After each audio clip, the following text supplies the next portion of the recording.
month-long recess, and this afternoon that recess has come to an end, and the members will be resuming their regular sitting for consideration of the business for the remainder of the third part of the fourth session for this parliament. So currently those are members making their way into the chambers to get ready for the business that they will be transacting this afternoon.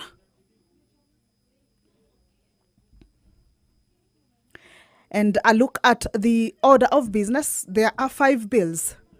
5 bills this afternoon are scheduled to be read for the first time. These bills include the Street Vendors Protection of Livelihood Bill, a bill originating from the Senate and co-sponsored by the Chairperson, Departmental Committee on Trade, Industry and Cooperatives. The Provisional Collection of Taxes and Duties Repeal Bill, a bill originating from the National Assembly, and it's a government-sponsored bill. The Local Content Bill originating from the Senate, co-sponsored by the Chairperson, Departmental Committee on Energy. The Early Childhood Education Amendment Bill,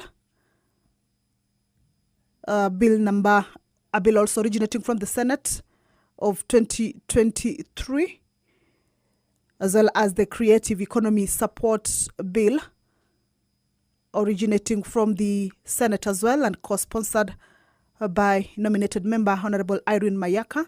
The Early Childhood Education Amendment Bill from the Senate is co-sponsored by the Honorable member Naisula Lesuda. So these are 5 bills that as the House convenes this afternoon, will go through first reading.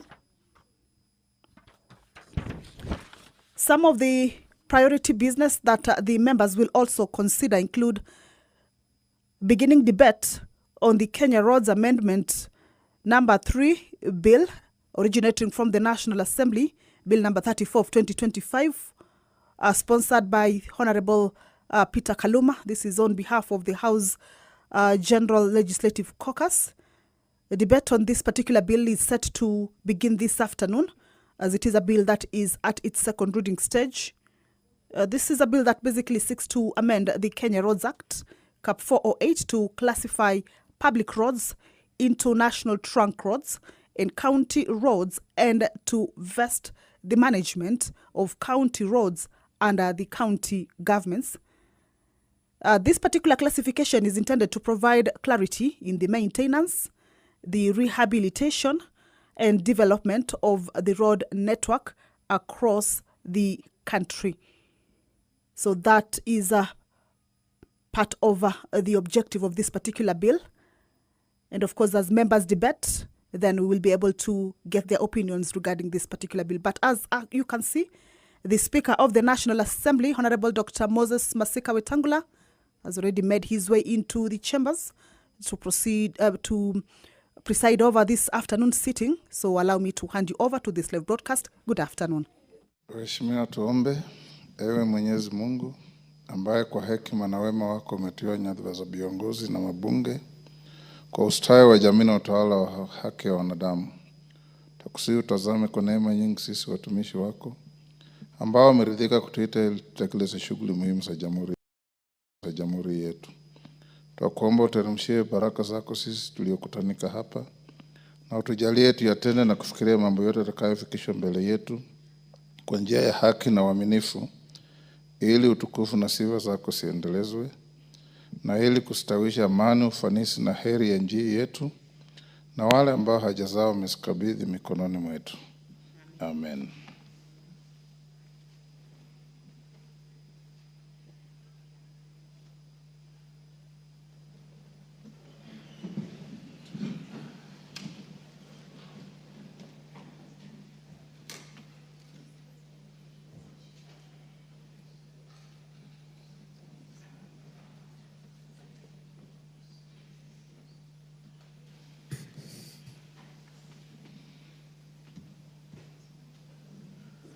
Sergeant, ring the quorum bell.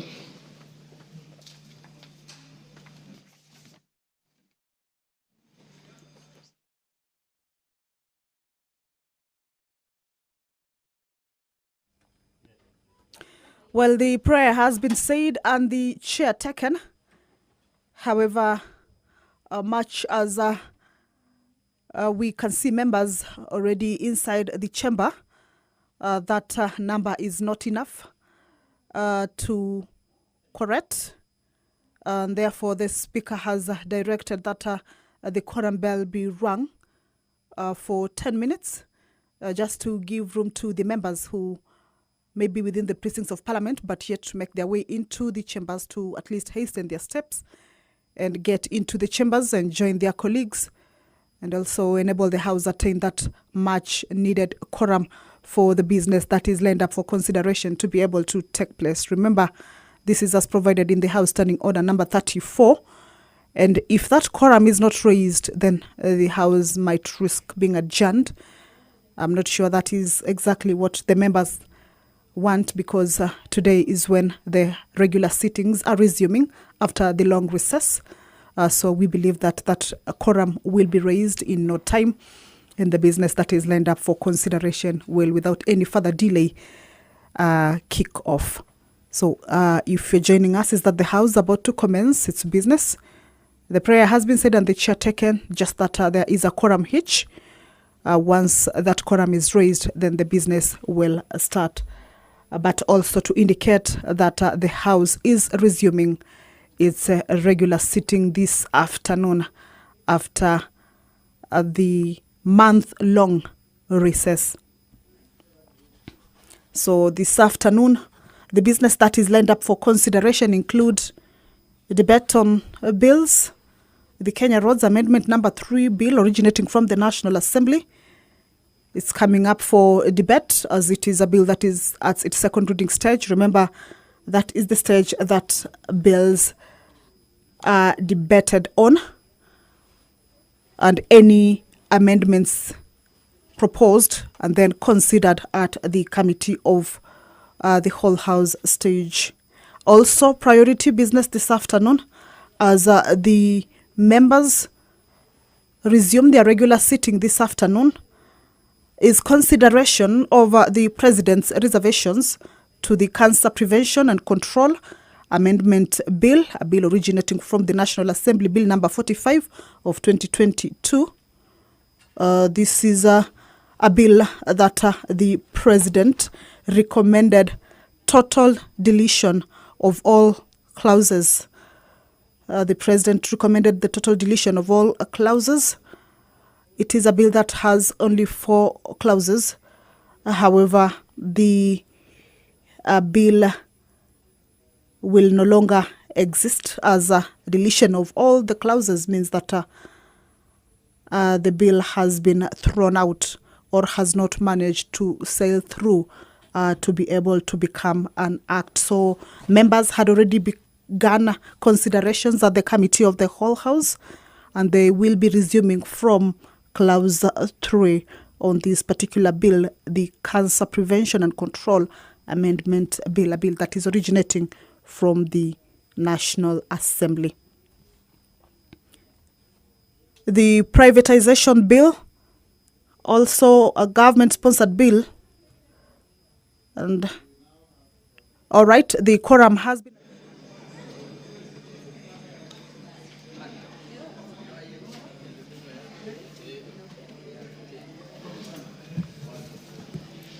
Order number 1, administration of oath.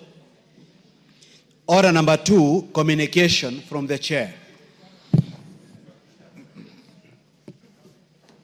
Members on their feet, take your seats.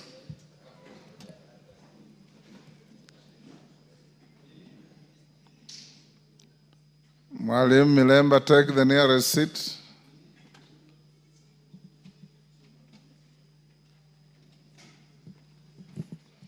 Thank you.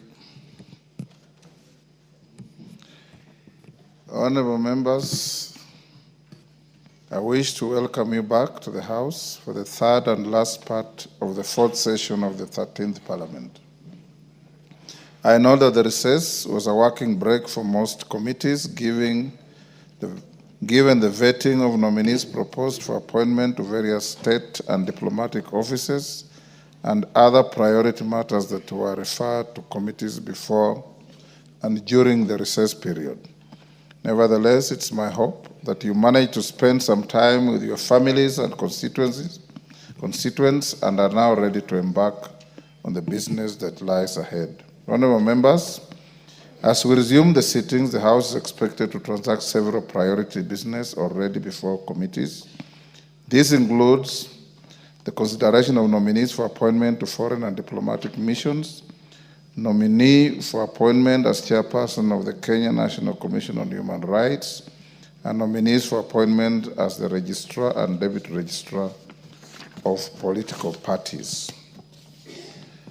Honorable members, equally as you are aware, from 13th to 21st September 2025, the Community of Nations gathered in Tokyo, Japan, for the 20th edition of the World Athletics Championships. Notably, Team Kenya achieved a remarkable haul of 11 medals consisting of 7 gold, 2 silver, and 2 bronze as follows. Lilian Odira, gold 800 meters. Emmanuel Wanyonyi, gold 800 meters. Faith Kipyegon, the indomitable lady, 1,500 meters gold. Faith Cherotich, the little kid, I think I'm told she's 20. Yes, she's about 20. 3,000 meters steeplechase, graduating from a bronze in the last Olympics in the same event. Beatrice Chebet did what she did in Paris, gold, 5,000 meters, 10,000 meters. Paris Chepchirchir, one of the most spectacular marathon finishes for those of you who saw. They entered the final lap in the arena, neck to neck with an Ethiopian runner, and she outsprinted her. Marathon. Silver medals, again the indomitable Faith Kipyegon, 10,000 meters, and Dorcas Ewoi, running for the very first time for the country. I'm told she's a student in the US, silver in 1,500. Bronze medals, Eliud Serem, 3,000 meters steeplechase, and Raymond Cheriot, 1,500. Honorable members, the achievements by our athletes earned the country the second position among the nations that participated, coming second to the United States of America that always participates in most events. The Kenyan team also topped the medal list of African countries. Honorable members, we are 53 or 4 million people. India with 1.3 billion. China with 1.3 billion could not match us. I think it is a very important feat. It is noteworthy that of these exemplary performances, some athletes made history in their disciplines. These are Miss Lilian Odira, who won the 800-meter women's event in a championship record time of 1 minute, 54.62 seconds. Emmanuel Wanyonyi, who similarly won the men's 800 meters in a championship record of 1 minute, 41.86 seconds. This is no mean feat, and we celebrate their tenacity and dedication that has not only brought glory to our nation, but also cemented our national pride as a powerhouse in athletics. Honorable members, I note with adoration the stellar performance of our female athletes, which made Kenya the first country in the world to win gold medals in all women's events at the championships. Actually, the girls have completely overshadowed the boys in this regard. This was made possible by wins by Lilian Odira in 800, Faith Kipyegon in 1,500, Faith Cherotich in 3,000 meters steeplechase, Beatrice Chebet in 5,000 and 10,000, and Paris Chepchirchir, who won the marathon. As I commend their superlative performances, honorable members, I also wish to laud all other gallant sportsmen and women in other major sports competitions for flying our flag high and bolstering our patriotism. On my own behalf, that of the House, and indeed on behalf of the whole country, I wish to congratulate Team Kenya on its participation in the 20th edition of the World Athletics Championships in Tokyo, and to recognize their historic achievements in the global arena. Right after order number 9, I shall accord the House a moment of felicitation, of course starting with the chairperson of the Departmental Committee on Sports, Leadership, and thereafter the Honorable Cynthia Muge, member for Nandi, who apart from being the representative with the highest number of gold medals in this event, was the first to file a request to offer felicitations.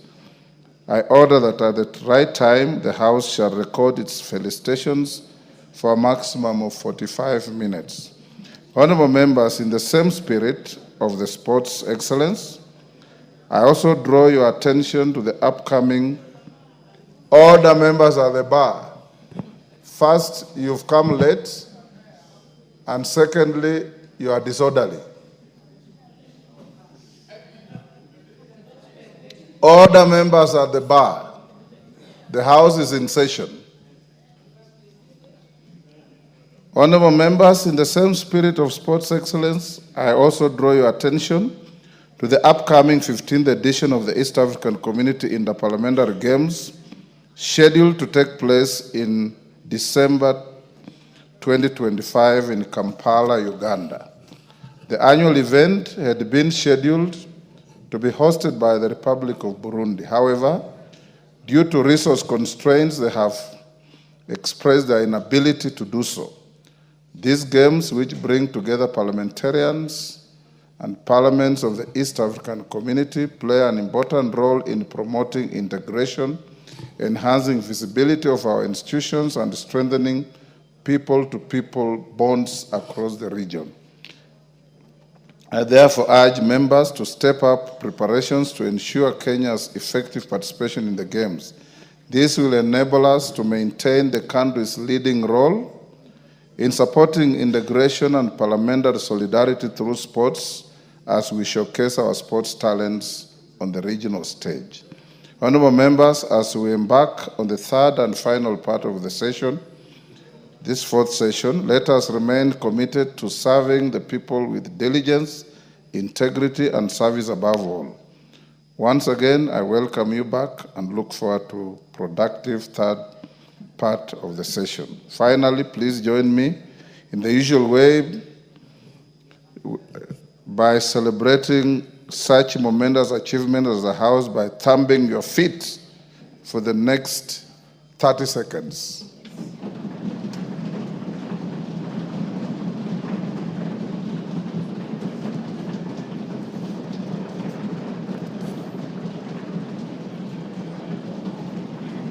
Thank you. Those at the bar, you see what you have missed by coming late.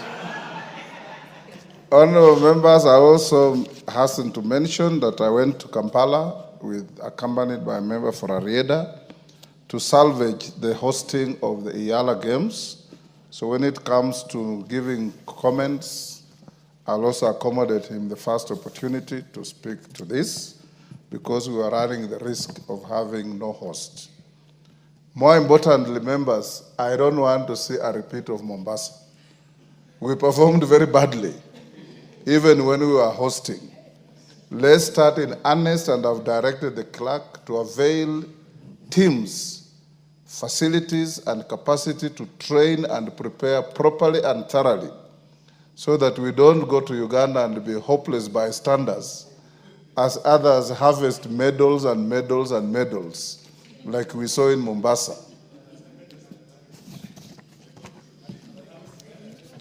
Members at the bar, please come in. Like I said, after order number 9, I'll allow us to felicitate the Team Kenya. And I notice what is missing in the communication. At least we should also have saluted the coaches of this team that make proper selection of good athletes, mentor them, and take them to give Kenya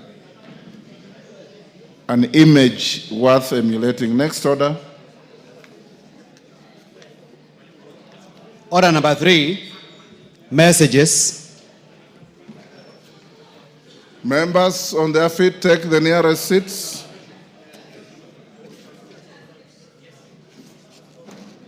Members at the bar, take the nearest seats.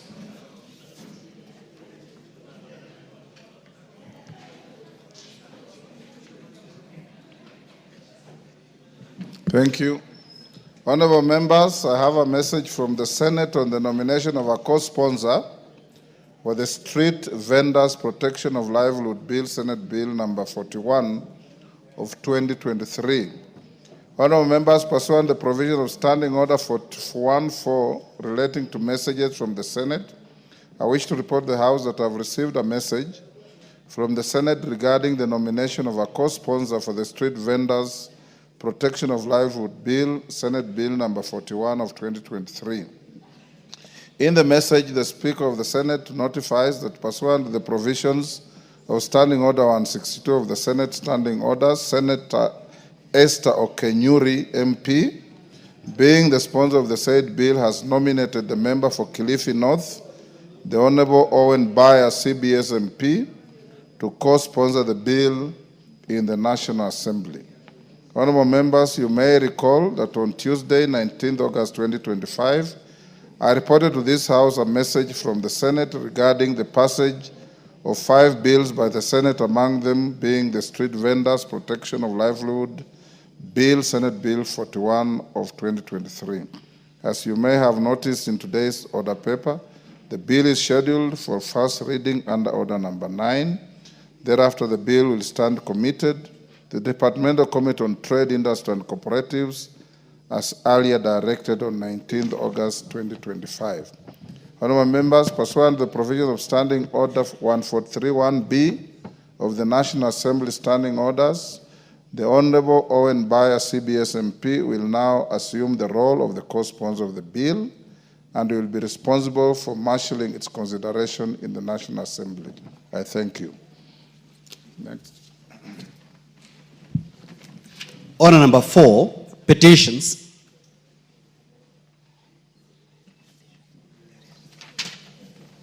Members on their feet at the bar, take the nearest seats.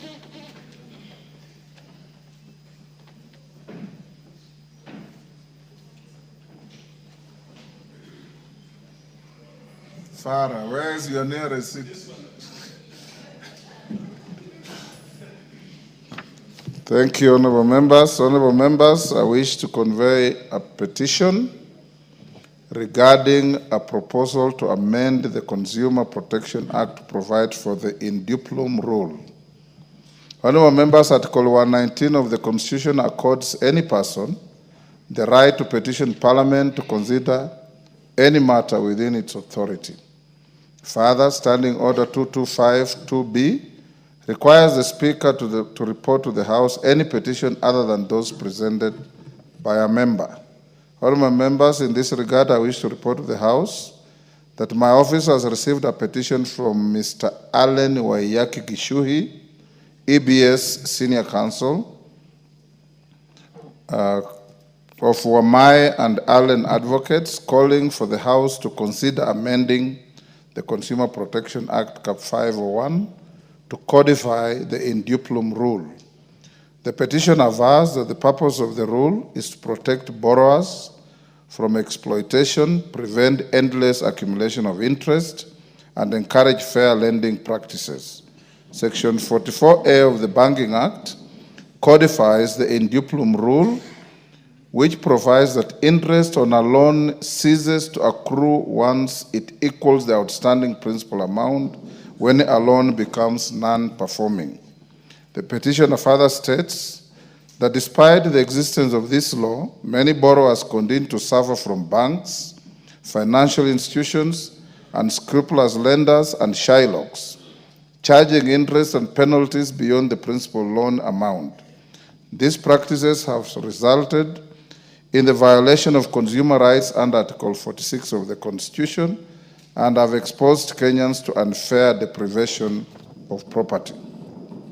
Additionally, The inconsistent judicial interpretations on the scope and timing of application of the rule, whether before or after restructuring a loan, or whether penalties count as interest, further lead to the harassment of borrowers by debt collectors, even after repayment obligations have exceeded the statutory threshold. The lack of clarity and enforcement undermines public confidence in the financial sector and violates national values under Article 10, especially transparency, accountability, and social justice. Honorable members, the petitioner therefore prays that the National Assembly considers amending the Consumer Protection Act, Cap 501, to provide for when the induplum rule takes effect, whether it applies to penalties, default charges, and other costs in addition to interest, uniform mechanisms for debt restructuring and recovery in compliance with the rule, redress mechanisms for borrowers who have been subjected to unlawful interest charges, including refunds or set-offs, and any other mechanisms that will secure borrowers from exploitation, enhance consumer protection, and uphold the Constitution. Honorable members, having established that the matter raised in the petition is well within the authority of this House, and further, that the matters raised in this petition are not pending before any court of law, constitutional or legal body, I hereby commit the petition to the Public Petitions Committee for consideration pursuant to Standing Order 208A. The committee is required to consider the petition and report its findings to the House and the petitioner in accordance with Standing Order 227. I thank you. Next. Yes, Omboko Milemba. I think, Honorable Speaker, thank you for this opportunity. Let me thank the petitioner on the matter concerning the Consumer Protection Act and any other relevant legal frameworks and laws that may be in existence, because I remember vividly, this is one area which one earlier legislators by the name Joe Donde really dwelt on for the longest time, and it looked like at one time, Honorable Speaker, that it had been put in law as the petitioner so requests. But somewhat from what we see is that the banks and the other lending institutions still are very harsh on those who do borrow, and they have actually made it difficult for the local and simple people within the communities to do the borrowing. But what still are the other players who have come on board and who are not or seem not to be controlled or checked by this law. These are the many mushrooming small financing institutions that are also giving loans to many Kenyans. I think as the committee looks at this particular petition, it should consider roping in the other many lending institutions which are making it very difficult and catapulting the interest beyond what the borrowers can actually achieve. Thank you, Honorable Speaker. Zamzam. Asante sana Mheshimiwa Spika, na mimi niweze kumpongeza ambaye ameleta hiyo petition leo. Mheshimiwa Spika, tunapata wale ambao wanadai watu, Mheshimiwa Spika, ambao wanatoa hizi loan wanaenda hata zaidi. Mheshimiwa Spika, juzi nimekuwa na hawa watu wa tuktuk ambao wanafanya biashara ya tuktuk, Mheshimiwa Spika, na wametaja kuna makampuni ambayo yanatoa loan kama vile Kinamogo, Kinatala na wengine. Mheshimiwa Spika, unapata mtu ametoa jasho lake, amelipa tuktuk mpaka imebaki pengine 10,000, amedefault siku moja ama siku mbili, anakuja anapokonywa ile tuktuk inachukuliwa. Mheshimiwa Spika, Mheshimiwa Spika, kuna wengine hata mimi hapa kwa simu miaka ya nyuma, na siku hizi imebidi niangalie tu, niliwahi kuchukua nikataka kuangalia hizi loans zafanya vipi. Niliwahi kuchukua kwa Tala 2,800.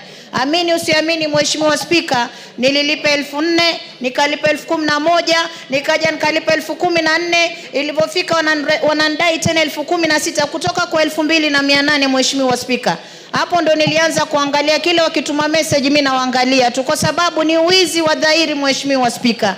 Na Wakenya wengi huku nje wanalia, wanachukua loan pesa kidogo, lakini ile interest ina accumulate kushinda zile pesa ambazo wamezichukua, Mheshimiwa Spika. Wakenya wengi wamepoteza mali zao, na hasa ino kampuni ya Mogo ukiangalia imeibia Wakenya sana, pesa nyingi sana, Mheshimiwa Spika, na hizi kinatala. Kwa hiyo lazima tuweke sheria ya kuweza kuregulate, tuhakikishe hata kama wanataka kuchukua ile interest isiwe zaidi ya ile pesa ambayo mtu alikopa, Mheshimiwa Spika. Wameibia sana Wakenya, na mimi niweze kumpongeza huyu ambaye ameleta hii petition. Nimwambie kama mama kutoka Mombasa ambaye na support bodaboda, na support watu wa tuktuk, na support yule mama mboga na biashara yake ndogo kwa kuibiwa kutokana na hawa watu, nitasupport sheria iweze kutungwa ili tuweze kuhakikisha tuna regulate industry. Asante sana Mheshimiwa Spika. Thank you, Mr. Speaker. From the onset, let me thank Senior Counsel Alan Gishui for bringing the petition. Mr. Speaker, I wanted to bring to your attention that I wrote to your office on the 17th of this month proposing similar legal reforms. And Mr. Speaker, I do not know where now my reforms will be left now that we have committed the petition to the the Petitions Committee, because I was seeking also to introduce amendments that are similar. I confirm that I received your proposal. Thank you, Mr. Speaker. And it's under consideration. Thank you, Mr. Speaker. And this petition does not compromise your intentions. Most obliged, Mr. Speaker. Thank you. Next.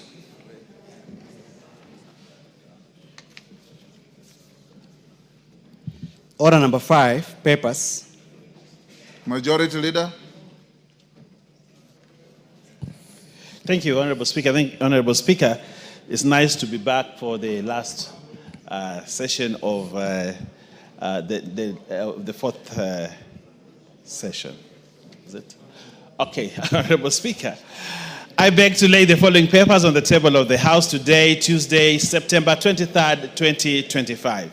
1. Draft legal notice relating to the National Police Service Commission Recruitment and Appointment Regulations 2025 from the National Service Commission. 2. Annual County Government Budgets Implementation Review Report for the financial year 2024-2025 from the Office of the Controller of Budget.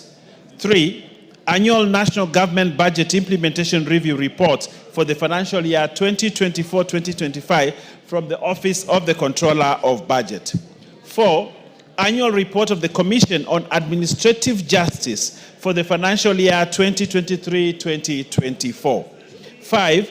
Annual Performance Report for the Credit Guarantee Scheme, Micro, Small and Medium Enterprises, MSMES, from the National Treasury and Economic Planning for the financial year 2024-2025. 6. Report on performance of the special groups, youth, women and persons with disability for the second half of the financial year 2024-2025 from the Public Procurement Regulatory Authority. 7. Auditor General's Forensic Audit Report on way leave compensation in 7 donor-funded projects by the State Department for Energy. 8. Auditor General's Performance Audit Report on management of unclaimed financial assets. And lastly, Honorable Speaker, report of the Auditor General and financial statements of a case study on integrated delivery of selected non-communicable diseases in Kenya, PHGF grant number TFOA 5636, Moi Teaching and Referral Hospital for the year ended 30th June 2025, and the certificates I beg to lay. And thank you, Honorable Speaker. Yes. Chairman, Budget. Honorable Speaker, I beg to lay the following papers on the table of the House today, Tuesday, 23rd September 2025. Reports of the Budget and Appropriations Committee on its consideration of 1. The Equalization Fund Appropriation Bill, Senate Bill number 7 of 2025, and 2. The County Government's Additional Allocations number 2 Bill, Senate Bill number 8 of 2025. Thank you. JLAC. Thank you very much, Honorable Speaker. Honorable Speaker, I beg to lay the following papers on the table of the House today, Tuesday, 23rd September 2025. Reports of the Departmental Committee on Justice and Legal Affairs on its consideration of the approval hearing of number 1, nominee for appointment as the chairperson of the Kenya National Commission on Human Rights, and number 2, nominees for appointment as registrar and assistant registrar of political parties. Thank you, Honorable Speaker. Chairperson, Defense, Intelligence and Foreign.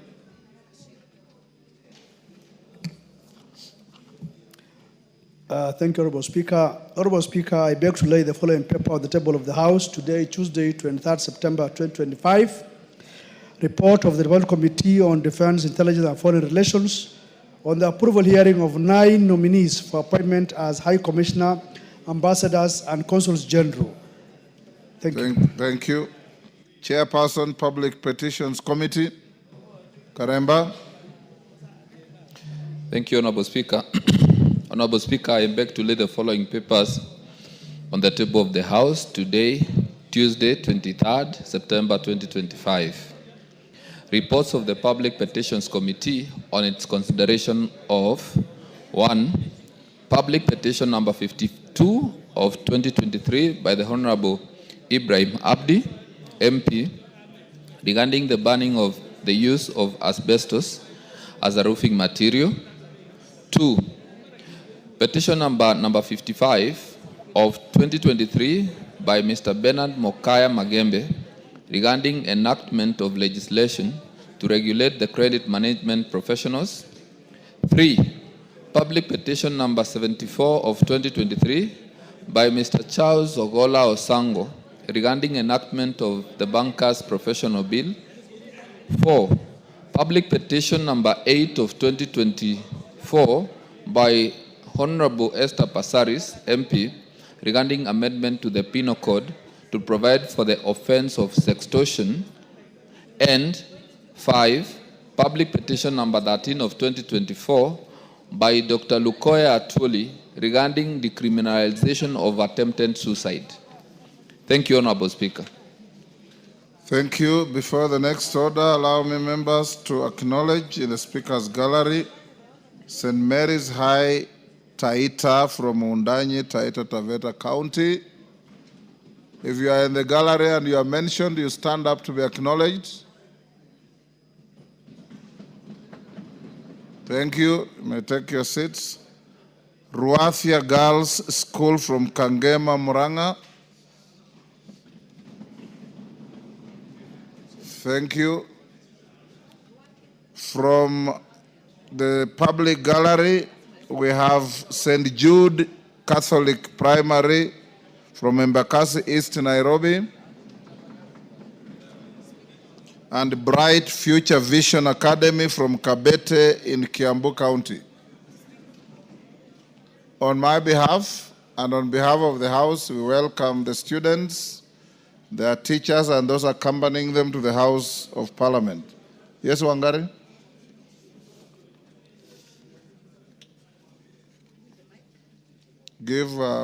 Thank you. Thank you, Mr. Speaker. I'm just joining you to welcome the students to this House, and also note, Mr. Speaker, that I schooled in Ruathia Primary School in Kangema constituency. And these Ruathia girls, Mr. Speaker, my mother, Nancy Wanjera, has been the secretary there for 42 straight years. 42 straight years until 2018. So it is a school that is very close to me and to my heart, and I join in welcoming all of the others, Mr. Speaker, to the floor of this House. Thank you. Next order. Congratulations to your mother. Order number 6, notices of motion. Jane Kagiri.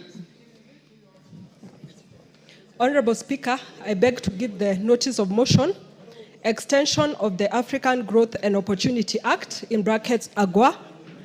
Aware that the African Growth and Opportunity Act, in brackets AGOA, enacted in the year 2000 was designed to enhance economic development and strengthen governance in eligible sub-Saharan African countries by granting duty-free access to the United States of America market, thereby increasing trade and investment. Recognizing that AGOA has played a critical role in expanding trade, attracting investment, and creating employment, especially for the low-income workers, thus fostering economic growth and social stability. Concerned that the current extension of the AGOA program, which was granted in 2015, is set to expire in September 2025, posing a serious risk of economic disruption, will cause job losses of approximately 66,000 Kenyans and many other related indirect job losses, and result in increased poverty across AGOA-dependent sectors in the sub-Saharan region. Noting that women comprise approximately 75% of the direct beneficiaries of AGOA, and that their incomes directly support education, healthcare, and poverty alleviation. Acknowledging that AGOA has significantly boosted African exports to the United States of America, including agricultural products such as coffee, nuts, fruits, and vegetables, amounting to over US $500 million in the year 2020, as well as enhancing local textile and cotton industries that have generated thousands of jobs. Further acknowledging that the expiration of the term of AGOA would trigger market uncertainty, deter investment, disrupt supply chains, and adversely impact both African and American businesses that rely on AGOA-linked trade. Cognizant of the fact that AGOA has been greatly beneficial to the United States of America by supporting supply chain diversification, strengthening bilateral trade ties, and connecting United States of America businesses to opportunities under the African Continental Free Trade Area, in brackets AFCFTA. Appreciating that the continued existence of the AGOA framework would enhance the trade and investment prospects for both the United States of America and the eligible countries in Africa. Now, therefore, the House urges the government of Kenya, in collaboration with the government of the United States of America, to pursue an extension of the African Growth and Opportunity Act, in brackets AGOA, for an additional 16 years until 2041, to safeguard the economic gains, protect livelihoods, and promote long-term stability and prosperity across the African continent, and in the alternative, in the case of non-renewal, there be a transition period of 2 years to develop a trade deal that shall safeguard the businesses and job opportunities in both Kenya and the United States of America. Thank you, Honorable Speaker. Thank you, Kagiri. Chairperson Jailak Murugara. Thank you very much, Honorable Speaker. Honorable Speaker, I beg to give notice of the following motion. That taking into consideration the findings of the Departmental Committee on Justice and Legal Affairs in its report on the approval hearing of a nominee for appointment as chairperson of the Kenya National Commission on Human Rights, laid on the table of the House today, Tuesday, 23rd September 2025, and pursuant to the provisions of Article 252 of the Constitution, Section 11 of the Kenya National Commission on Human Rights Act, Chapter 71, and Sections 3 and 8 of the Public Appointments Parliamentary Approval Act, Chapter 7F, approves the appointment of Honorable Ms. Clarice Agwor Oganga as the chairperson of the Kenya National Commission on Human Rights. Also, Honorable Speaker, I beg to give notice of the following motion, that taking into consideration the findings of the Departmental Committee on Justice and Legal Affairs in its report on the approval hearings of nominees for appointment as Registrar and Assistant Registrar of Political Parties, laid on the table of the House today, Tuesday, 23rd September 2025, and pursuant to the provisions of Section 3 and 8 of the Public Appointments Parliamentary Approval Act, Chapter 7F, approves the appointment of the following. Number 1, Mr. John Cox Lotionoko as Registrar, and number 2, Ms. Agatha Wanjiku Wahome as the Assistant Registrar of political parties. Thank you very much, Honorable Speaker. Thank you, Sir George. Chairperson, Defense, Intelligence and Foreign Relations Committee, Bashir.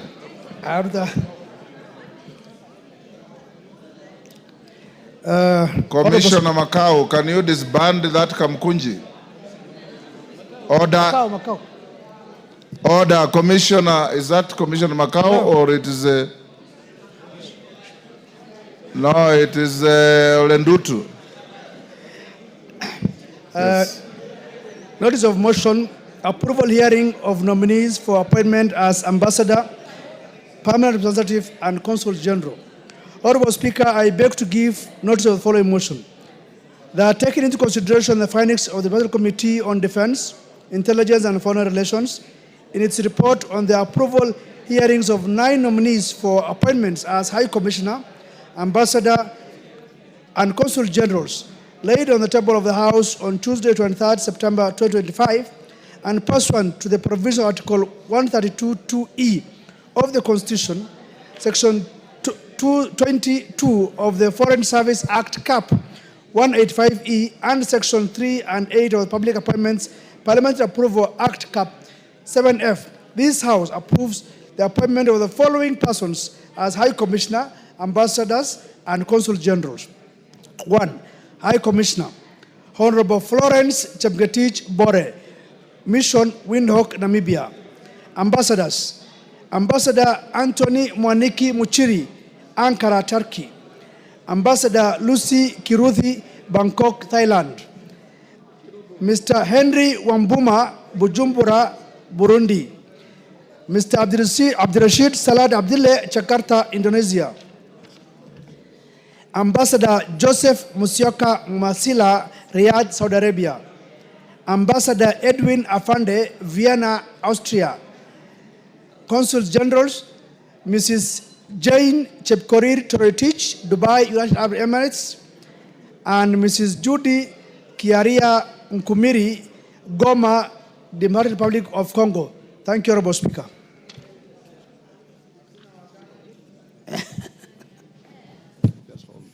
Thank you, Honorable Bashir. Clerk, skip Order 7 for now.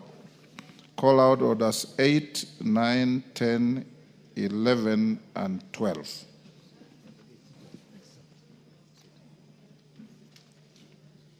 Order number 8, the Provisional Collection of Taxes and Duties Repeal Bill, National Assembly Bill number 18 of 2025, first reading.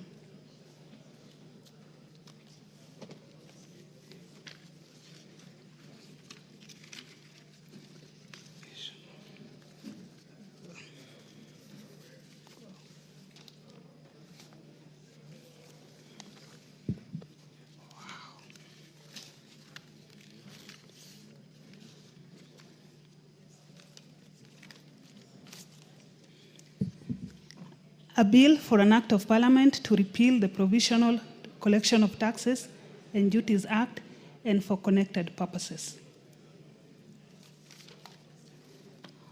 Order number 9, the Street Vendors Protection of Livelihood Bill, Senate Bill number 41 of 2023, first reading. A bill for an act of parliament to provide a legal framework for the recognition, protection and regulation of street vending in Kenya, the identification of minimum standards for street vending and for connected purposes. Order number 10, the Local Content Bill, Senate Bill number 50 of 2023, first reading. A bill for an act of parliament to provide for a framework to facilitate the local ownership, control, and financing of activities like exploitation of gas, oil, other petroleum resources, and mineral resources, to provide a framework to increase local value capture along the value chain in the exploration of gas, oil, and other petroleum resources and minerals, and for connected purposes. Order number 11, the Early Childhood Education Amendment Bill, Senate Bill number 54 of 2023, first reading.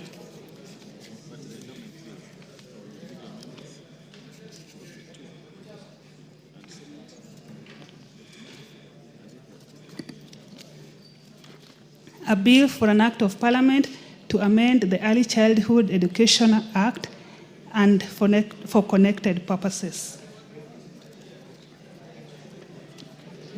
Order number 12, the Creative Economy Support Bill, Senate Bill number 30 of 2024, first reading. A bill for an act of parliament to establish mechanisms for the support of persons in the creative industry, to enhance the contribution of creative industry to the economy, to establish the Creatives Fund, and for connected purposes. Thank you. All the honorable members will now go back to the issue of our illustrious athletes and the hosting of Iyala Games in December. On Iyala Games, I'll only give one person to comment. Honorable Tienda Molo, you have the floor. Thank you, Mr. Speaker. Mr. Speaker, allow me to congratulate our athletes who performed very well in Tokyo. It demonstrates that as a country, we remain an athletics powerhouse, and other pretenders to the throne should take note.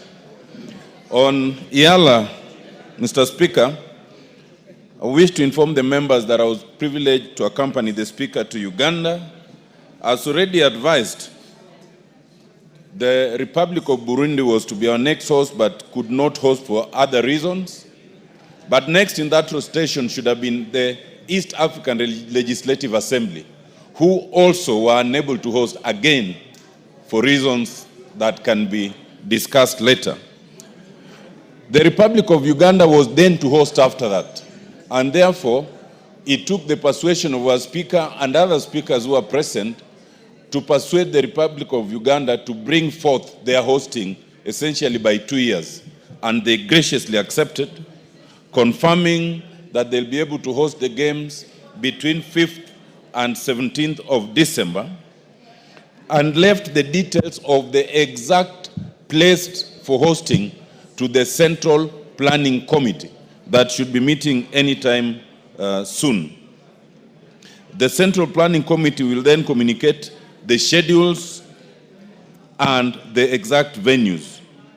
Mr. Speaker, I wish to urge our own Bunge Sports Executive Committee to plan in haste. First of all, to plan in haste in terms of securing hotels and appropriate transport mechanisms and advise members in advance. Secondly, to plan in haste in terms of securing appropriate uniforms of the right sizes to members. Over the years, although this has improved in the last 3, 2, and the last 1 year, there's still room for improvement. Some members still are not able to get the right uniforms that they required. I also urge the committee and the leadership of the two houses to allow members prepare for these games appropriately, to prepare by allowing and arranging friendlies, to prepare by allowing and arranging the respective disciplines, to at least have some camp for training before the games. Mr. Speaker, we did badly in Mombasa, but it must also be understood that we only traveled with 1 day to spare. Many of the other teams had camped in Mombasa for at least 1 week, which we were not privileged to have. We hope that now that we are going to our neighboring country, we will be allowed to at least camp. We will be allowed to bring supporters, which we have not usually brought, even if those supporters are in the name of our own staff members, and that we will be able to prepare for these games appropriately. Mr. Speaker, I am confident that the 8 or 9 disciplines that will be participating we will do much better than we did in Mombasa. And on behalf of the soccer team, I can assure you and assure this House that we are practicing in earnest, and we look forward to all the support that we can get from the leadership. Thank you, Mr. Speaker. Thank you, Honorable Amolo. The JPC to the games, which you are a member with Kawaya and somebody else, must take this very seriously. In Mombasa, you recall I went to watch the volleyball game against Rwanda or Burundi. You didn't even have a substitute player. Not even one substitute player. And we were not very comfortable. You saw our football, how Tanzania sent rings around us, and so on and so forth. Please prepare in earnest. The clerk is directed, like I said, to enable the teams to prepare properly and thoroughly. You must be physically fit to play football, Honorable Mboko Milemba. Now I'll give, who is the chairman of sports? I said we'll start with the chairman of sports. Dan Wanyama is not here. Let me give Cynthia Muge, who wanted to make a statement on this. Thereafter, can we do a minute or two each? 2 minutes each? Okay, Cynthia, go ahead. Thank you, Honorable Speaker, for the opportunity to congratulate the great sportsmen and women who represented Kenya in Tokyo for the 2025 championship. Honorable Speaker, we are proud of that team because it has brought back the glory that Kenya as the powerhouse for sports and athletics, Honorable Speaker, has always been. Remember, Honorable Speaker, this is our third best performance since the inauguration of the championships, Honorable Speaker. We've had 18 medals previously, and we've had another 15 medals previously. And today, Honorable Speaker, we have 11 medals. We want to appreciate all the gold medalists, the list that you have presented to this House today, Honorable Speaker, and we appreciate their efforts that they have been able to once again, like we have mentioned in this House, that this is the team that hoists the flag of Kenya every other time. And Honorable Speaker, we have also said that they have not been appreciated enough because of the very good work that they do. Honorable Speaker, we remain the best in Africa, and it is such a proud moment, Honorable Speaker, to be African. And it is even the best moment to be Kenyan, Honorable Speaker. And every day, Honorable Speaker, our athletes continue confirming that Kenya is the absolute kingdom of athletics and championships, Honorable Speaker. And we appreciate the people that represented us as a country, Honorable Speaker. Honorable Speaker, I also want to note that over time, our athletes have been doing a very good job.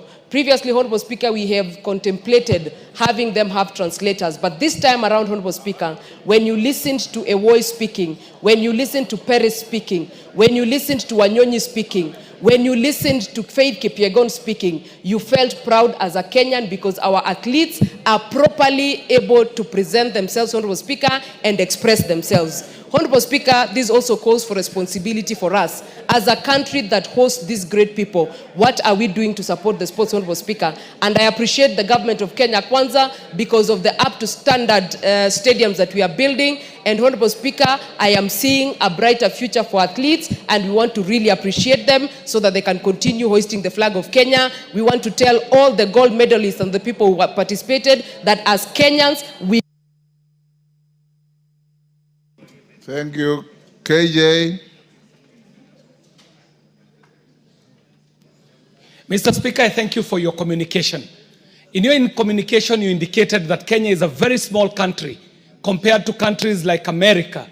America is probably 6 times the size of Kenya in population, around 17 times in size. And it is so, we are in our place, Mr. Speaker, to be celebrating our athletes who brought us glory. Mr. Speaker, it is to make the observations going forward that one, as you noted in our communication, our male athletes will need a boost.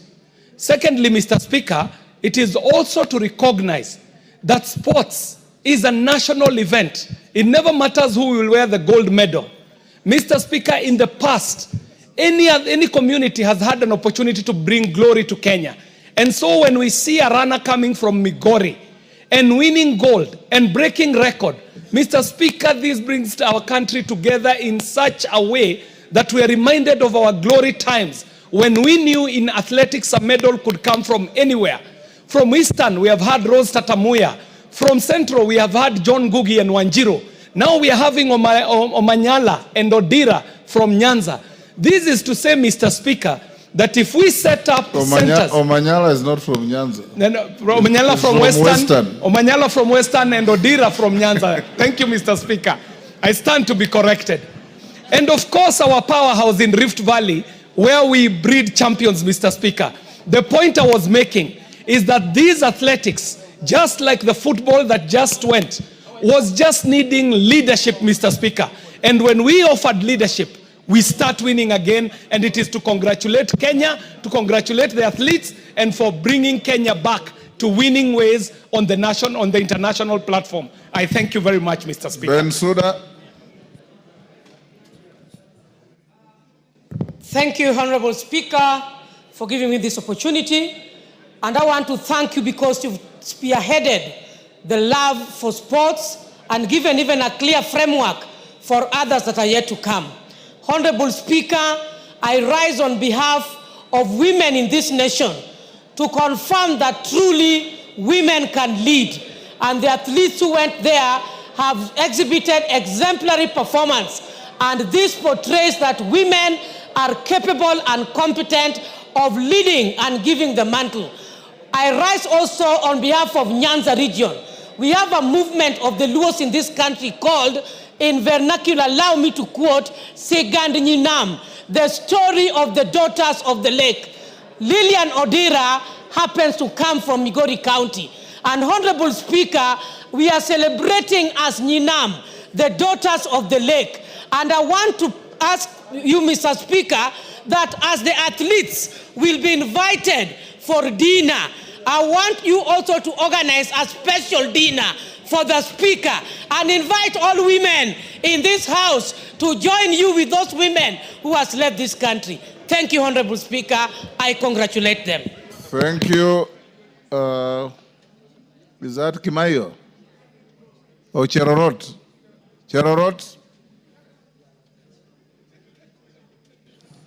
Thank you, Mr. Speaker, for giving me this opportunity to also participate and congratulate our athletes who managed to do us proud in Tokyo. I want to say, Mr. Speaker, this country is actually powerhouse because of the sports or athletics, Mr. Speaker. Mr. Speaker, I want to talk about Patrice Chebet. I mention her because she comes from my constituency, Mr. Speaker, and Patrice started, actually, there's a camp we started in 2006, and she has really proved to be one of the heroines who can be able to represent this country. I want to say, Mr. Speaker, that this country, we rely on athletes who are actually using only food without using enhancement substances, Mr. Speaker.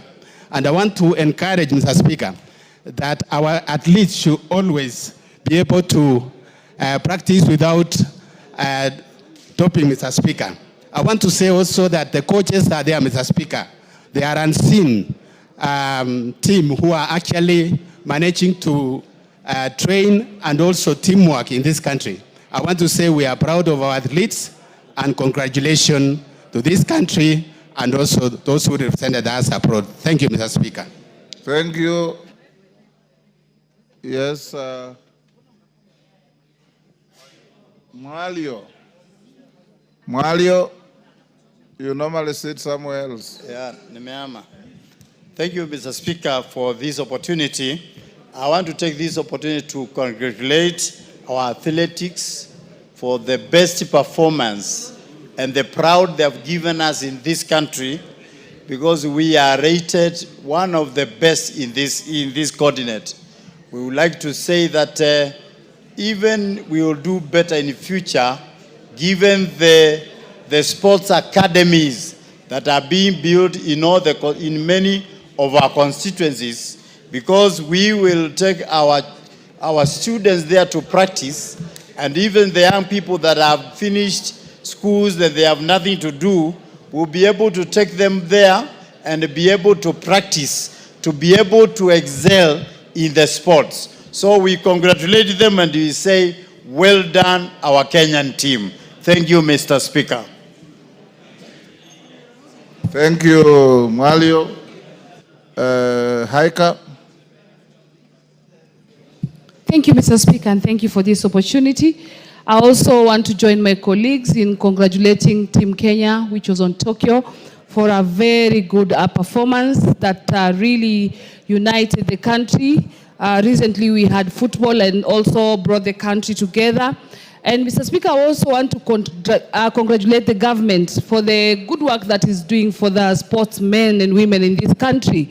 The many stadia that are being built and sports academy, I know they will come a long way in supporting talent in this country. And Mr. Speaker, this has not just come. I know there was a lot of hard work, focus and discipline. And therefore, I also want to urge the students who are here to work hard. And also want to congratulate school from Taita Taveta St. Mary's. Welcome to Bunge. We are honored to have you here. Thank you very much, Mr. Speaker, and thank you for the opportunity. Kibagendi. Thank you, Honorable Speaker. I also want to take this opportunity to appreciate and congratulate our team that represented Kenya in the Tokyo World Championships. It is indeed a demonstration that the Kenyans' resilience and determination is something the rest of the world should emulate. We would like to call upon government and those involved in the sports, in athletics, to give a bit of attention this time to men. You realize that the men this time didn't perform very well, but we appreciate the effort they put and we congratulate our team for the wonderful job that they've done. Thank you, Honorable Speaker. Yes, Deputy Speaker. Thank you, Honorable Speaker, for the opportunity to be able to commend our athletes. As a lover of athletics and also as the race promoter of the Eldoret City Marathon, I really was delighted to see the performance of our athletes. And as parliamentarians, I'd like to urge us to continue to work on the nurturing part. We have worked on our stadiums. Our stadiums now are world accredited, which means that we can actually be bidding as Kenya to host the next World Championships. Last time we missed the hosting the championships because we did not have the stadiums up to standard. But now we do, thanks to the CHAN football tournaments that were here. We also want to request that the Ministry of Sports puts more effort not only on celebrating the athletes once they have made history, but to also nurture them. We have several athletes, most of them in Uasin Gishu County, Nandi County, and Elgeyo Marakwet County, where the challenge that they have is that they are living in dilapidated camps. The camps are privately owned, and most of them sometimes don't have food and clothes and so on. So one of the things we must emphasize is nurturing them before they make the news. Thank you, Honorable Speaker, and I urge all the members to support us on this. Thank you. Okwome. Okwome. Thank you, Mr. Speaker, for giving me a chance to air my opinion on what happened in Japan. Mr. Speaker, it was a wonderful job. My congratulations to all our teams which were there, and in particular, let me congratulate Odera, who comes from an area where for many years the name of Migori had never been heard in athletics. This is a wonderful thing, and I think it is important I say something to congratulate him and even congratulate those who are not concerned, like the Migori people, together with our region. I urge them to do even better so that we can come up and compete nationally and internationally in order that Kenya can also benefit from us in terms of athletics. Thank you, Mr. Speaker. Garrido. Thank you, Mr. Speaker, for giving me this opportunity. I also take this chance to applaud and congratulate our athletes who are in Tokyo. Mr. Speaker, they did us proud. I was very happy, as many other Kenyans were, when our flag was raised high against other even bigger economies and stronger countries in the world. They really made us proud. I really congratulate them. Mr. Speaker, this year has been a year of blessings to us as a country in terms of sports. Remember even the way our Harambee Stars did us wonders in this country. It shows that our teams and the players, given an opportunity, promoted and supported, can do wonders in this world. Mr. Speaker, we encourage our young people to continue taking part in sports. Remembering that sports is only not a sport these days, it's also a profession that pays well. We encourage our young people to continue participating and giving it the best so that this country can also grow. Thank you, Mr. Speaker. Mama Busia. Thank you, Mr. Speaker. I want to actually applaud our Team Kenya for flying our flag so high and making every Kenyan realize that actually we do not have boundaries when it comes to such activities. Kenya is one, whether it is whatever tribe that is participating in any sport, any event, all Kenyans, the way they get glued on the screen and praise and scream and just wish that we take it, is what we should be doing even in progressing our own world, our own country. I want to also appreciate the President for supporting, motivating these young people. That's all they need from us. We must keep supporting them, their welfare, everything that they need must be given to them on time so that they don't go down, but we add numbers. We need all the counties also to participate in the Olympics, all other games in the world. Thank you, Mr. Speaker. Kingara. Honorable Kingara. Mr. Speaker, sir, for giving this opportunity to congratulate Kenyans who did very well there in Japan and elsewhere. Mr. Speaker, it has been noted that when athletes are motivated, they do their work well.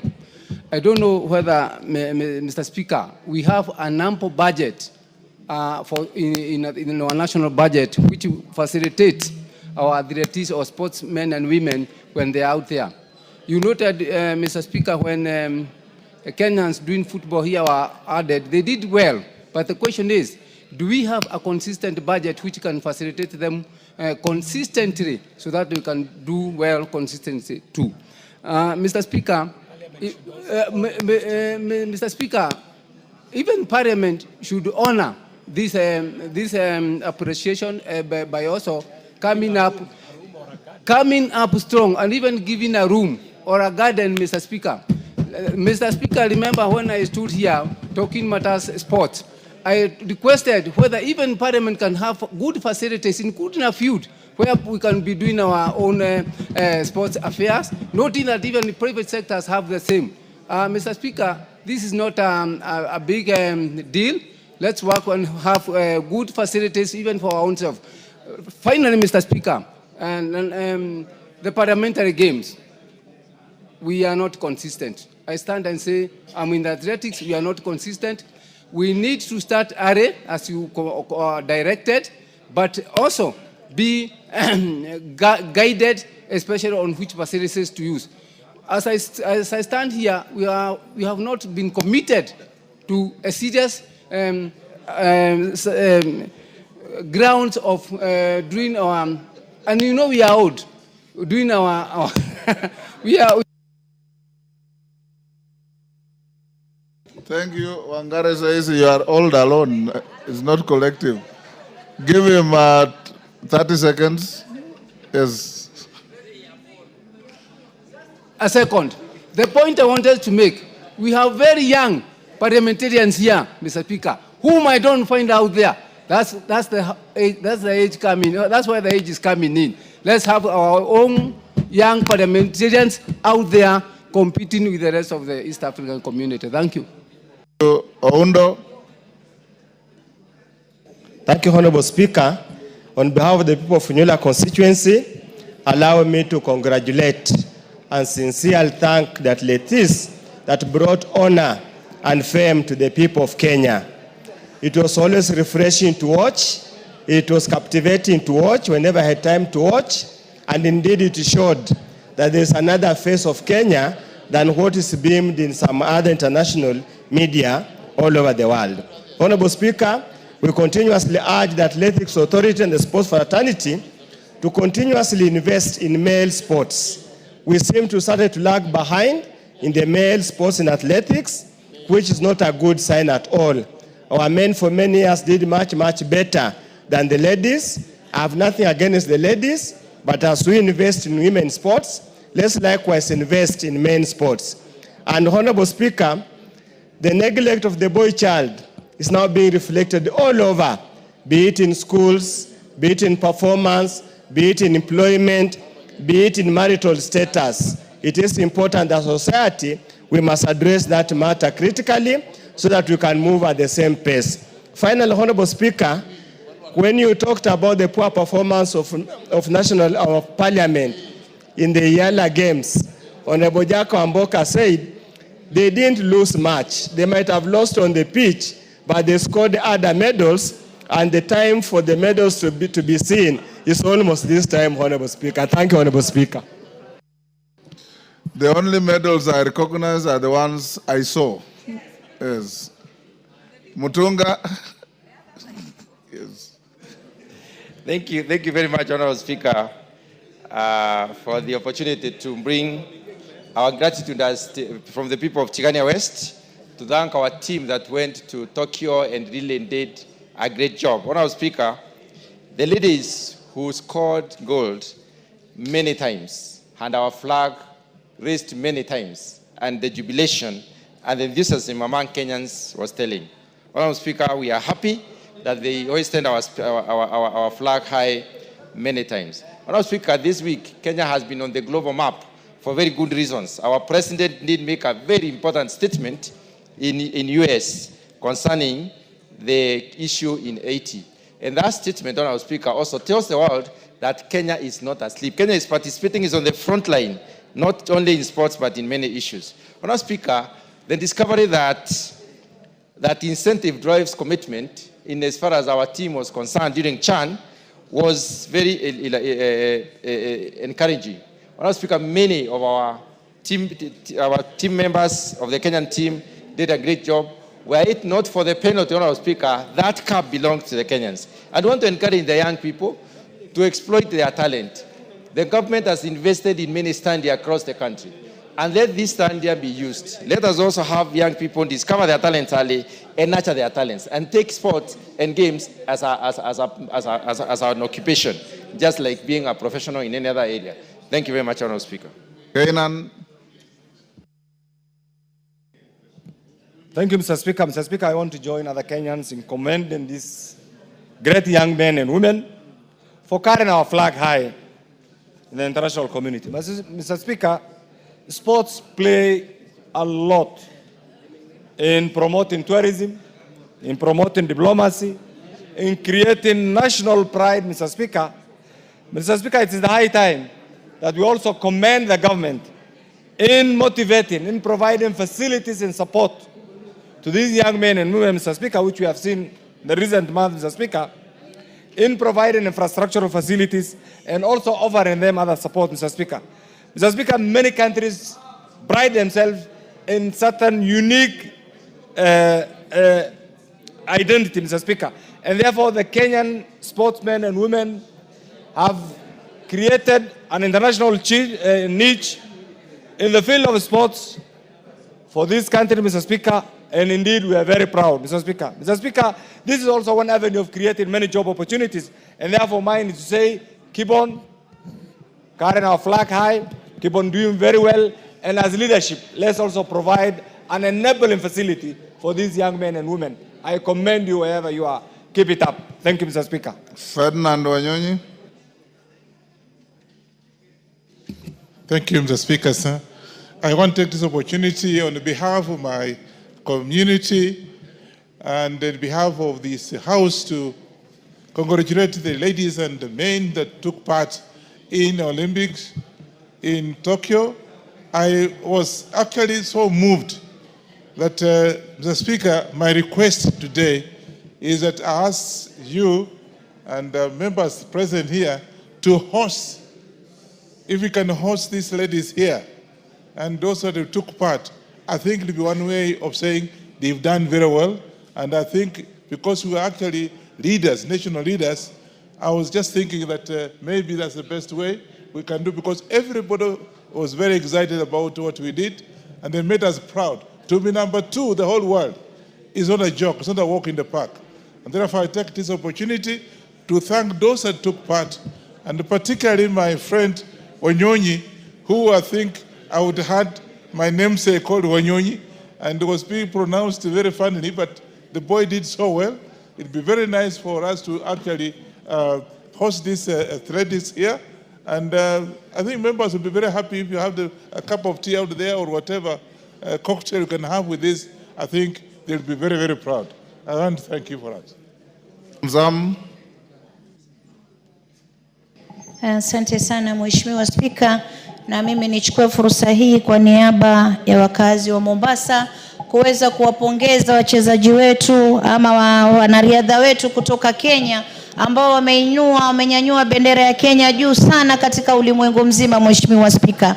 Na ukiangalia Kenya ni nchi ndogo ukilinganisha na yale mataifa ya dola kubwa kubwa, Mheshimiwa Spika, lakini Wakenya wamejitahidi kwa ubora wao, wakaonyesha ueledi wao katika viwanja, Mheshimiwa Spika, wametuletea medali tofauti tofauti kubwa, Mheshimiwa Spika, na mimi nawashukuru sana na wapongeza, Mheshimiwa Spika. Na niweze kueleza kuwa, Mheshimiwa Spika, imekuwa ni ada hawa wachezaji wetu ama wanariadha wetu wanaleta ushindi mkubwa nyumbani, lakini ukiangalia wakati wao ambapo wametoka kwenye michezo, Mheshimiwa Spika, unapata wanaishi maisha duni sana, Mheshimiwa Spika. Lakini nina imani hino serikali imekuja na mabadiliko makubwa sana, na nina imani Mheshimiwa Rais atawachukua kwa uzito mkubwa sana ili waweze kuangaliwa pia maisha yao pia waweze kukaa vizuri, kwa sababu wameinua Kenya juu sana, Mheshimiwa Spika. Na hasa ni wapongeze kina mama. Kina mama wamekimbia, wameonyesha nguvu, wameleta medali nyingi, na kina mama ndani ya bunge hili tuweze kuwasherekea hawa kina mama wenzetu ambao wameinua taifa juu. Uso wa Kenya uko juu, imeshinda Amerika, imeshinda Mchina, imeshinda mataifa mengi. Najivunia sana kuwa Mkenya, Mheshimiwa Spika, na leo nawapongeza kama mama Mombasa. Asante sana Mheshimiwa Spika. Omboko Milemba. Yeah, thank you, Honorable Speaker. As a sports promoter and a sports person, let me also congratulate these athletes. The performance was very good. Though it's being ranked number 3, I thought this is the best I've seen. And being ranked number 2 was great for Kenya. And it surpassed the performance in Budapest the previous year, where we only got 3 gold and a few silvers. I also want to really thank the government, because the current government is doing something very serious about sports facilities, because the only stadiums we were having, Moi and Kasarani, and now the Moribund city, were done by President Moi. And now we are seeing Talanta coming up and various others coming up in different regions like Homa Bay and Bungoma and other places. This is very good, because this is what trains these athletes to be what they are. The female athletes were very, very good, and we want to really congratulate them, but then the men must also come up. But I want to say, Honorable Speaker, that most of them are very young people, and they really need support. I happened to meet Serem Edmund, and Serem was just walking the streets of Eldoret. They really need support. But finally, the Minister of Education must actually give all the pathways to schools, because under the competence-based education system, we need all the schools to have all the pathways so that the talents can come up. Thank you, Honorable Speaker. Masara. Thank you, Mr. Speaker. Mr. Speaker, let me add my voice to the ones who have congratulated our team who are in Japan, Tokyo, for the good performance. Fortunately, Mr. Speaker, for the first time in the history of Nyanza, we have gotten a lady by the name Lilian Odira, coming from Suna West constituency, Suba West Division, Ndonyo village, to have gotten a gold medal, Mr. Speaker. This is a good moment for us, and I can say through her, many young girls and boys now will be inspired to also run, because we are known back in Nyanza, we are known to be footballers. But Lilian Odira has proven that there is no limit. She had done what nobody has ever done. And I believe, since Suna West there is gold, some of the gold which were taken by the colonists, she's bringing some of them back. I want to encourage young people that they should not be limited to anything. They can try their potential and do the impossible. Once again, I want to congratulate all athletes who participated in Japan, but especially give Lilian Odira congratulations on behalf of the people of Suna West and Kenya at large. Thank you, Mr. Speaker. Harold Kipchumba.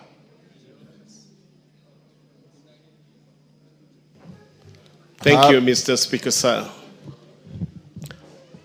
I join my colleagues to thank the athletes, and I just want to take this opportunity to wish every athlete. There are many others who are younger than those that need support. I want to thank the government for having supported sports and athletes in particular. May I also in this opportunity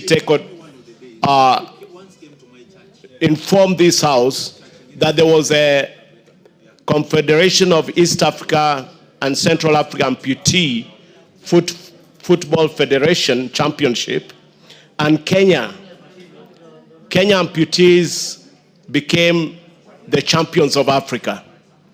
And I think this is a great opportunity also to open up and consider inclusion as we promote all other sports in the country. And this particular time, I can say it is a time that the broad-based, or the thinking that every Kenyan can play a role.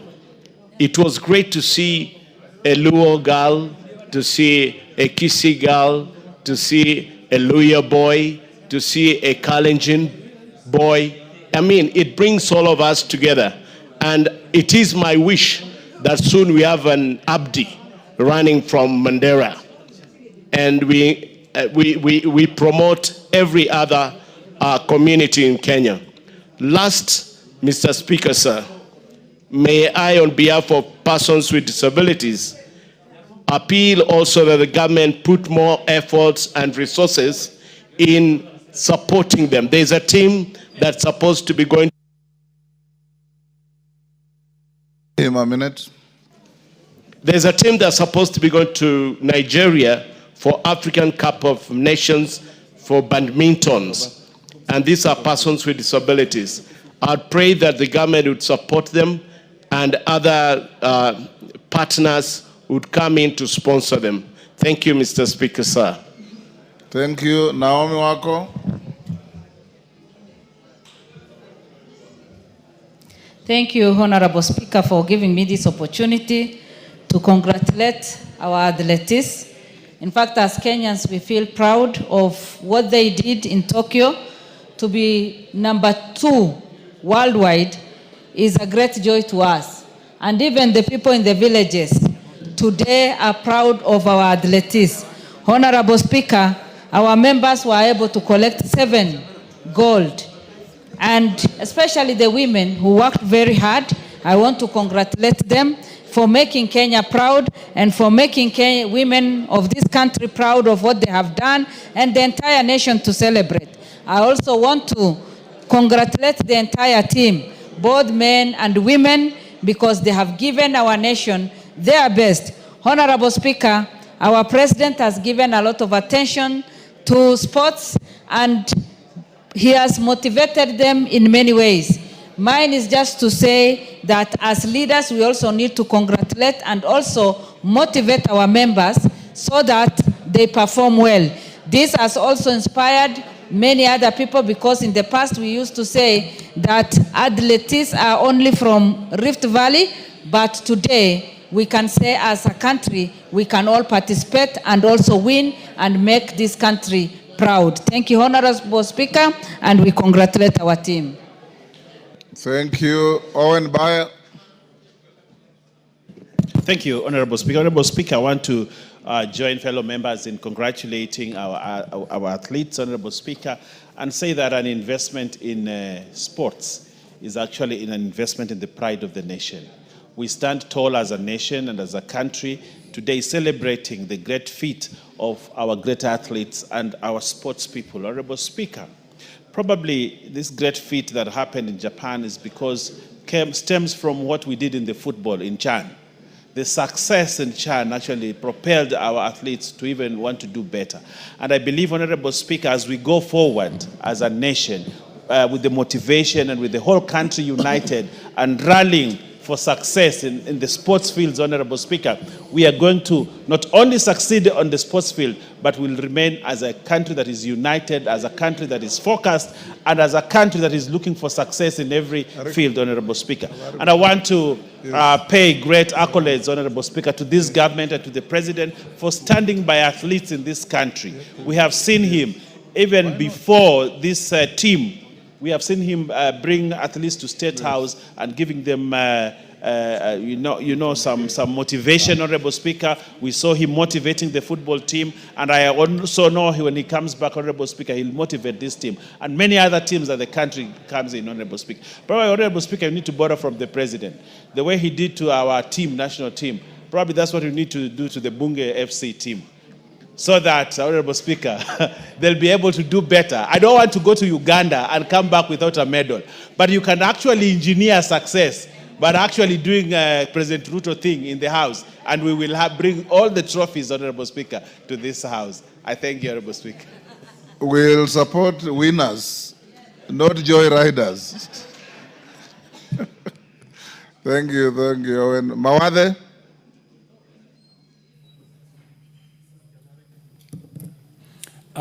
Thank you, Mr. Speaker. Sir, I also wish to take this opportunity to congratulate our athletes, especially in the ones that won in Tokyo, Japan. That was an excellent showing. We became the world beaters this time around in athletics. Also, we wish to, on the same weekend, we also won in Berlin, the 2 marathons for both the men and the women. So we also want to congratulate them. I will also take this opportunity to congratulate our football team for the Chan, for their great performance this time around.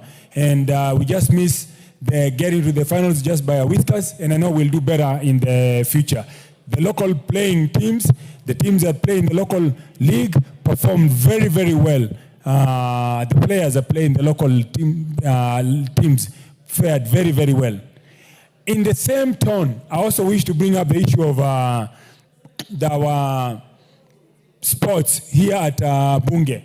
There is need to better equipped and continue to support our athletics team and Bunge FC. We fared very well in the past, but this time around we did not fare very well, and the reason is because of lack of preparation. In order to perform better, you must have camps a few weeks before the actual game. Also, you need to arrive at site on time. The Ugandans were here 7 days before the game started. We also need the same thing to arrive where we are going this time around to Uganda on time and have enough sufficient friendly. We used to travel in the past. We've gone to Turkey. Honorable members, I think we'll... yes, Lillian Sioi. I wanted to close here. Okay, Sioi. Where? Thank you, Mr. Speaker. I also stand to congratulate our athletics for the good job they have done. But I also wanted to add something, Mr. Speaker. There is a lot of exploitation in our athletics. I don't know if they are called schools or agents that are mentoring our athletics. I just realized that they take too much money from our athletics, and I was wondering if we can come up with a law that regulates, or policies that can regulate how much money they will be charging our athletics. Because most of them really work so hard, Mr. Speaker, but towards the end of the day, even after running so fast and getting a medal or getting whatever gift they're given, it ends up in the hands of other people and not them. So, Mr. Speaker, I want to suggest that we have policies that can protect our athletics on such kind of people. Namwar, is it Nabwin? Sorry, Nabwin. Thank you, Mr. Speaker, sir. Mr. Speaker, I want to join colleagues in congratulating our teams. Mr. Speaker, you realize the lost glory in both football and athletics is getting back in this country. And as a member of the sports committee, and on behalf of my colleagues, we are proud of what is happening, we're seeing in the country. Mr. Speaker, you realize one thing that has contributed to the success we are seeing is the motivation that the country's leadership is giving to both soccer and athletics. Mr. Speaker, we want to encourage and continue to engage the executive in terms of construction of the infrastructure that is beginning to take place in most of the counties, like the sports academy.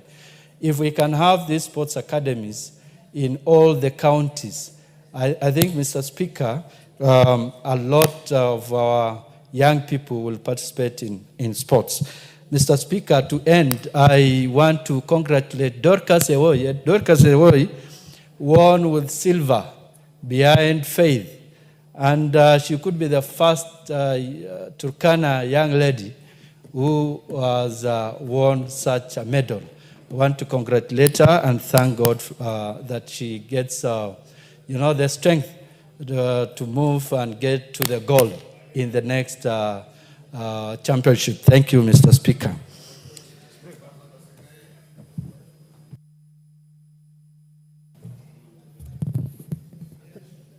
Thank you, Mr. Speaker, sir. I want also to join my colleagues to pay tribute to our gallant Kenyans who gave this country something which has never been done. Mr. Speaker, 11 medals and getting the number 2 to the United States of America, Mr. Speaker, was no mean achievement. Mr. Speaker, I would like to thank the President particularly for motivating our sports women and men in this country by giving them some motivational awards. We would like to thank him and ask him to continue supporting these sports. Number 2, Mr. Speaker, I would like to support my colleagues by recommending that we have all these sports academies in all the counties in the country. Mr. Speaker, if we have the academies in the country, in all the counties, I'm very sure we can best get the best. And Mr. Speaker, also diversify in these sports so that we can now go to 100 meters, 400 meters, and other sports in this country. Mr. Speaker, I want to say thank you and welcome our Kenyans who have gone to Tokyo and conquered. We are proud of you. Thank you.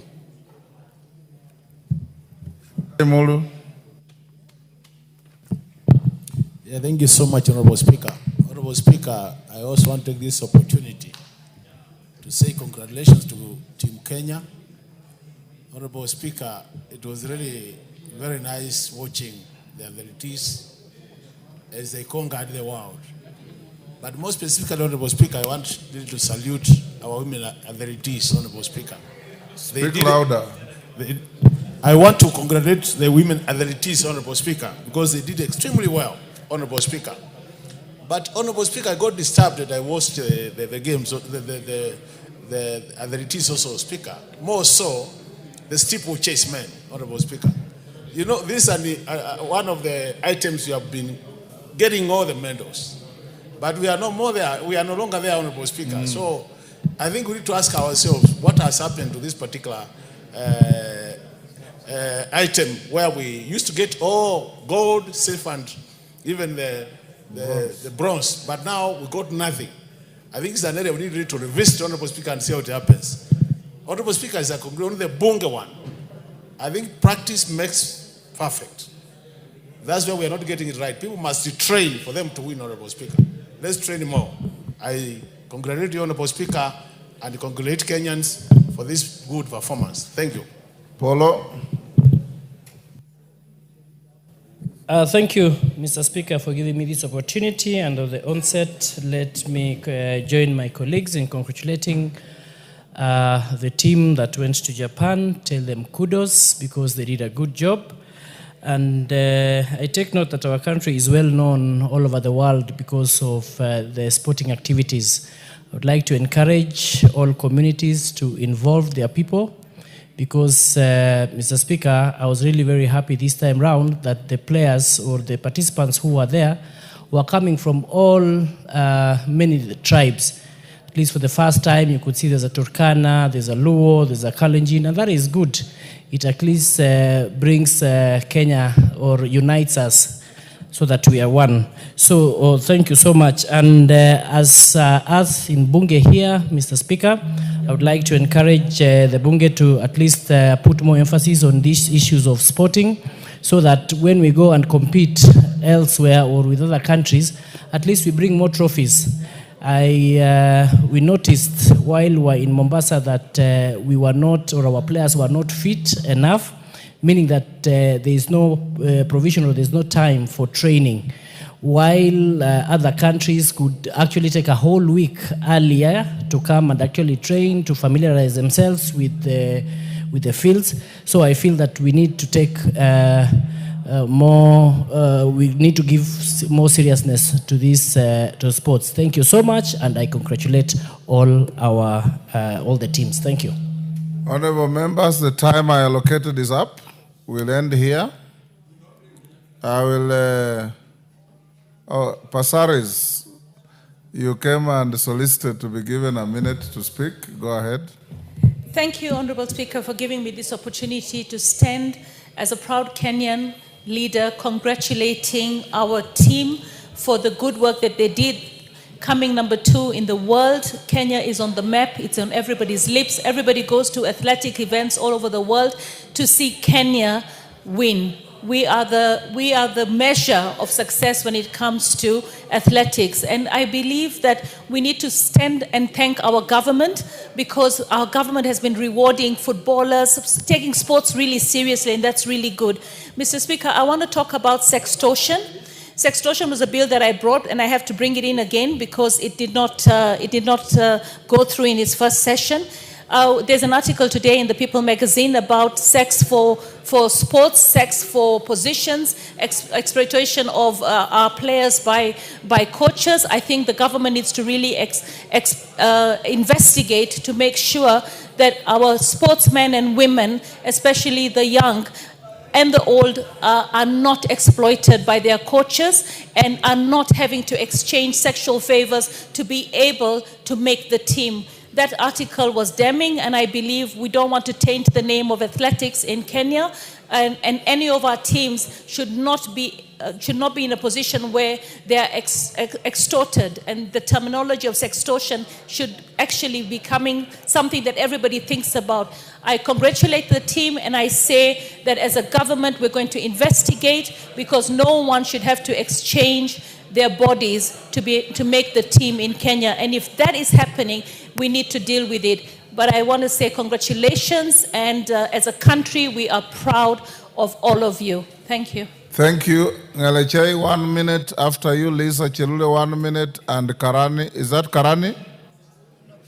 Kirima, 1 minute. 1 minute each. Thank you, Mr. Speaker, for giving me this opportunity. And as you well know, Elgeyo Marakwet is the home of champions. Every athlete in Kenya is either born in Elgeyo Marakwet or training in Elgeyo Marakwet County. Otherwise, if you are not born there or training there, you have no chance of winning any medal. Mr. Speaker, I want to give special tribute to the girls who gave us the 6 gold medals out of 7 gold medals. And this one tells us that we can achieve anything, because if you compare the US, who became the #1, and Kenya in the US is like a drop in the ocean, and we can be #2 in the continent, in the whole world. Mr. Speaker, they did a superb job, and I want to congratulate them and also encourage those who are not able to win the medals, that they have chances to, and they have equal opportunities. And for the male participants, we need to... Lisa Chelule. Ngaleche, I gave you 1 minute. Chelule, 1 minute. Asante Bwana Spika kunipatia hii nafasi pia. Nipongeze wanariadha wetu kutoka nchi yetu ya Kenya kwa kushindania medali mbalimbali ambaye tumesikia na tuliwaona. Nimesimama kwa niaba ya Nakuru County kupongeza sana wanariadha ambaye walituwakilisha. Kuna mmoja ambaye anatoka Kuresoi South, Faith Chemngetich, ambaye amekuwa akishindania medali mbalimbali. Tunajifunia kama Nakuru, tunajifunia kama nchi. Pongezi sana, na nataka kuchukua hii nafasi kushukuru President pia kwa kuwamotisha, kuwapatia motisha ya kujenga viwanja mbalimbali ambaye watakuwa wakijifunza. Asanteni sana. Kirema. Thank you, Mr. Speaker, sir, for giving me this opportunity to contribute to this Thanksgiving to our sportsmen and sportswomen. Mr. Speaker, sir, I take this opportunity to congratulate our sportsmen and sportswomen at the Tokyo Games and say that thank you for what they have done for this country. Also congratulate the President for taking initiative of which has never been taken before by other leaders who are before him, for encouraging our sportsmen and women for what they are doing. But Mr. Speaker, sir, there is a myth that sprinting and running is only done in some parts of this country, yet it can be done everywhere, provided people get facilities which are required and people to train them. I encourage the trainers and the government to take that initiative to transfer. Thank you. Honorable members, will end here on this. And as we end, we must be very proud of ourselves and our country. How many countries can have an opportunity to have their national anthem sung 6 times in a foreign capital within 2 weeks? It is something we must salute. And as we salute the success in Tokyo, remember over the weekend, 2 Kenyans again, a man and a woman, won the Berlin Marathon. So our powerhouse in athletics is something to be very proud of. And at some point, I'll discuss with the sports committee to see if we can felicitate these heroes and heroines here in Parliament. But more importantly, for the men, the boy child is lost. The boy child is disappearing. And for the committee on sports, what happened, Otienda Molo, to our steeplechase? That was our race. If Kenya won 1 gold medal in any Olympics or World Athletics, it was steeplechase. Now it's at least thanks to the young girl, Faith Cherotich. The men have disappeared. Women, take your space and keep the flag flying for Kenya. Thank you very much, members. Let's go now back to order number 7. Order number 7, questions and statements. We only have responses to statements. Is Protas Akuja in the house? Akuja is in the house. Raso, do you have the response?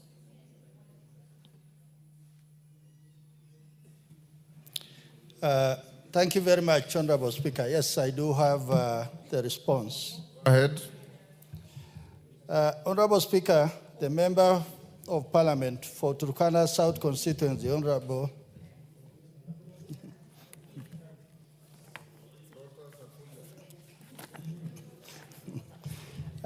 Thank you, Honorable Speaker. Honorable Speaker, the Member of Parliament for Loima constituency, Honorable Dr. Protas Akuja, requested to be apprised of the appointment of chiefs and assistant chiefs in his constituency. The Honorable Member particularly sought to be informed the reasons for prolonged delay in the appointment of chiefs and assistant chiefs in his constituency, measures that the Ministry of Interior and National Administration is undertaking to ensure that the constituents continue to access government services, and thirdly, specific timelines. Honorable Speaker, on the issue of prolonged delay, the Ministry confirms that there are no prolonged delay in the appointment of chiefs and assistant chiefs in the entire country, including Loima. On the measures that the Ministry is taking, vacant positions are usually managed by serving assistant chiefs in acting roles. Additionally, assistant chiefs from nearby sublocations are assigned to serve in vacant ones while awaiting formal appointment. This helps bridge administrative gaps in governance and service delivery, ensuring that constituents continue to access essential government services. Specific timelines. Honorable Speaker, the Principal Secretary has granted authority to appoint the Assistant Chief in the following administrative units in Loima constituency: Kalemunyang, Lorengipi, and Naipa sublocations. The appointment will be notified soon so that they can immediately start the process of authenticating the academic and professional certificates with the Kenya Examination Council and other issuing bodies after completing the authentication of their certificates. The appointees will be deployed accordingly. Honorable Speaker, I beg to respond. Akuja. Thank you, Honorable Speaker. Honorable Speaker, the response from the CS Interior has been fairly answered. However, the CS has attempted to ignore the fact that there is a serious delay in the recruitment of chiefs, especially after the interviews have been done. It takes a long time for those appointment letters to reach those specific persons who have been appointed. A case in point is the stations that have been mentioned, Renkipi, Kalemunyang, and Naipa, who did their first interview in 2023. And I'm told they received the appointment letters 2 weeks ago after this statement was issued, was raised. So it had to wait until the statement was raised is when the appointment letters were issued. So the delay is there, Honorable Speaker. Thank you. Better late than never. It's done. Thank you. Ariko Namoit is in the house. Yes. Raso, are you ready with that as well? Yes, Honorable Speaker. Go ahead. Thank you, Honorable Speaker. Honorable Speaker, the Member of Parliament for Turkana South Constituency, Honorable Ariko Namoit, has requested to be apprised of the rising cases of insecurity in Turkana County. The Honorable Member particularly sought to be informed on the following: the Lopinding incident involving snatching of a firearm from a security officer, illegal roadblocks in Lodwar town, abduction incident report, organized groups disrupting public gatherings. Honorable Speaker, the Ministry's response states as following. On 25th June 2025, during the burial ceremony of late Deputy Speaker of Turkana County Assembly held in Lokchogyo, Honorable Ariko Namoit was accosted by a group of rowdy youths as he was proceeding back to his seat after his remarks. His security detail intervened to shield him. However, in the ensuing melee, a Seska pistol was forcibly taken from his bodyguard. The incident was reported at Lokchogio police station. Honorable Speaker, the firearm has since been handed over to Lokchogio police station for safe custody and subsequently forwarded to DCI headquarters for ballistic analysis and also to establish its owner. And a case file to that effect has been opened to establish the circumstances into this incident. Witnesses have recorded statements, and it was established that the weapon was snatched from the security detail of Mr. Filiston Aletia, who then passed it over to Mr. Christopher Ereng, alias Robert Lochokot. Both individuals were placed under investigation in connection with the incident. The file was later forwarded to the ODPP on 14 July 2025 for perusal and advice. The case is pending under investigation and awaiting directions from the Office of Director of Public Prosecution. 2, abduction incident reported and an organized group disrupting public gatherings. Honorable Speaker, on 30th April 2024, at 05:24 hours, Ms. Elizabeth Eyanai, a resident of Kanamkemer village, reported at Lokchogio police station via OB that Mr. Sami Esinyen Ekitela, the Turkana South constituency manager, had been abducted by a known person at Cherinas Hotel. Police officers visited and documented the scene, collecting all items of evidential value. Investigation commenced and preliminary findings revealed that the alleged abduction was in fact a self-abduction incident. The victim was traced to his hideout, where he was hiding to evade arrest in connection with an offense of assault reported via OB with Mr. Nimrod Ekamais Lomorukai as the complainant. Statements were recorded in relation to disruption of public gatherings and the assault case. Individuals, 8 of them, were arrested. They were presented before Eldoret Law Court, where the case is pending, charged with the offense of assault causing actual bodily harm, contrary to Section 251 of the Penal Code. The case is pending before the court. Honorable Speaker, the third issue which the honorable member sought is the illegal roadblocks in Lodwar town. On 4th August 2025, the governor of Turkana County, His Excellency Jeremiah Lomurkai, was informed that aliens were being ferried along the Kakuma-Nairobi Road at 23:05 hours. He proceeded to the county council sales collection point, where he intercepted a motor vehicle registration number KDU 367E, suspected to be transporting aliens. The governor immediately alerted the OCS Lodwar police station, who detained the bus and its passengers and escorted them to Lodwar police station. The Director of Refugee Services was notified in liaison with the ODPP. The refugees were presented before court on 5th August 2025 via PCR case 123/2025 and charged with the offense of leaving a designated area without permission, contrary to Section 31(2), as read with Section 41(2) of the Refugee Act. Part B of the same. The specific measures being taken by the Ministry of Interior to curb the rise of hired persons disrupting public gatherings.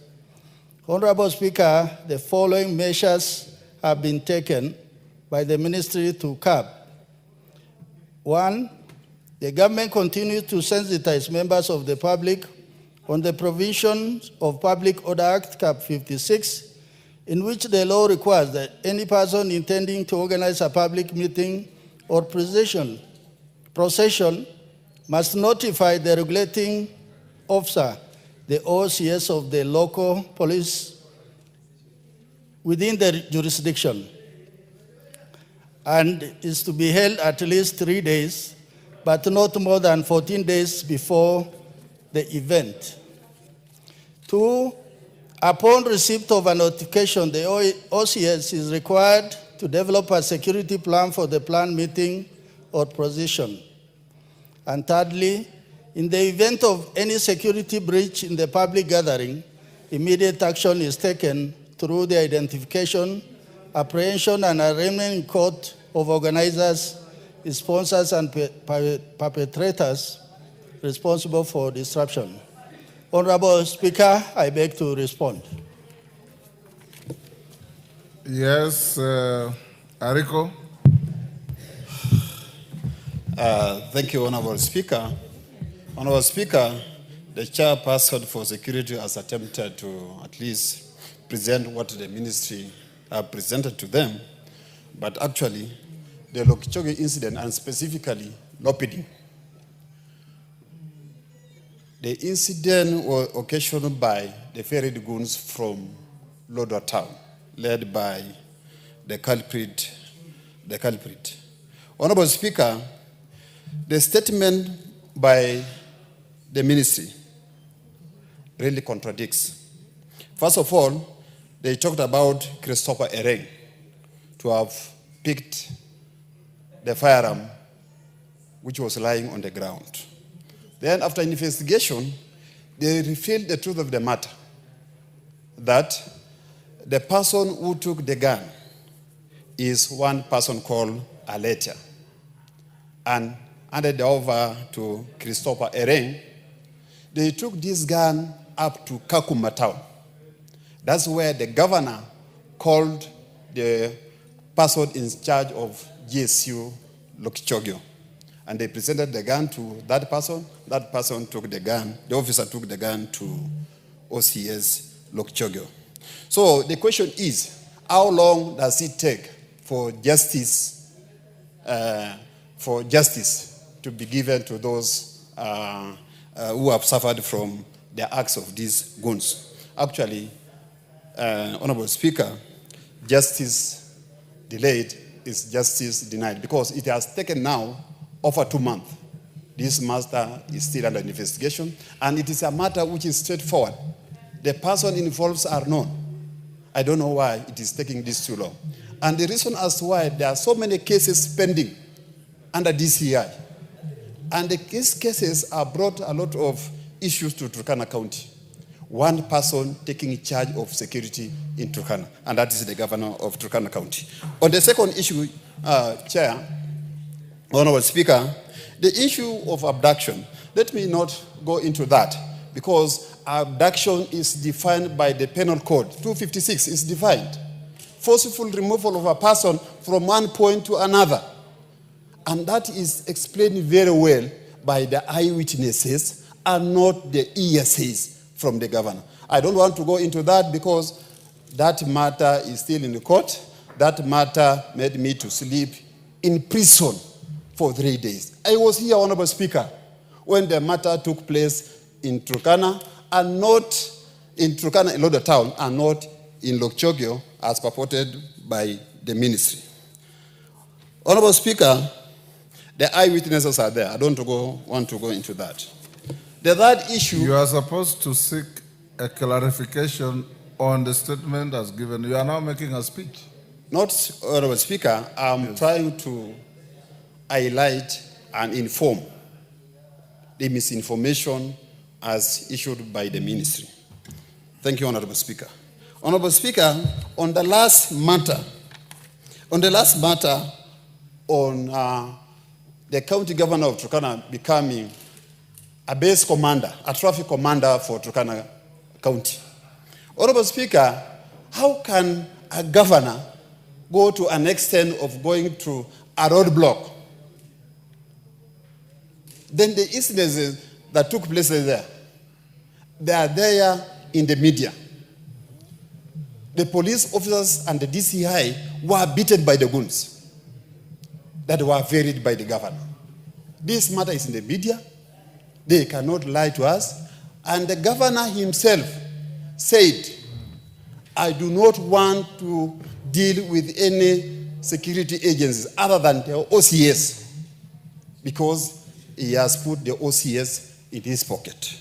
Honorable Speaker, please, we need justice. Turkana County people. Yes, Benja, what's your point of order?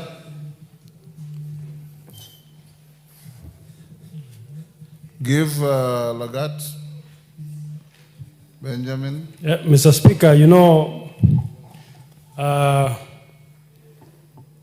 Mheshimiwa is my friend, but in our standing orders, Mr. Speaker, you don't discuss the character of a person without a substantive motion. He has discussed the governor of East County. You are out of order. He just mentioned him. He didn't discuss him.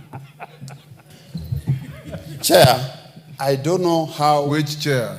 Honorable Speaker. Sorry. Yes. Sorry, Honorable Speaker. Honorable Speaker. Go on. Rescue, I don't know how the people of Turkana can be rescued. There are several incidences that have taken place in Turkana. The security agencies in Turkana have no tooth or teeth to bite. And specifically one person, and that's one person is known. Otherwise, the people of Turkana will take things on their own hands and protect themselves. Thank you, Honorable Speaker. Russell,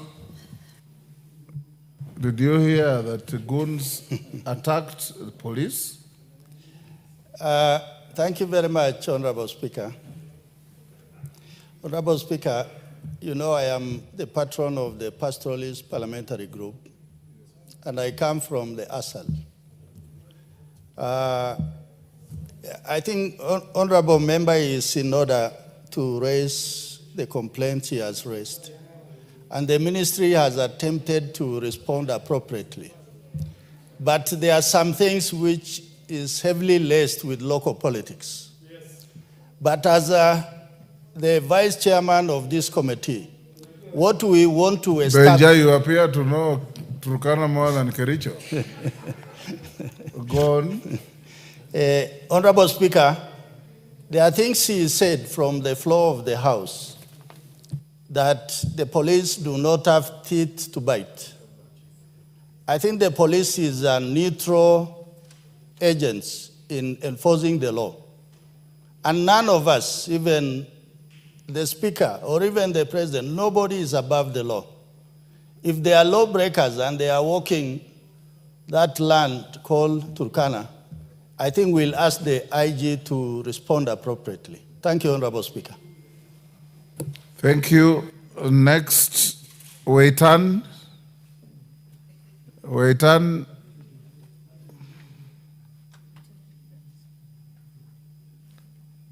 Yes, member for Turkana North. Thank you, Speaker. Speaker, I wanted to add my voice on the response to the statement brought forward by Dr. Rico, as a person of interest in Turkana and a leader in that county. Mr. Speaker, from the face value, the concerns brought out by Honorable Rico might look local politics. But the situation in Turkana, the security situation in Turkana is not good for leaders mainly, and those citizens or Kenyans who express dissatisfaction with the leadership of the county. We've had so many incidences. You can imagine, Mr. Speaker, the case of abduction. The victim at the end of the day becomes the perpetrator. The victim is made to spend in prison for almost 14 days. The victim who was abducted. Mr. Speaker, these things happen, and it worries people in Turkana because they know the truth. But what comes out of the investigation and the actions of security apparatus is really worrying. So, Mr. Speaker, though, of course, there's politics at play, but what Honorable Ariko has brought forward to this House must be looked at very keenly. Mr. Speaker, if you look at the case in Lokchogyo during the burial, it is clear from the report by the chair of that committee that it is not true that the firearm, a government firearm, is said to have been picked from the ground, which is not true. And you'll, from the reports provided, you are told that, that firearm was collected from the... If you want to controvert what he said, controvert it with alternative facts so that he can be able to be... Thank you, Mr. Speaker. The truth is, the goons varied from Lodwar, and this is what happens. Every time the governor moves from Lodwar to an area where he's doing his activities, there are 3 vehicles full of goons carried to that area, not to provide his security, but to disrupt activities of, things that are contrary to what what he expects to happen. Thank you. Honorable Raso, you've heard all those. You can investigate and invite the honorable members to your committee to discuss the matter further.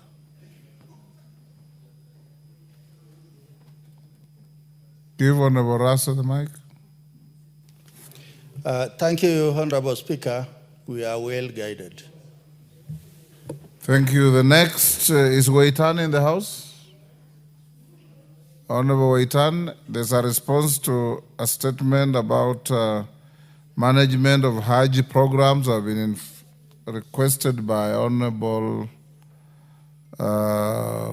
Bashir, that consultations and discussions are still going on, and we put off the matter to next week. So the matter is stayed to Wednesday afternoon next week. Hopefully you'll have finalized what you are doing. Joyce Bensouda, she's not here. Chairman Education. Where's Bensouda? Yes, Eve Obara. Give Eve the mic. You are not Joyce Bensouda by any chance, are you? No. I am the Vice Chair for Education. So you are ready to respond? Yes. Bensouda is not here. Bensouda was here and I've tried to reach her. If Bensouda is taking tea, it means she is not interested in prosecuting her request. So it is dropped. It's not dropped. We stay to next week. You can respond. Yes, yes, Wangari? Mr. Speaker, not on... Vice Chair, hold on. Is on the same issue? It was on education, Mr. Speaker. So let me finish with this first. Okay. Eve Obara, Honorable, you can hold your response to tomorrow afternoon, subject to Bensouda giving an appropriate and acceptable apology. Because she was here and just walked out. And to other members, if you have business on the order paper, try and be here to prosecute so that we don't pile unnecessary business for the later days. Wangari? Thank you, Mr. Speaker, for indulging me. Mr. Speaker, allow me to raise a matter which I think may not wait for the normal statement route, the matter of capitation in schools, Mr. Speaker. Mr. Speaker, the recess, we have been able to interact with many schools and leaders and administrators of schools, and I can tell you, Mr. Speaker, schools are suffering. Even buying chalk, buying a biro pen is almost becoming impossible for schools, Mr. Speaker.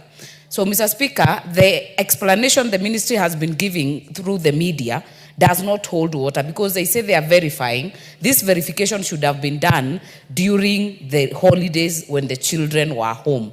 Mr. Speaker, this term is very short. In fact, students should be closing by October 22nd. They are already closing school. We have 3 evaluations and examinations, Mr. Speaker. That is the grade 3 NEC evaluation. We have the KIPSEA for grade 6, and now we have KJSEA for grade 9. How then, Mr. Speaker, are schools supposed to prepare for these examinations, Mr. Speaker? Mr. Speaker, I feel that the Committee of Education and the Ministry of Education should give a way forward. If you have given wrong figures as a head of institution, can that be deducted in the next term? But we cannot afford, Mr. Speaker, to actually be able to make sure that we have held schools in abeyance. They don't know what to do in 3rd term, Mr. Speaker. Maybe you can give direction to the Committee of Education. Owen Baya, where is your committee chair? Yes, KJ? Before we get a response from leadership, Mr. Speaker, you might want also to send the business regarding our university education, together with the communication that Honorable Martha is giving, to the Committee on Education.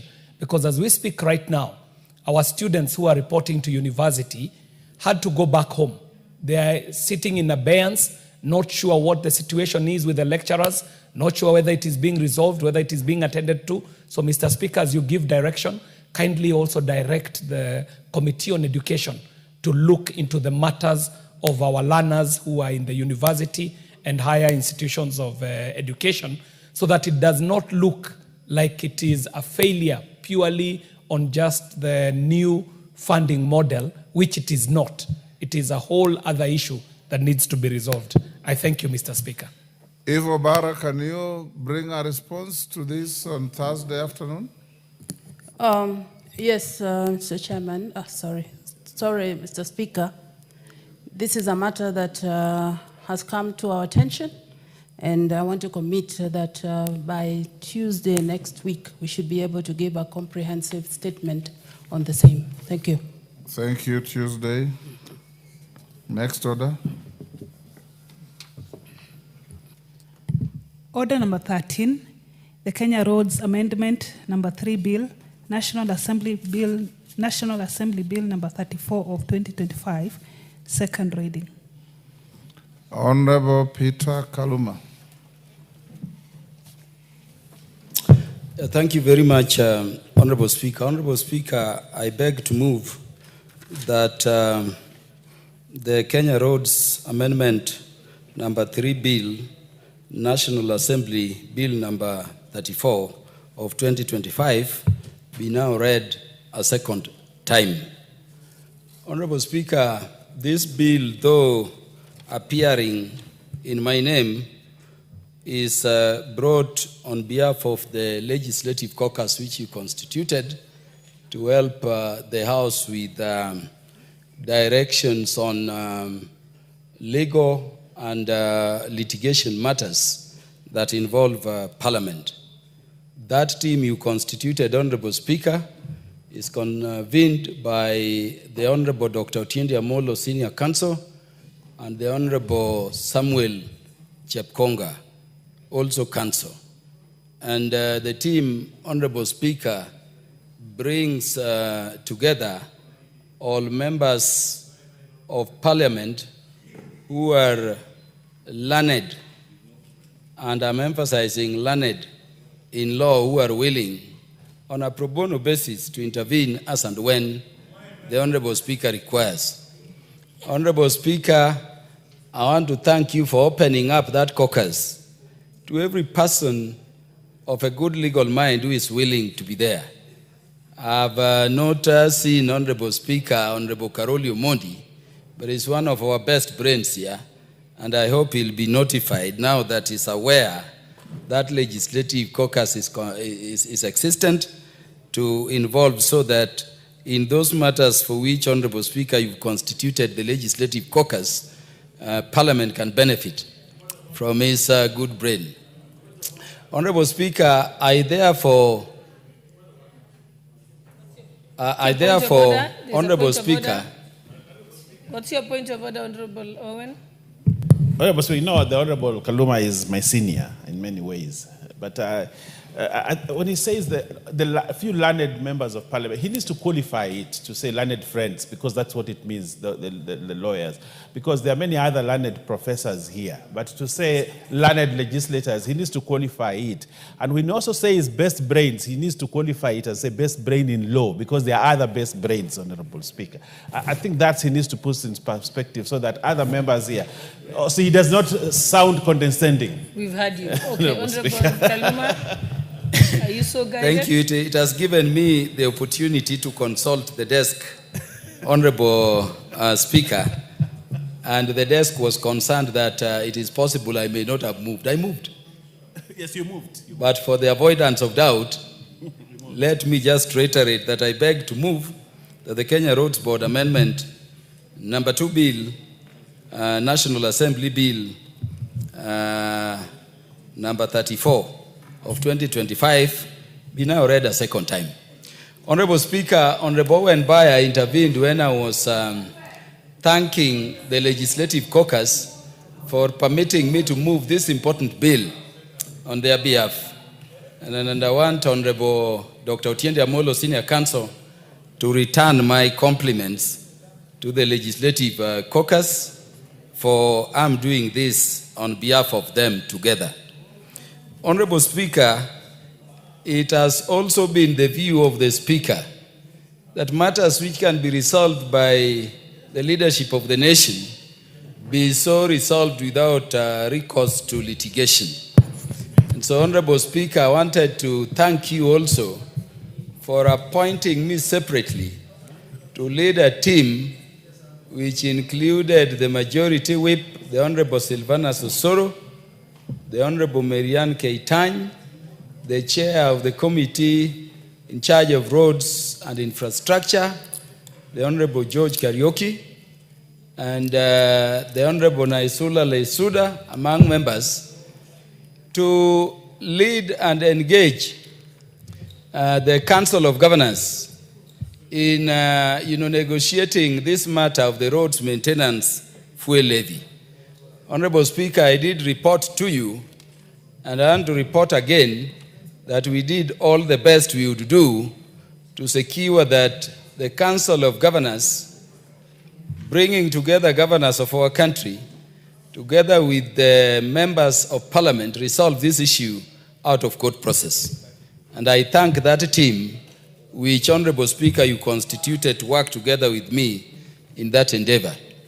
Honorable Speaker, before I go into the meat of the matter, permit me also to thank the Council of Governors under the leadership of Dr. FCPA Abdullahi Ahmed for what I saw on their part in terms of the leadership they are giving the Council, and particularly the Chair himself. We had several meetings. The most important, Honorable Speaker, was at the Council of Governors offices. And by the way, it was clear from their attitude and ours that the venue where we were meeting to take up these important matters, as people favored to be national leadership now, away from the court, was very pleasant and was commendable. Honorable Speaker, having said all that, let me also thank the chair of the departmental committee in the National Assembly in charge of roads and infrastructure, the Honorable George Kariuki, and the membership of that committee. Not only, Honorable Speaker, for joining us in those endeavors to resolve these matters, which ultimately we agreed required the intervention of this Parliament. And I'm saying Parliament to include the National Assembly, Honorable Speaker, and the Senate, and he joined us through all those meetings. I also want to thank that committee, Honorable Speaker, that because of the urgency of this matter, the committee put aside every work they were doing, Honorable Speaker, to undertake those constitutional requirements under Article 118 regarding public participation, and they did very detailed and expeditious public participation.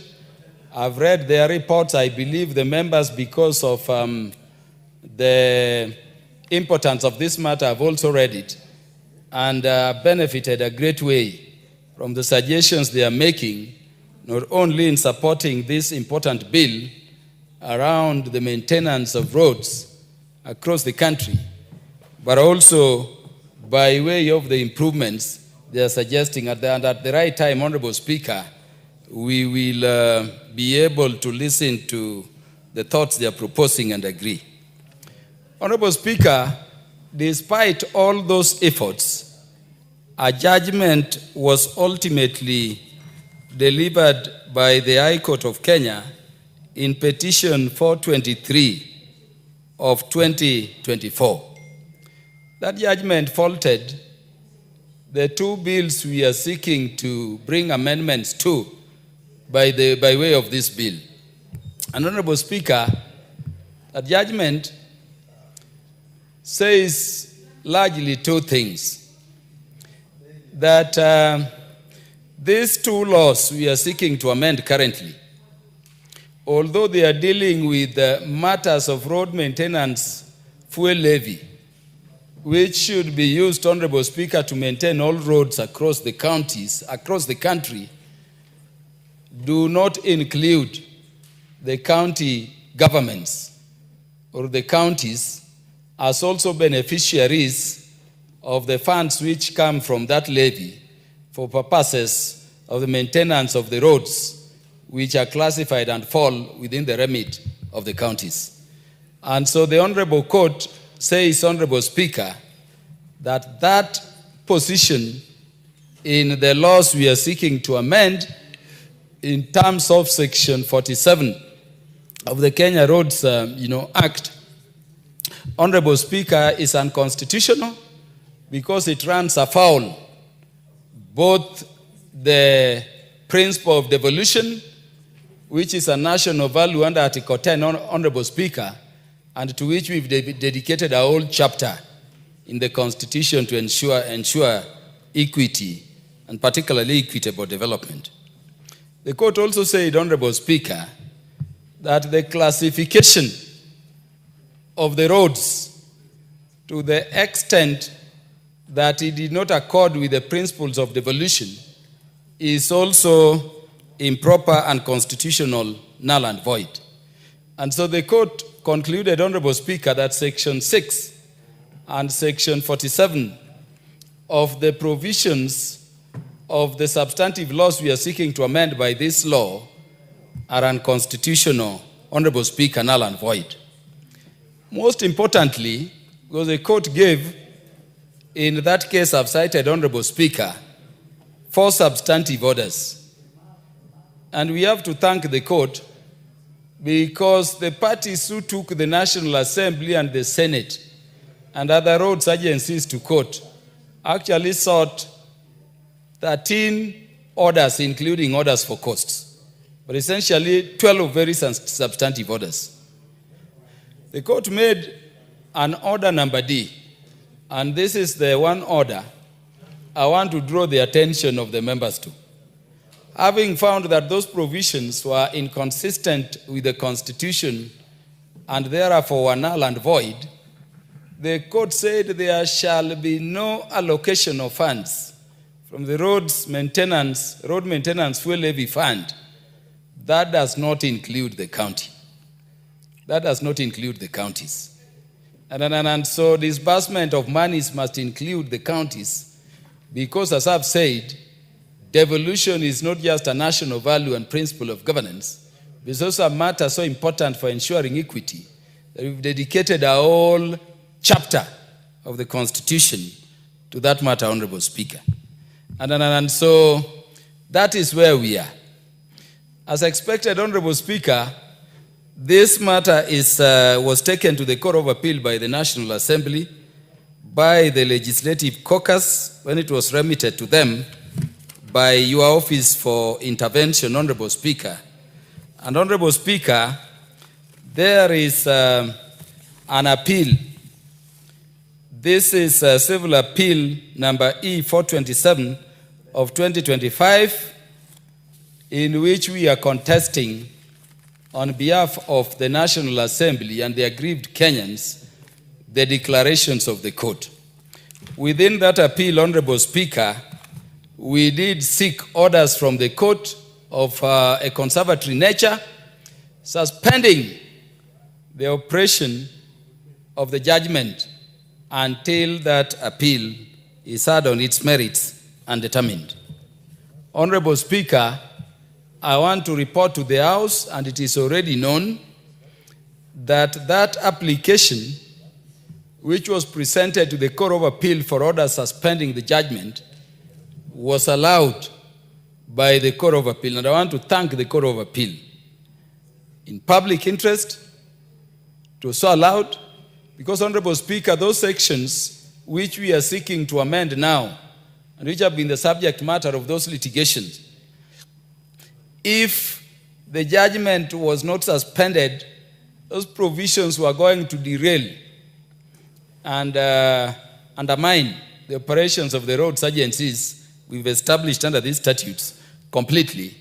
And we are going to secure that even if legislative interventions were made, Honorable Speaker, as we are seeking to do, Honorable Speaker, no road was going to be maintained in that intervening period. So I want to thank them. But I want to emphasize, Honorable Speaker, that though the Court of Appeal gave that order of stay of enforcement of the judgment in terms of all those substantive orders, that order of stay was only given for a period of 12 months, beginning July, when the order was issued. So what it means, Honorable Speaker, is that if the appeal is not heard and a favorable determination made by July next year, the bad situation for which stay was sought and given by the Court of Appeal was not given. Honorable Speaker, I have absolute confidence in the success of the appeal that is pending before the Court of Appeal, filed by the National Assembly and the aggrieved roads agencies. And I have no doubt in my mind, Honorable Speaker, even as I move the consideration of this bill by the House, that there is a chance, and a very high chance and probability, that that appeal must succeed. But Honorable Speaker, there is a good reason as to why we are favored to be in leadership position at this point in time. And there is a good reason, Honorable Speaker, as to why Kenyans chose us out of the 55 million Kenyans in the country to be in this arm of government whose core mandate is to legislate. And so I want to confirm, Honorable Speaker, that this bill is being brought not to concede that the appeal will not succeed, but as a point of leadership confirmed by those previous meetings we've had with even the members of the Council of Governors under the leadership of Dr. Ahmed Abdullahi, and of course the other meetings and interrogations, to do what is right in public interest for the people of Kenya in spite of what other processes could be there. Honorable Speaker, that therefore now brings me to the substance of this bill. It's a very short bill. We are effecting amendments to a number of provisions in the Kenya Roads Act and in the Kenya Roads Board Act. Honorable Speaker, if you look at clause 2 of this bill, and I know because of its importance, all members have looked at it, we are seeking to amend the current section 2 of the Kenya Roads Act, which appears to date to be only speaking to national roads. I understand that is so, Honorable Speaker, because that law was enacted well before the current constitution. And it is something that needs to be cleaned up. If you looked at the 4th schedule of the constitution, the categories of roads in the country are national trunk roads and county roads. And so we are making it clear that these laws, to be in conformity with the constitution, Honorable Speaker, cannot be restricted just to national roads as is the case now, but must now have a category of national trunk roads falling within the remit of national government roads, or roads to be maintained by national government, and then county roads. Honorable Speaker, at clause 3, we are dealing with the matter of classification. And this is the substantive amendment to the contested current section 47 of the Act. And so we are clearing that in line with the judgment and to the extent agreed by the House of Parliament, Honorable Speaker, the new roads classification will accord with the first schedule of this bill so that we can carry the entire country aboard. And Honorable Speaker, if you go to the first schedule, you will see, Honorable Speaker, those various categories which have been existing in the law we are seeking to amend, and the proposed new categories. So we are proposing a category AS and category A and B to fall under national government. The description is there. Honorable Speaker, I've looked at the report of the departmental committee in charge of the subject matter, and I have noted they are proposing the crunching together of AS and A into one road category. It will be considered by the House at that point in time. Honorable Speaker, at the level of national government, we also have those roads which are falling within cities and urban areas or leading into critical facilities within urban centers. And so you see under the first schedule at page 788, Honorable Speaker, a category A2 for urban roads. Again, they are categorized as A, U to signify it being within urban jurisdiction, category B, U, and CU. In terms of rural roads, Honorable Speaker, falling within the mandate of the national government for maintenance, at page 789 of the bill, there is category C, which has not been amended much. It is what is currently existent, Honorable Speaker. But Honorable Members, I want to alert you to a new category being proposed by myself on behalf of the Legislative Caucus, category SP, Special Purpose Roads, and category SR, Security Roads. The Special Purpose Roads are described as roads providing direct access to places of specific national, social, or economic importance, including industrial and commercial areas and government institutions, such as schools, hostels, if they were to be national government referral facilities falling within the remit of national government, prisons, government housing, and such national government facilities. And Honorable Members, I confirm this is a very important category that we are introducing.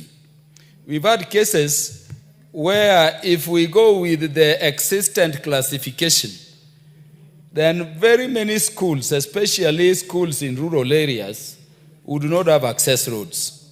We also have roads which are classified in the manner that they are classified currently. But Honorable Speaker, you may be having a school between a national government road and a county government road. Worse still, Honorable Speaker, you may have a situation where a river is also cutting between those two roads.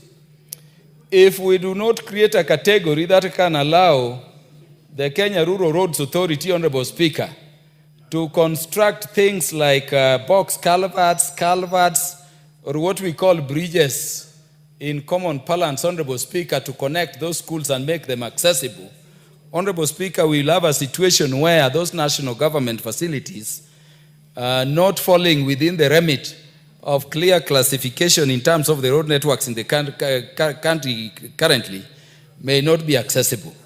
Honorable Speaker, we've been told by the CS in charge of National Treasury that since independence, it is now some 63 years later that the national government is doing a box culvert or a bridge across River Tana. The children of that area, the children of Kenya, Honorable Speaker, have been crossing that river, and we know that this river is highly infested with crocodiles, risking their lives just to get education for 63 years. We are saying, Honorable Speaker, that if funds were to be available, such a road would be done even if it is not linked directly, Honorable Speaker, to a national government road or a road falling within the remit of the county, so that the children of Kenya, wherever they are, and the people of Kenya can, Honorable Speaker, access those critical facilities. Honorable Speaker, in terms of security roads, we are leaving its determination, Honorable Speaker, to the ministry that will be in charge of internal security. I've been in that committee, Honorable Speaker, for very long. And I can confirm that the last time I visited, Honorable Speaker, Laikipia, there is this big forest where cattle rustlers, take animals to. It's called Mukogodo Forest. And then once the animals are inside there, you will be told even police cannot dare enter that forest. The rustlers will do whatever they want with them. And in our assessment, if such a road were to be categorized as a security road, that is a road that would be easily, fall under this classification. And so the funds would go to create a road through there. Honorable Speaker, if you go to northeastern Kenya, the main reason we have AIDs, the explosive devices, is that these terrorists normally dig, just the Maram areas and plant the explosives there. Okay? And we know the coast as a nation where even our security personnel are moving and they are all overturned and killed instantly. We are saying that under this category, places like Northeastern, places like Boni Forest, places like areas along the Indian Ocean which are problematic with these people, beyond the other categories which fall within national government, Honorable Speaker, and which fall within the counties, those roads can be done for better security. We have the case, Honorable Speaker, of Shakahola. And let me say, Honorable Speaker, we visited Shakahola when the tragedies there and the atrocities which were being committed against Kenyans there, started. Honorable Speaker, it is so vast. Let me say on the mic that if we just did some security roads across that vast, thorny area, those cases would not be there. But currently, the area is so vast, it is so large, it is so big, it has those thorny trees we've been struggling to eradicate, so vast that once you push people in from the road coming from Majilagobaya through, Honorable Speaker, you cannot hear what is happening to a Kenyan inside there. No wonder we are dealing with radical extremism, violent extremism, with even integration of religion. But you have people in court, but the thing is continuing. And you've had people, honorable members, asking, where are the neighbors when all those Kenyans are being killed? And I can tell you, the numbers of Kenyans who have died in such a place, the numbers you hear may not be the entire number of Kenyans who have been killed and have decomposed there. Such places need security roads because it becomes a security necessity for purposes of intervention.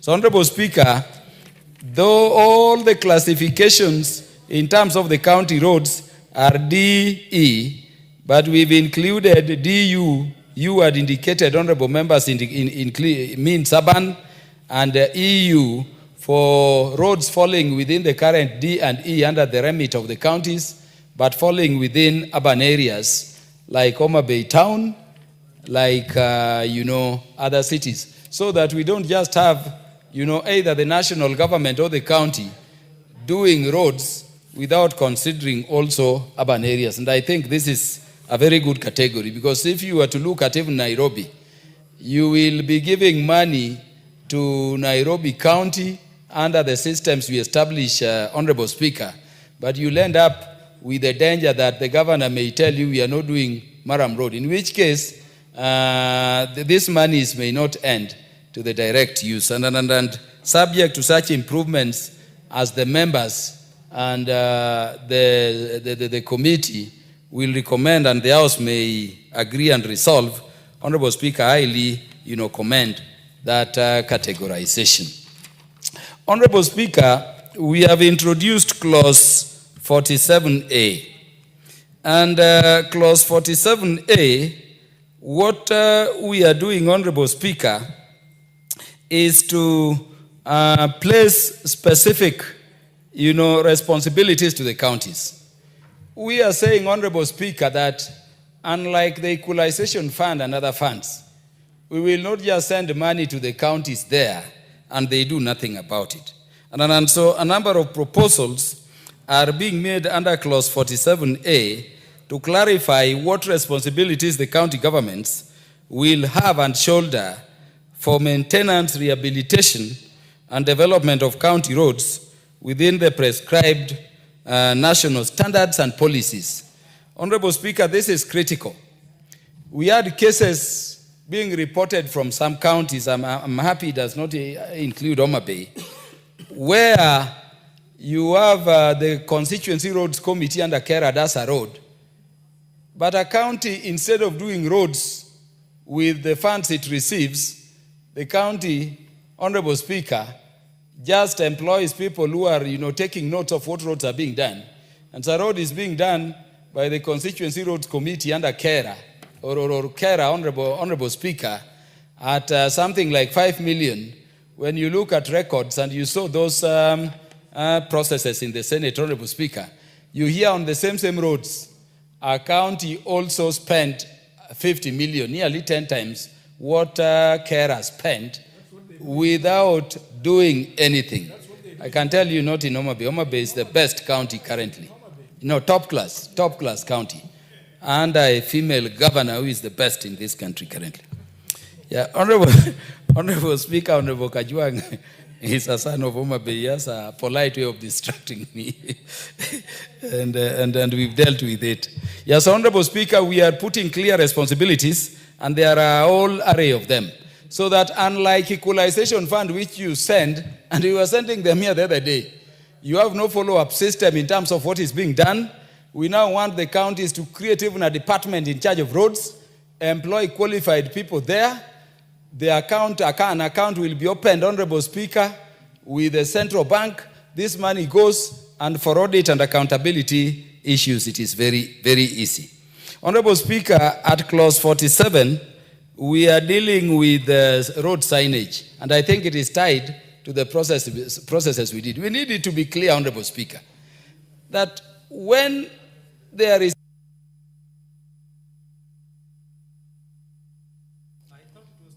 You can proceed. Give him more time.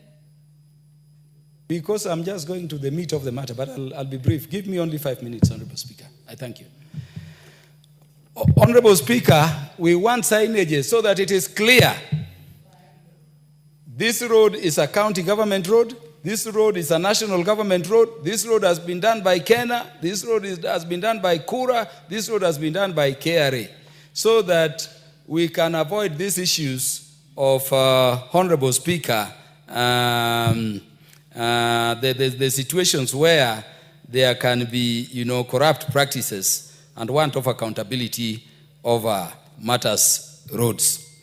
Honorable Speaker, lastly, and the most thing we are dealing with, and Honorable Speaker, you will see this in the bill, and I know members have looked at it, is having been, thought that we are adding the counties, we have to reorganize the percentages into which, the roads maintenance fuel levy is to be shared.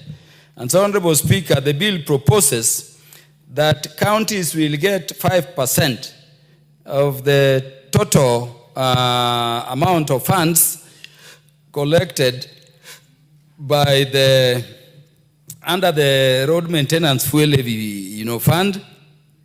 Honorable Speaker, because we have created that new category of sharing, the existing categories have to go down. So counties will get 5%. We are moving the allocation of Kenya, which was initially at 40%, Honorable Speaker, down to 36% to accommodate that share to the counties. Honorable Speaker, we are then moving the allocation which was going to Kenya Urban Roads Authority, KURA, from 15 to 14%. And Honorable Speaker, we are then moving the allocation which was initially being accorded to Kenya Rural Roads Authority at 32% to 31% by 1% to accommodate that addition to the county. I know, Honorable Speaker, some would be asking, why are we giving the counties 5? But Honorable Speaker, I'm saying that this is not equitable share. Counties still receive an equitable share, a portion of which will be going to roads.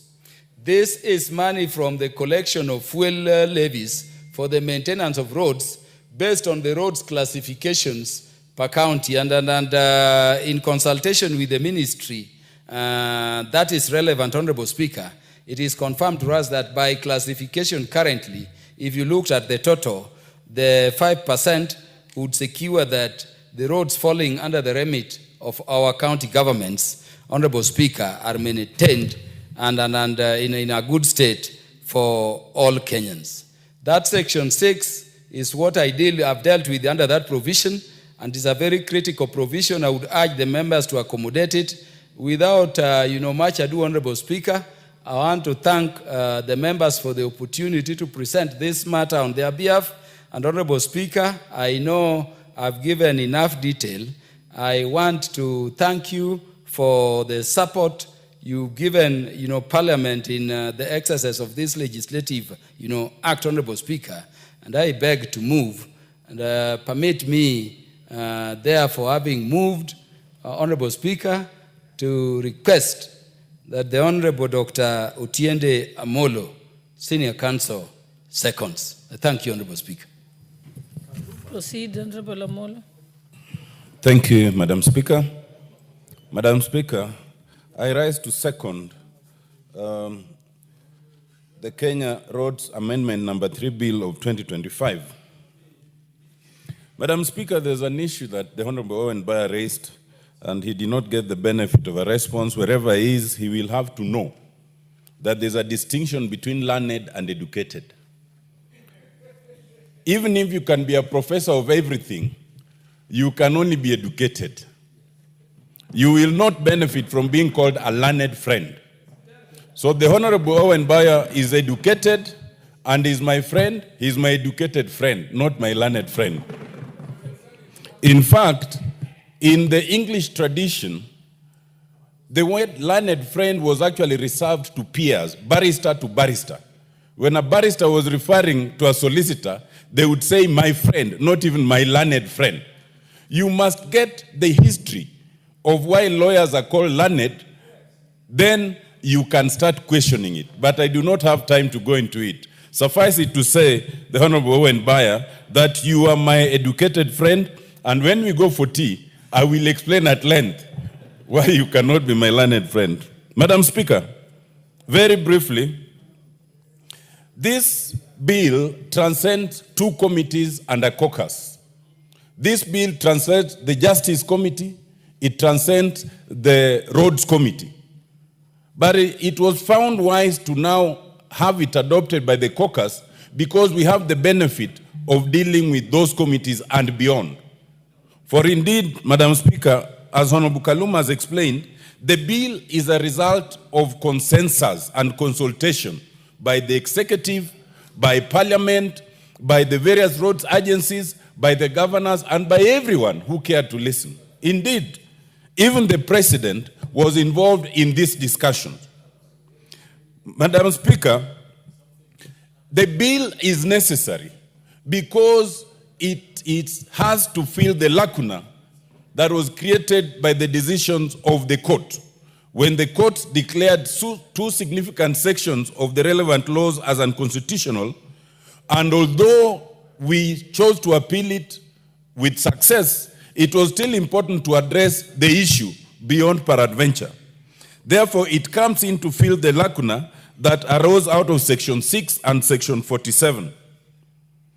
At this stage, let us explain two things, Madam Speaker. One, contrary to popular belief, the monies allocated to KERA, both under the original provisions and under this bill, are not put in the hands of members of parliament.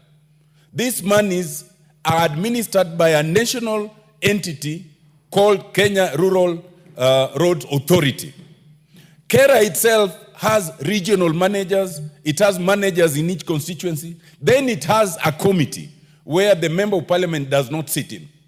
The limited role of the member of parliament is like any elected leader, because the member of parliament has, a view, a landscape view of the roads in the constituency. So you are able to suggest that please balance it out between the wards, please this one is worse than the others, and that is a role that is called representation. Secondly, these are not funds that are allocated for devolution. These are funds that are appropriated for the national government. And as such, when they then come back to be used, whether in the wards, in the constituency, in the counties, they are being used as decentralized funds, not devolved funds. And therefore, those who argue that we should abandon this because of devolution are missing the point. This is not money meant for devolution. This is money meant for national government, but because the Constitution requires access to all services and decentralization, they are then decentralized in that manner. I hasten to add that when the judgment was rendered and the provisions were to lapse on 21st of June, before the last financial year, it took the intervention of the President in consultation with Parliament and the agencies and the governors to agree on some form of allocation. And I believe what was agreed was 35%, and there was a balance of 30%, which on behalf of the members of Parliament, we will be requesting that now it should be released pronto. It has not been released to date. It ought to be released immediately. Madam Speaker, Section 2 does what has not been done before by reclassifying roads as national and county. And then the national roads are reclassified as highways, urban roads, and rural roads, which is very important. But what's most important is to understand that the classification is not at random. The classification is done by the CS for the time being in charge of transport, but on a very scientific basis, which is also outlined. And it is done every 5 years in the event that some road has now mutated, either to a better one or a worse one, so that every 5 years the CS is required to do that. In doing so, it is expected that any road that is being worked on, there must be signage, as Honorable Kaluma had said. But what's important with the signage is not just indicating that this is now done by the county or KERA or KURA. 3 things are important. One, so that you do not misuse funds. There have been cases of one road being claimed to be done by 3 different agencies. The second one is so that people would know exactly how that road is to be done.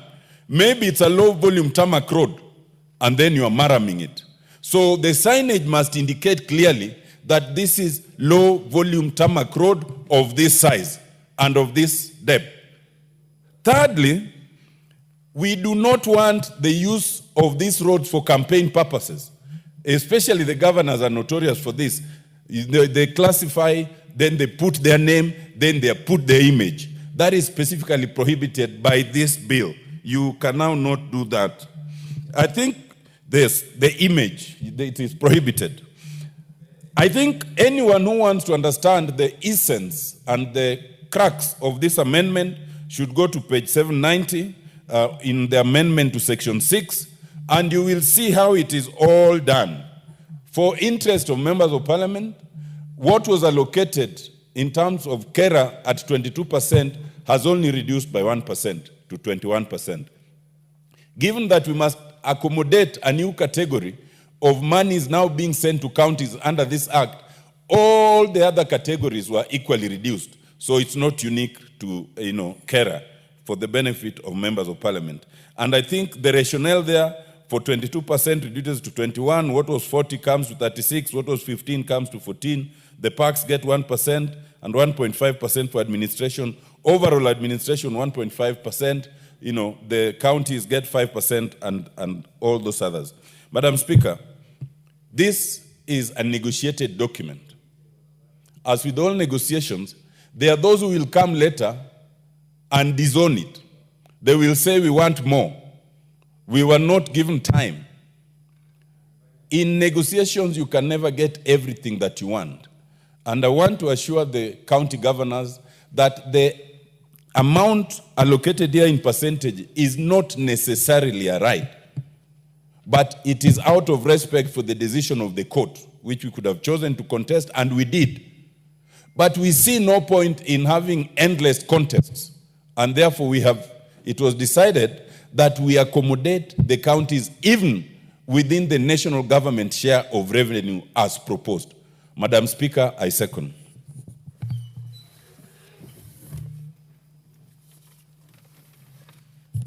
Honorable members, I now propose the question that the Kenya Roads Amendment number 3 Bill, National Assembly number 34 of 2025, be read a second time.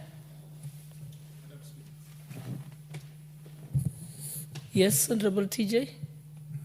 Then I think I've seen KJ. You've pressed the intervention button. You can go next. Yeah. Those who want to contribute, please press the intervention button. Madam Speaker, I'm a member of the Committee on Roads and Infrastructure. I've had my learned friends, Honorable Kaluma, and the member for Rarieda, explain that this bill is a reflection of the caucus, of which I'm a member. I prefer to treat it like every other private member's bill. I say so because I want respect for committees. Matters under the standing order and under the Constitution that comprise roads are supposed to be dealt with that committee. But every other member is free to bring legislation. So if we create a precedence of some caucus taking mandate over issues in this House, we will confuse ourselves. But this is before us properly as any other member's private bill, and I will contribute to it. I want to thank Member for Homa Bay for bringing this amendment. This amendment will provide clarity in the maintenance and rehabilitation and development of roadwork in this country. It will give effect to the 4th schedule of the Constitution. In this bill, it is rather obvious that these roads are running through counties. And I think it is just by misadventure that the Roads Board Act or the Roads Act was fashioned in a way to exclude the counties. It is not rocket science that these roads are passing by counties. And so it is rather obvious that counties should be involved. And so when Mr. Justice Mugambi made that decision, he was right to have termed that to have been unconstitutional, and it overstepped the mandates of the counties. So we are here trying to create a legislation which conforms to the Constitution and also respect the principle of devolution, which is an important architecture of this Constitution. Madam Speaker, this bill has given us an opportunity to reflect on different principles, and only 5 or so principles would I explain and sit down. Number one, we have had to have a balance between the counties and the national government And you will see we have proposed a consultative procedure by which the classification may be done together with the national government in consultation with the county governments. The second thing it has allowed us to see is when monies are sent to the counties, and Honorable Kaluma was just shy to explain, but I think he tried very hard to hide it, that there are those counties that receive money, and instead of applying them to the specific issues, they divert them into other issues. So that in this bill, we have reflected and put something which looks like a conditional grant. If you receive money, you must use it for roads. You can't use it for something else. We want countries and we want to encourage counties to build roads. We want to see roads in our counties. We even want to see a kilometer of a county, of roads that is in the name of a county. I've never seen any of those. And so, you get this money, you must use it on roads. And we have reflected that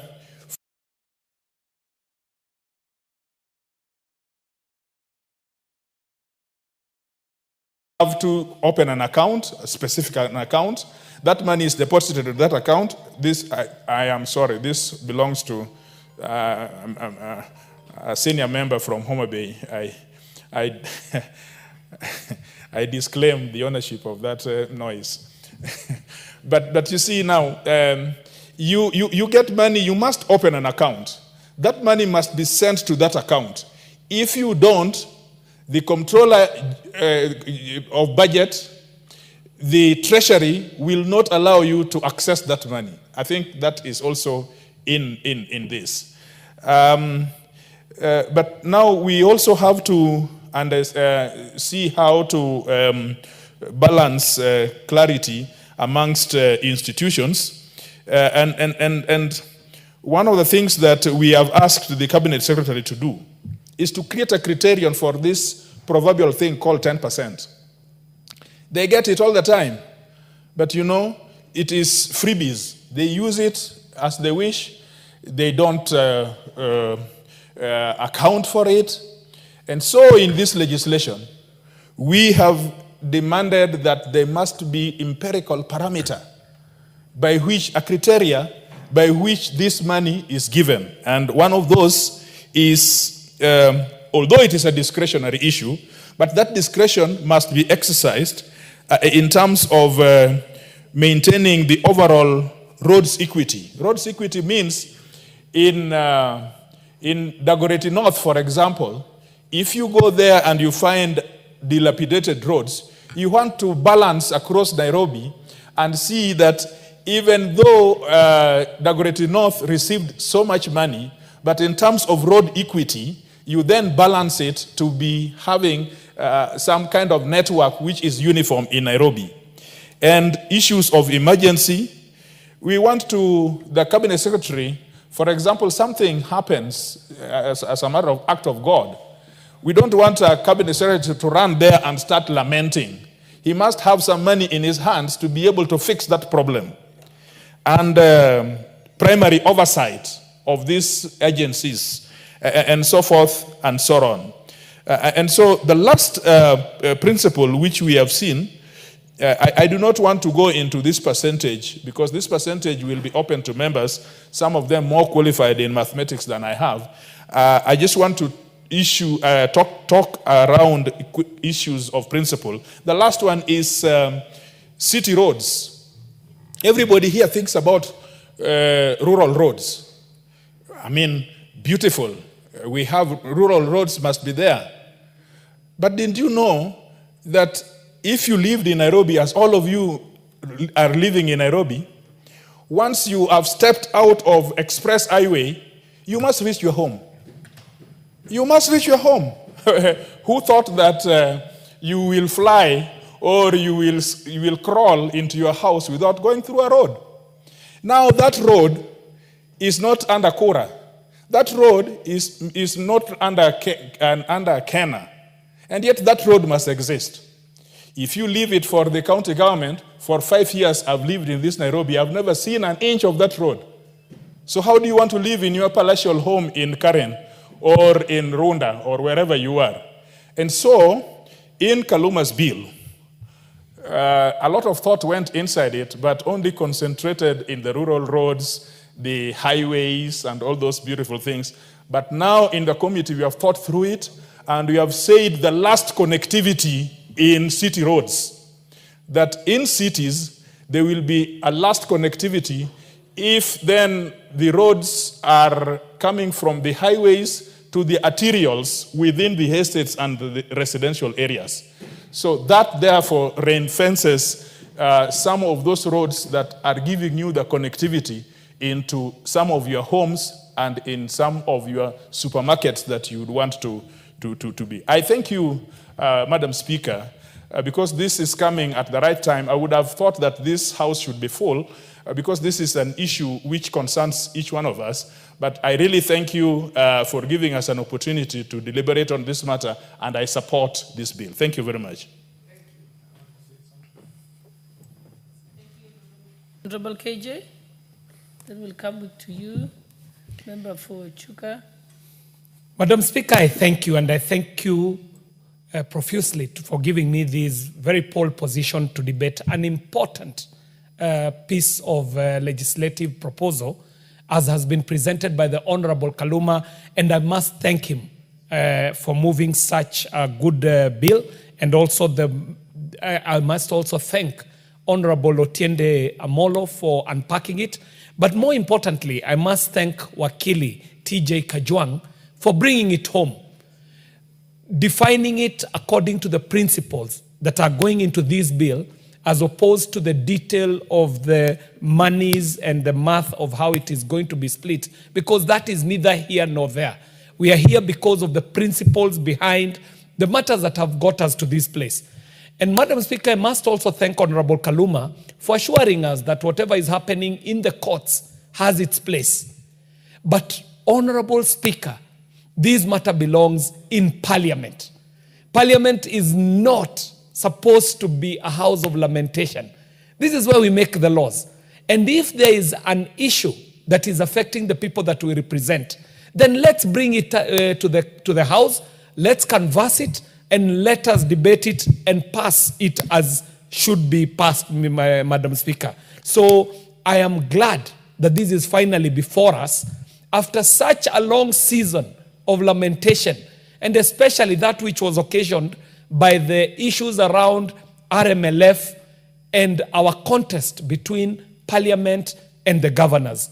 Madam Speaker, this bill, as I am seeing it, is seeking to primarily first align the whole road sector with our new constitution.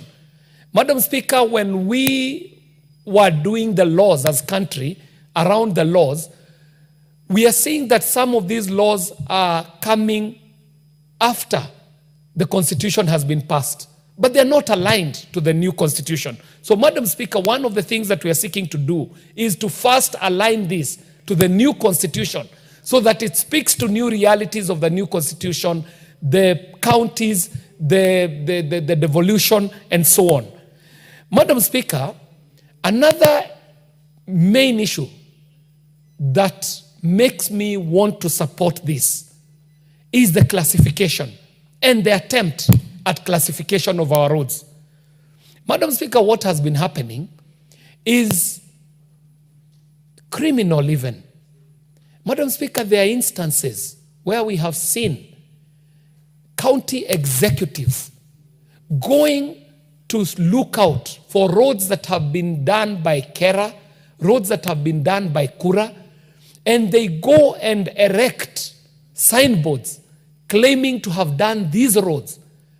A criminal offense, Madam Speaker. They knowing too well, only too well, that there might not be any person coming after them to check whether that road was done by the county or whether it was done using national government resources. And I want to add weight to what the Honorable TJ Kajwang said, that we who are representing people in urban areas, we who are representing people in city counties, we find ourselves so disenfranchised because when arrangements are being made for resource allocation, people assume somehow that cities are already resourced for. But the Honorable TJ Kajwang can tell you for a fact that some of the better roads that have been done in Nairobi City County have actually been done by Kenya Rural Roads Authority. In constituencies like the Dagoretti South constituency, Madam Speaker, some of us came to the city in 1969. Dagoretti South as a constituency was brought into the city precincts in 1969.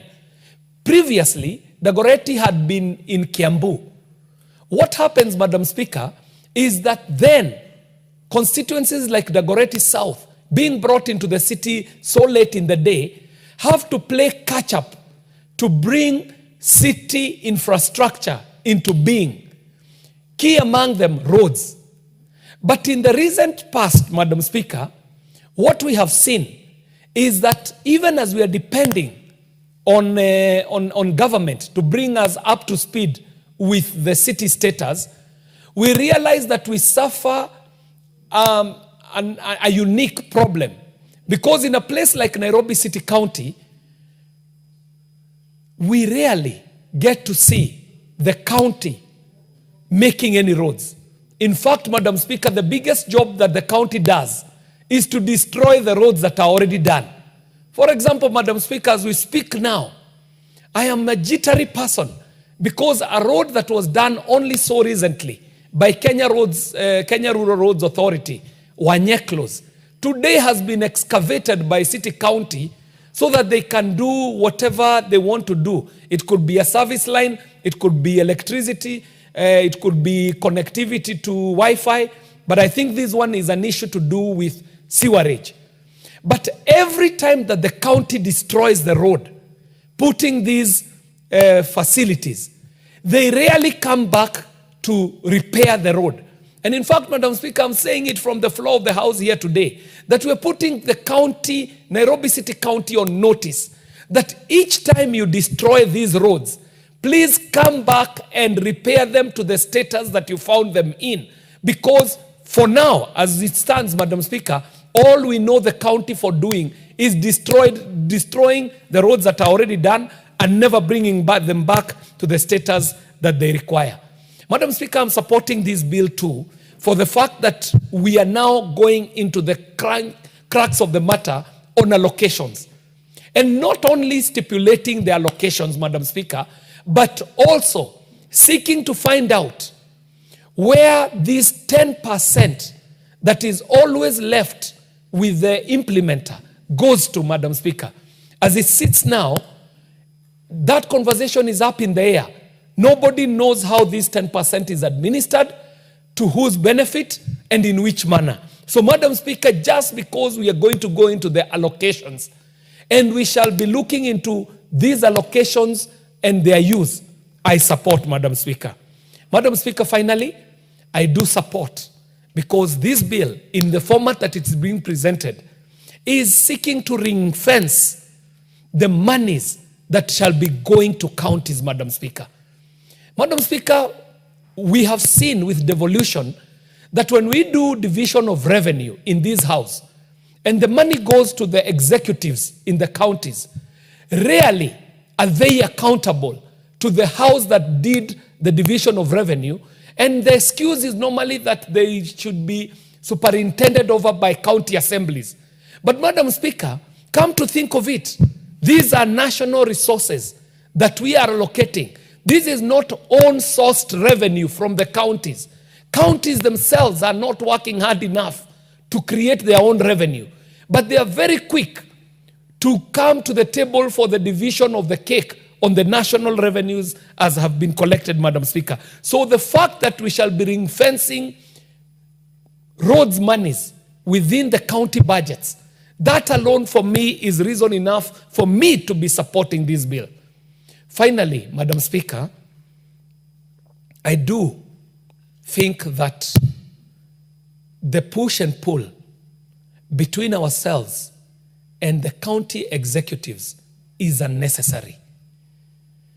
what this parliament has been able to do, even in the absence of good frameworks like we are putting up today, even just on RMLF, Madam Speaker, has to be celebrated. Madam Speaker, I know you're a proponent of the bottom-up economic transformation agenda. And in Bita, when we were campaigning, one of the things that we were talking about is how we shall make Kenya a saving nation. And Madam Speaker, this parliament was agreeable that a certain percentage of RMLF must be set aside for savings.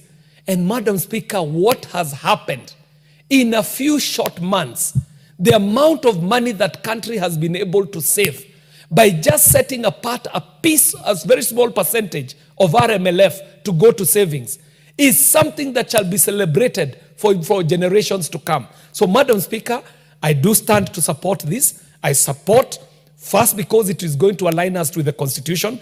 Secondly, because we shall go into good classification. Thirdly, because we shall make allocations clear and transparent. And finally, the fact that we shall be able to ring-fence the roads monies that go to county are good reasons enough for me to support. And in the third reading, Madam Speaker,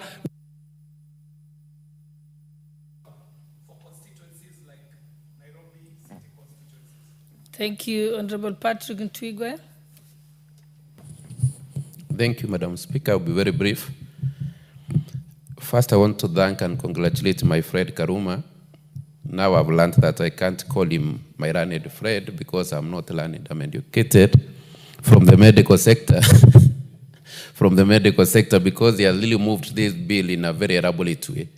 It was so clear, even to those who might not have learned the bill, the way he has gone through it now, it's so clear to everybody. I want to say two things. One, there has been so much corruption in the road sector because of poor classification or not very clear classification of roads. Because county governments, calling themselves government and independent, you do a road, tomorrow they process documents and pay. So this classification of roads is very good at it. It has come out very clear on how roads will be classified. And I want to thank my neighbor at home, Justice Mutebe, who made that ruling, because it opened our eyes as members of parliament that we needed to register and stop crying. Finally, we are there now. Instead of crying, we are there. We are having a law now that will guide how monies will be shared. And my friend Karuma was very clear that the court ruled that any disbursement of money must include the county government, must include. So the court did not stipulate a figure that should go to county government. And that committee, where Honorable Karuma sits and the other learned colleagues, has been so magnanimous even on the 5%, because the court did not dictate on a percentage. But I believe that 5% is good for county governments. But even as we say we have ring-fenced the 5% for roads, we passed a law in this parliament again ring-fencing money for primary health care, FIF. I've just been around the country. The money is not ring-fenced. It's going to hospitals, and governors are asking for it to be returned back to the county accounts. So even this for launchers, we ring-fence the 5%. How will we make sure that the money is ring-fenced and it remains money to do roads? Thirdly, as this debate was going on between members of parliament and governors, at times I would listen and wonder when governors say loans, you know, loans are in counties. So I was wondering, when constituencies are where? Because when somebody says loans are in counties, so the ones we are doing are in where? In another country, I'm aware of the, when we claim that loans are in counties. Secondly, there's a point that was raised by Karuma that was very important, that loans that go to critical infrastructure like schools, like hospitals, like police stations. Because, for example, in my constituency, using it as an example, we have so many livers and at the liver bench, you find there is no road leading to a school, but we need a bridge to connect children to that school.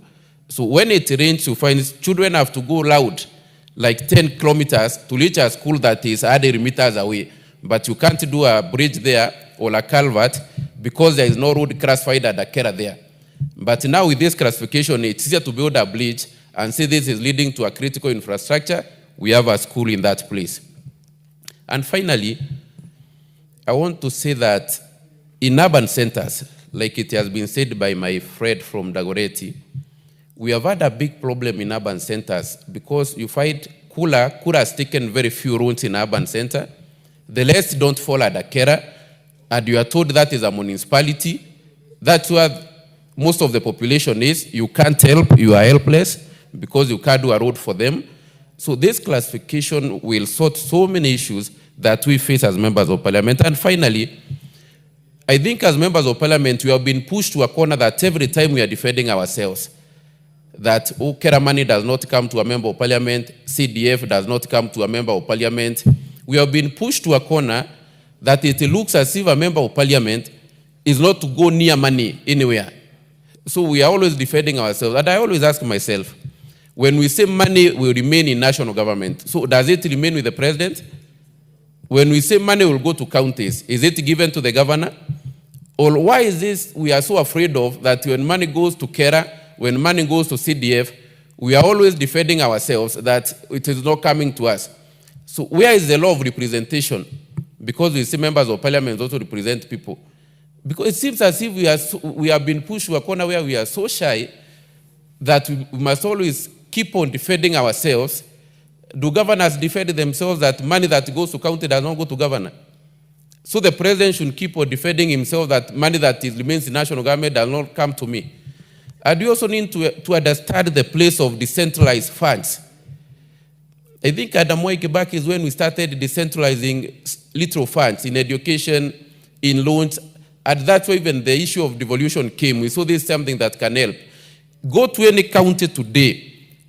If you see a good road, don't even look for a signboard. Know that that is a Kera road. You don't even need to look for a signboard. If you see a motorable road in our rural places, you know that is a Kera road.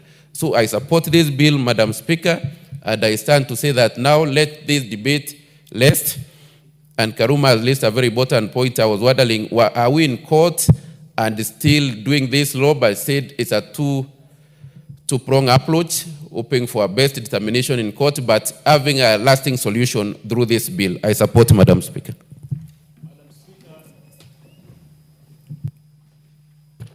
Yes, Honorable Owen.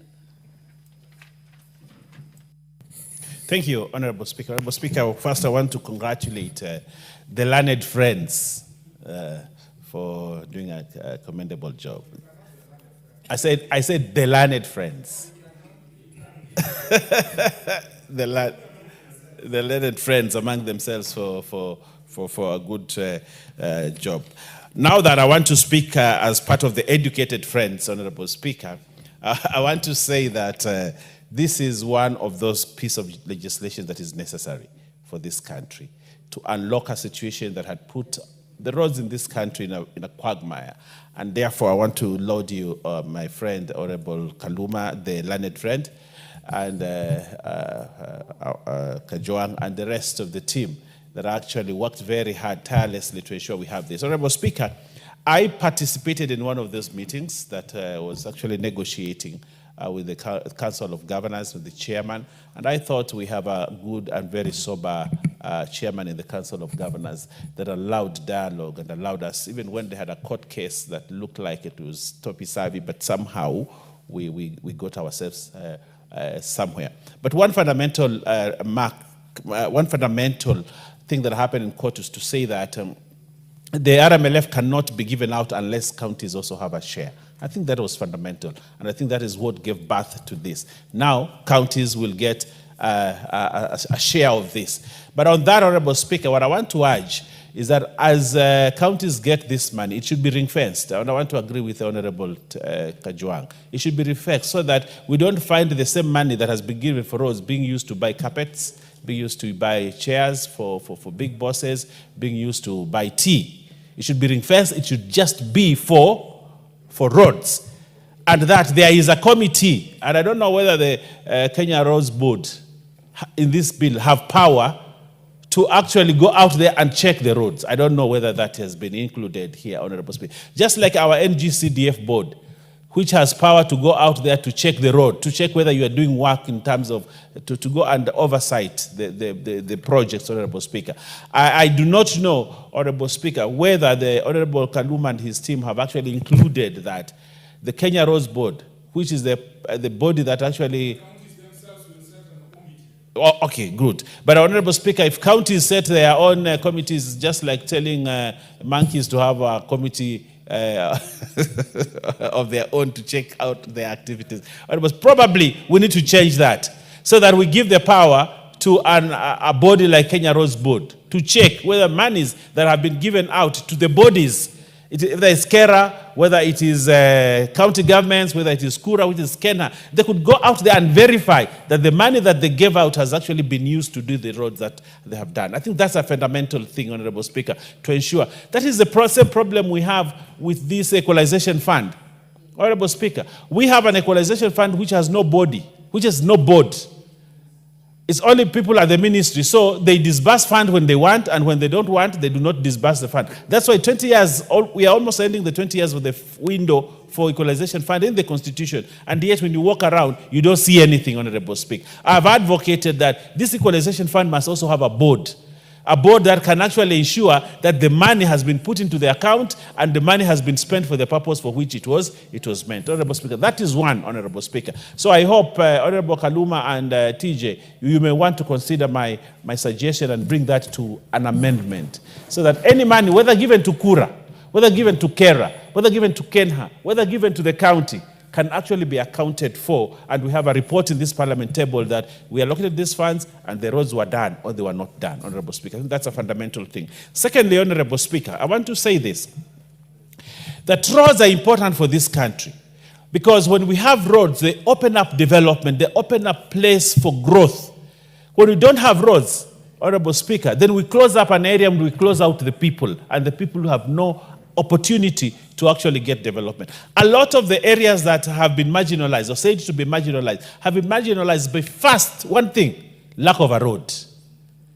When you don't have a road, you marginalize a community completely because one, there is no communication, two, transport of goods and services, three, farming, four, hospitals, five, schools, and all other things get locked up because of roads. And therefore, it is very important to ensure that we have resources enough for roads and that these roads are put up in places that they must go. Honorable Speaker, KERA has done a tremendous job. But sometimes I feel that if we had more money, my friend Oundo here, if we had more money in the KERA, how would Fonula look like? Like heaven, like paradise. If we had given them money, and they have tarmac roads, and they have all kinds of roads, you know. If we gave more money to KURA, for example, Honorable Speaker, your towns would be good towns and they would attract more investment, Honorable Speaker. But Honorable Speaker, we need to ensure that we have enough resources for roads because roads open doors for development in every constituency. I proudly say that my constituency has opened up because I have had a committee in KERA that has done a good job. And the engineer in my county has done a good job, Honorable Speaker. And areas that would never have seen development have seen development because of the resources. And therefore, Honorable Speaker, when I look at Schedule 1, and I think that is the fundamental thing in this bill, Honorable Speaker. If you look at Schedule 1, and you see the division, how roads have been classified, Honorable Speaker, I am impressed. There's some good thought have gone into it to ensure that we have roads that go to parts including roads accessing wheat growing areas. And I like that. When I saw that you actually have Class W, roads accessing wheat growing areas, and classified rural roads including mining roads. The only thing, Honorable Speaker, that I would have loved to see, and I want to draw the attention of the Honorable TJ Kajwang, you will speak your language later on, my friend, with TJ. Why don't you have roads leading to fishing grounds? Because my place and your place, one of the mainstays and economic activities is fishing. And a lot of times, the roads that lead to the areas where people are fishing are not there. Actually, fish get spoiled on the way because they are very perishable. Because there is no road leading to the ocean or to the fishing ground or to the lake, Honorable Speaker. But I do not know what triggered the thought of saying we have roads accessing wheat growing areas, roads accessing coffee, roads accessing settlement, national park, but yet, and sugar growing areas, tea growing areas. Why did we leave fish? Honorable Speaker. Why did we leave fish? Yes. So, Honorable Speaker, I think this is something, because if I have money, I can't put it in tea because I don't have tea. I can't put it in wheat because I don't have wheat. But I have an ocean, and you have the lake. Yes, Honorable Speaker. So, Honorable Kaluma, I don't know if you come from Homa Bay, but you left to put a classification on roads that leading to fishing grounds. I think that's a big thing that you left. And that amendment, Honorable Speaker, need to be put in here, Honorable Speaker, so that it is specific, so that when I go there and I tell the county government you have money, and that money allows you to do a road to the fishing ground, Honorable Speaker, or to the landing site for fish, Honorable Speaker, I can authoritatively say you received 10, 20 million, put that money on that road. And they will not budge out of it because you have instructed them through the law, Honorable Speaker. So that is one thing, Honorable Speaker, that we must put. I'm sure my friend, he has always wanted to baptize me. I want to tell him I'm a baptized Anglican. But he always, every time he sees me, he says, oh, I want to baptize you. And he says he has orange water that he wants to use to baptize to baptize me. Honorable Speaker, interestingly, Honorable Speaker, I think this is a midwife law, and I think apart from the several amendments that I have picked, Honorable Speaker, which we must do, Honorable Speaker, so that we can strengthen the law. My Speaker, and I want to call you my Speaker, this is a very important piece of legislation that will usher development into areas that for many years have never had roads. And where you have put a road, you can put a water pipe. Where you have put a road, you can put electricity posts. Where you have put a road, Honorable Speaker, but Honorable Speaker, I also like the fact that there are certain schools which are inaccessible. Schools which are inaccessible. But Honorable Speaker, if we put them here also, we are going to open development in the area. And I want to thank the team. And I say I support it, full support. And I want to say, like one of my friends here who keeps on saying, I want to support it with my all body parts. I thank you, Honorable Speaker.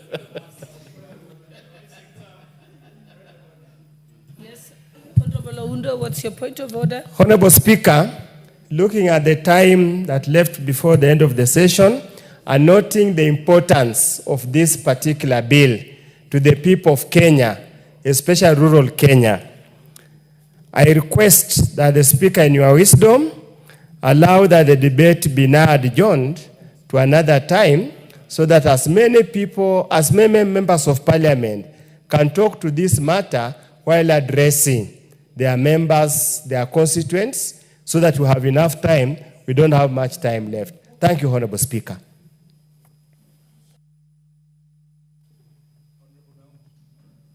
Honorable Speaker, Honorable Naomi Wako is seconding.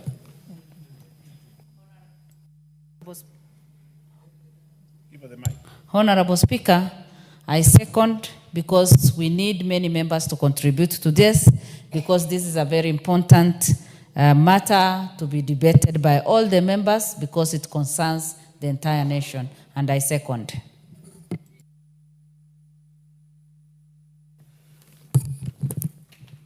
Honorable members, in accordance to Standing Order number 96, I now propose that the Kenya Roads Amendment number 3 Bill, National Assembly number 34 of 2025, be now adjourned. May I put the question? Honorable members, I now put the question that the Kenya Roads Amendment number 3 Bill, National Assembly number 34 of 2025 be now adjourned. Will as many as of that opinion say aye? Aye. Will as many as of the contrary opinion say nay? The ayes have it. Next order. Next order. Order number 14, motion, consideration of the 5th report on examination of financial statements of selected state corporations. Okay, Chairperson, Public Investments Committee on Social Services and Administration and Agriculture, Honorable Wangwe, are you ready? Yes, I am. Okay, you may proceed. Thank you, Madam Speaker. Honorable Speaker, allow me on the onset to move that this House adopts the 5th report of the Public Investments Committee on Social Services, Administration and Agriculture on its examination of financial statements of the following state corporations laid on the table of the House on Tuesday, 5th August 2025. 1. National Hold on 1 minute. I think we need a sergeant at arms here. Kindly, you may proceed.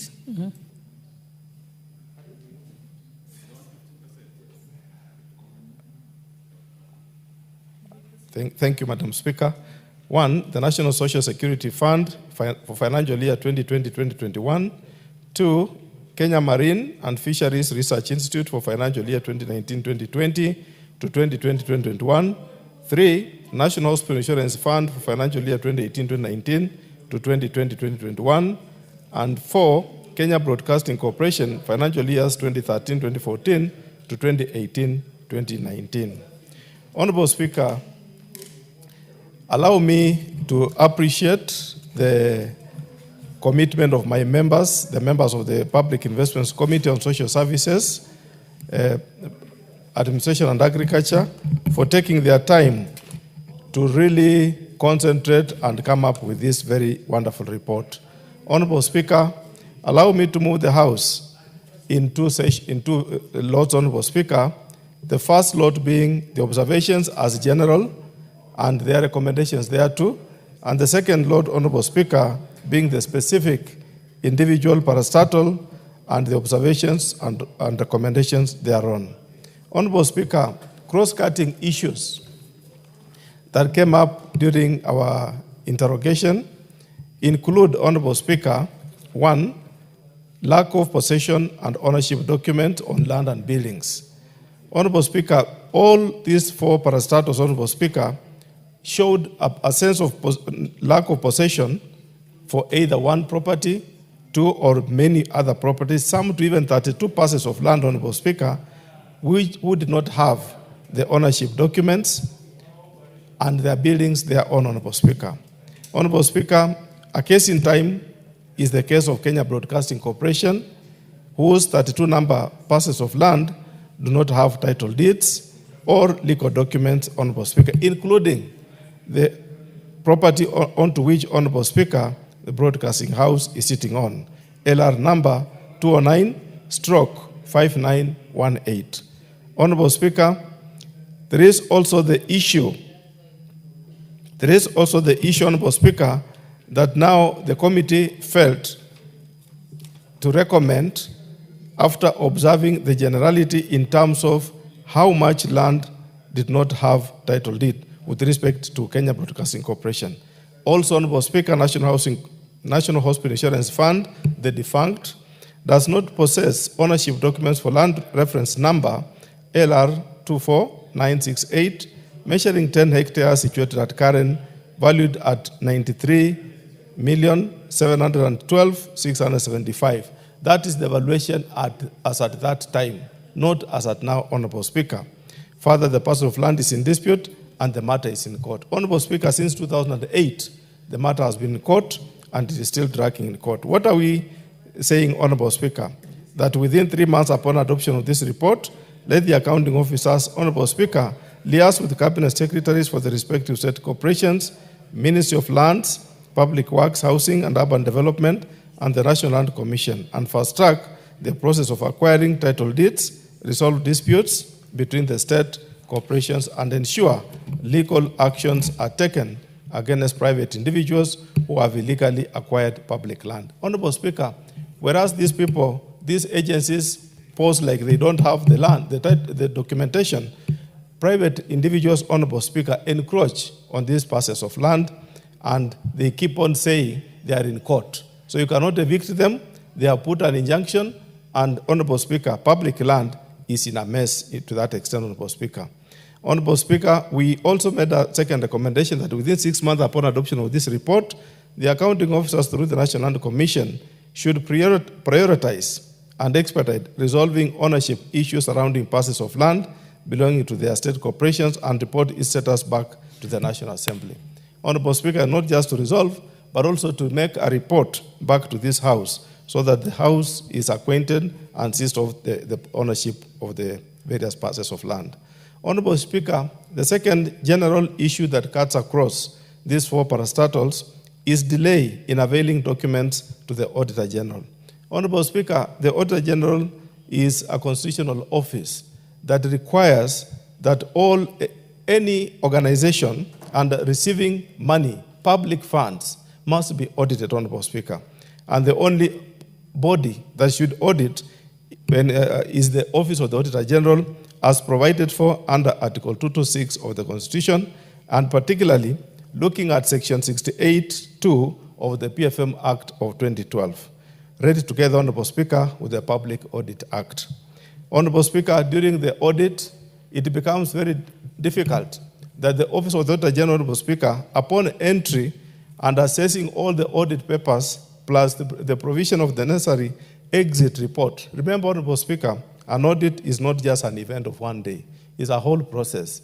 It takes time, entry into the organization, preparation of the document, writing of the final document, Honorable Speaker, a draft, and then finally preparing the final statement.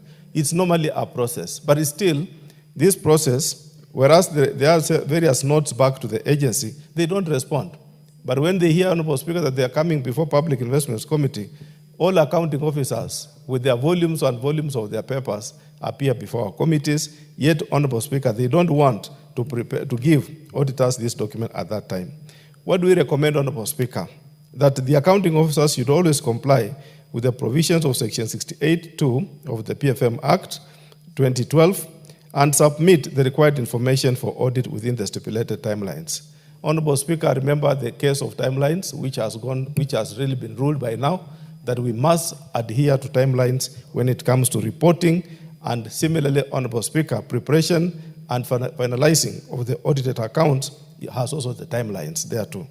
Honorable Speaker, we also made a recommendation that the accounting officer who fails to provide required information for audit pursuant to Section 62(1) of the Public Audit Act, Cap 412B, should be prosecuted for the offense pursuant to Section 62, Part 2 of the Public Audit Act, Cap 412B. Honorable Speaker, the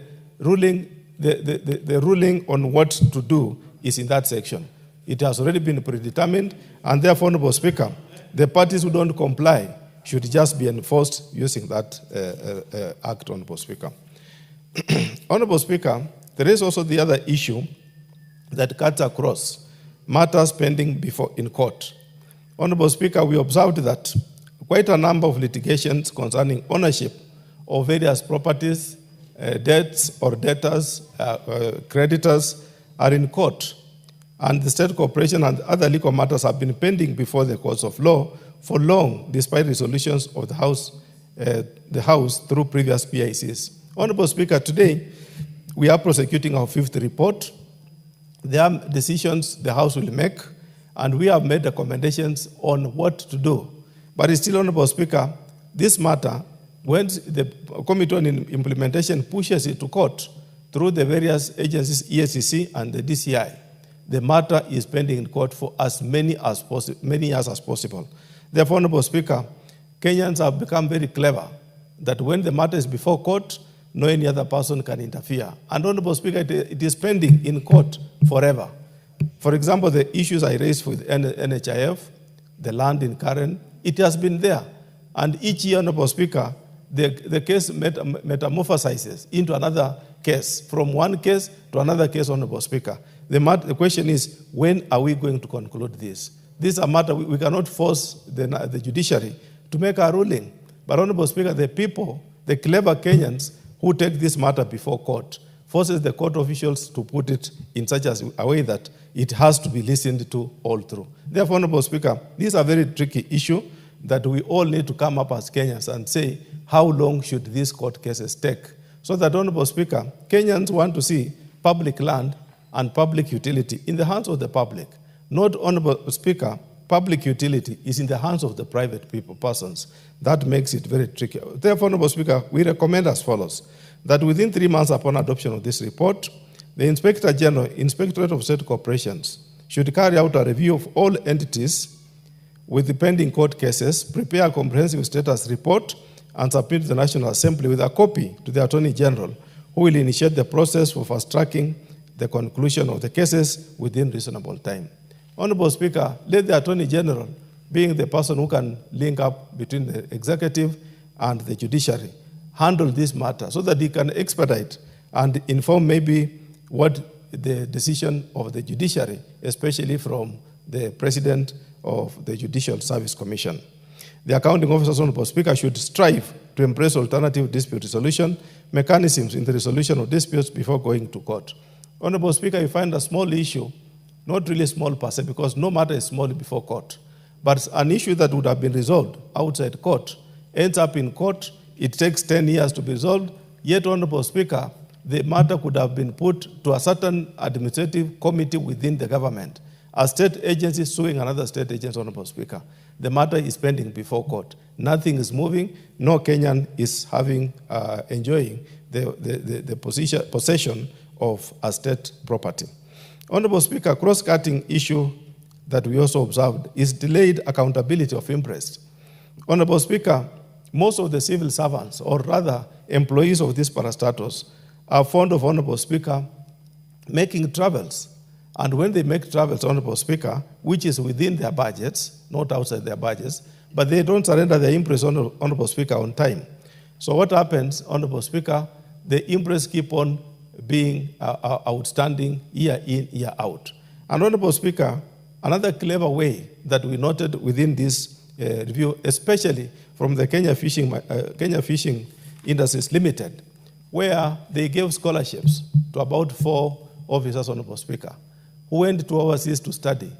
When they come back, Honorable Speaker, after 2 years or 3 years for this case, they were so clever to have earned a job elsewhere while they were on overseas study. So that, Honorable Speaker, by the time they come back, they don't report to the organization.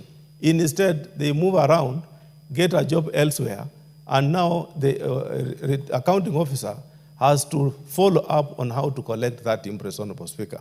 A situation which, Honorable Speaker, we feel all organizations sending out their officers must bond them. And if they are bonded, Honorable Speaker, they have to live within the terms of the bond so that they impress what is really within the law.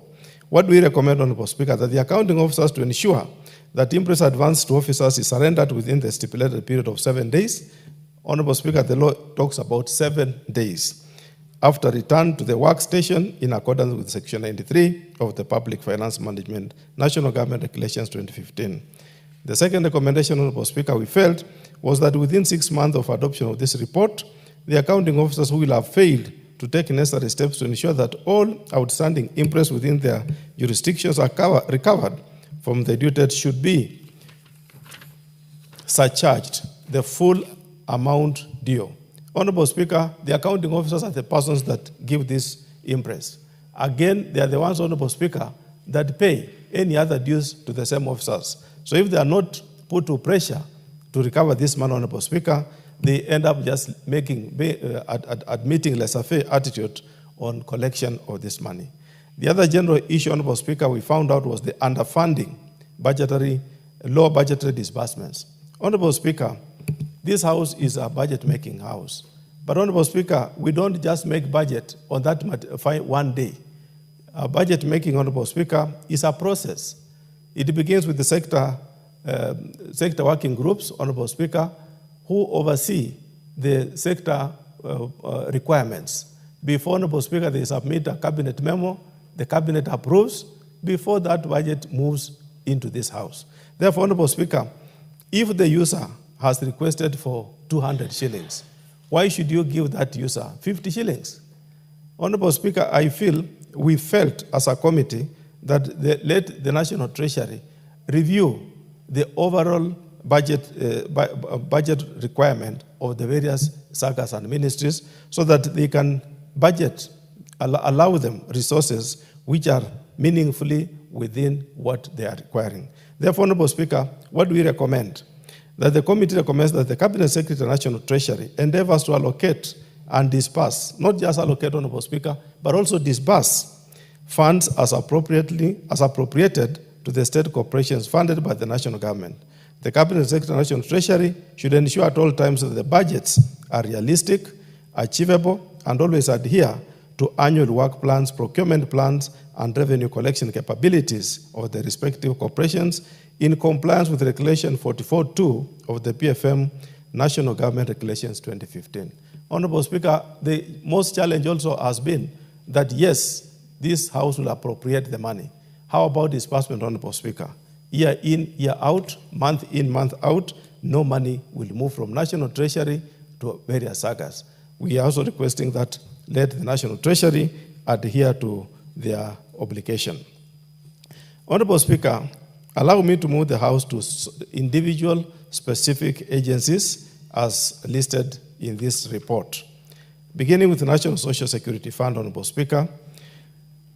Honorable Speaker, what we observed as a matter of concern that I want to highlight, among others, this is just a synopsis, Honorable Speaker. Most of the other issues are in the main report, is the issue of rental debtors, Honorable Speaker. Honorable Speaker, in this financial year 2020-2021, NSSF, Honorable Speaker, witnessed an increase in debtors of 230,962,739. And the issue of debtors, Honorable Speaker, in overall totaling of 541,755,371, which have been outstanding for more than 2 years. And Honorable Speaker, this being 2020-2021, the main issue that the NSSF attributed this shift increase was due to COVID-19 pandemic, which hit the whole world. Honorable Speaker, the explanation for the cause of the delay in covering is untenable since the 2 years the debts have been outstanding was beyond the issue of COVID-19. Honorable Speaker, most of the agencies, when they appear before us, and you are reviewing the year 2020-2021, the first thing they say is this was a COVID-19 year. But how about, Honorable Speaker, when you go 1 year behind and 1 year forward, you find that the 2-year elasticity check proves that this was not the point. There is much more than the issue of COVID-19. What do we recommend, Honorable Speaker? That within 3 months upon adoption of the report, let the Auditor General review composition and position of the rent debtors and report the subsequent audits, report in the subsequent audit cycle of 2023-2024 in accordance with Article 2294 of the Constitution. So that, Honorable Speaker, we follow up. Let the auditor pick it, and again in the year 2023-2024, report in the final audit as we go forward. Honorable Speaker, the other issue that is of interest that I need to highlight to this House about NSSF the year 2020-2021 is the issue of budgetary control and performance. Honorable Speaker, the fund indicated that they tried to fill the vacant position via advertisements, which was key because, Honorable Speaker, they felt that they were not able to meet their budgetary performance targets because of lack of staff. So, Honorable Speaker, they tried to fill this vacancy via a Daily Nation of 2015, but however, Honorable Speaker, the under-absorption of the year ending 30th June 2021 could not be affected by the transactions of 2015.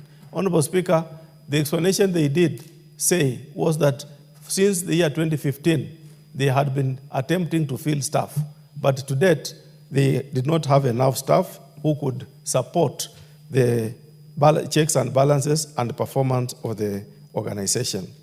And they also said, Honorable Speaker, that the delayed recruitment of senior managers and delayed implementation of the Funds Collective Bargaining Agreement, CBA, associated with the court cases may imply that the management had been breaching the legal provisions leading to court cases that even led to wastage of funds, money in form of legal costs. Honorable Speaker, without casting aspersion to the legal professionals, a lawyer, Honorable Speaker, whether he wins the case or not, you'll have to pay him. Whether the matter is successful in court or not, you have to pay. Therefore, Honorable Speaker, upon engaging a legal mind, you know that it's a cost. Therefore, Honorable Speaker, these costs were injurious to the financial performance of the NSSF. What do we recommend, Honorable Speaker? That the accounting officer to ensure all times that the budgets are realistic, achievable, and always adhere to annual work plans, procurement plans, and revenue collection schedules. 2, the committee, Honorable Speaker, reprimanded the then accounting officer for delay in having the human resource instruments approved on time. Honorable Speaker, whereas they were struggling with engaging the staff, the human resource instruments were not yet approved to really warrant that the NSSF could hire staff at that time. A situation, Honorable Speaker, I want to applaud the current management of NSSF. Now they have the instruments in place. We can see in the recent past there have been engagements of some staff, and we look forward to seeing a new phase NSSF, not NSSF of 2020-2021. Honorable Speaker, allow me to move the House to the Kenya Marine and Fisheries Research Institute, KEMFRI, for financial year 2019-2020 and 2021. And Honorable Speaker, pick a few things that were observed by the committee. There was one issue, Honorable Speaker, that there was a loss of Deep Sea Observatory rover. Honorable Speaker, the loss of this rover, whose value then was 13,242,599, negatively affected the value of total assets of the institute. There was no documentary evidence that the rover was insured and that a claim had been launched. Honorable Speaker, this implied that the management had breached Section 72(1) of the PFM Act Cap 412A and Section 1601 of the Public Procurement and Asset Disposal Act Cap 412C.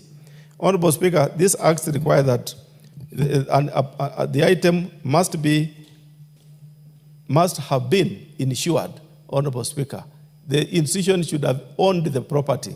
But Honorable Speaker, as at that time, they lost the property and they cannot claim the property, Honorable Speaker.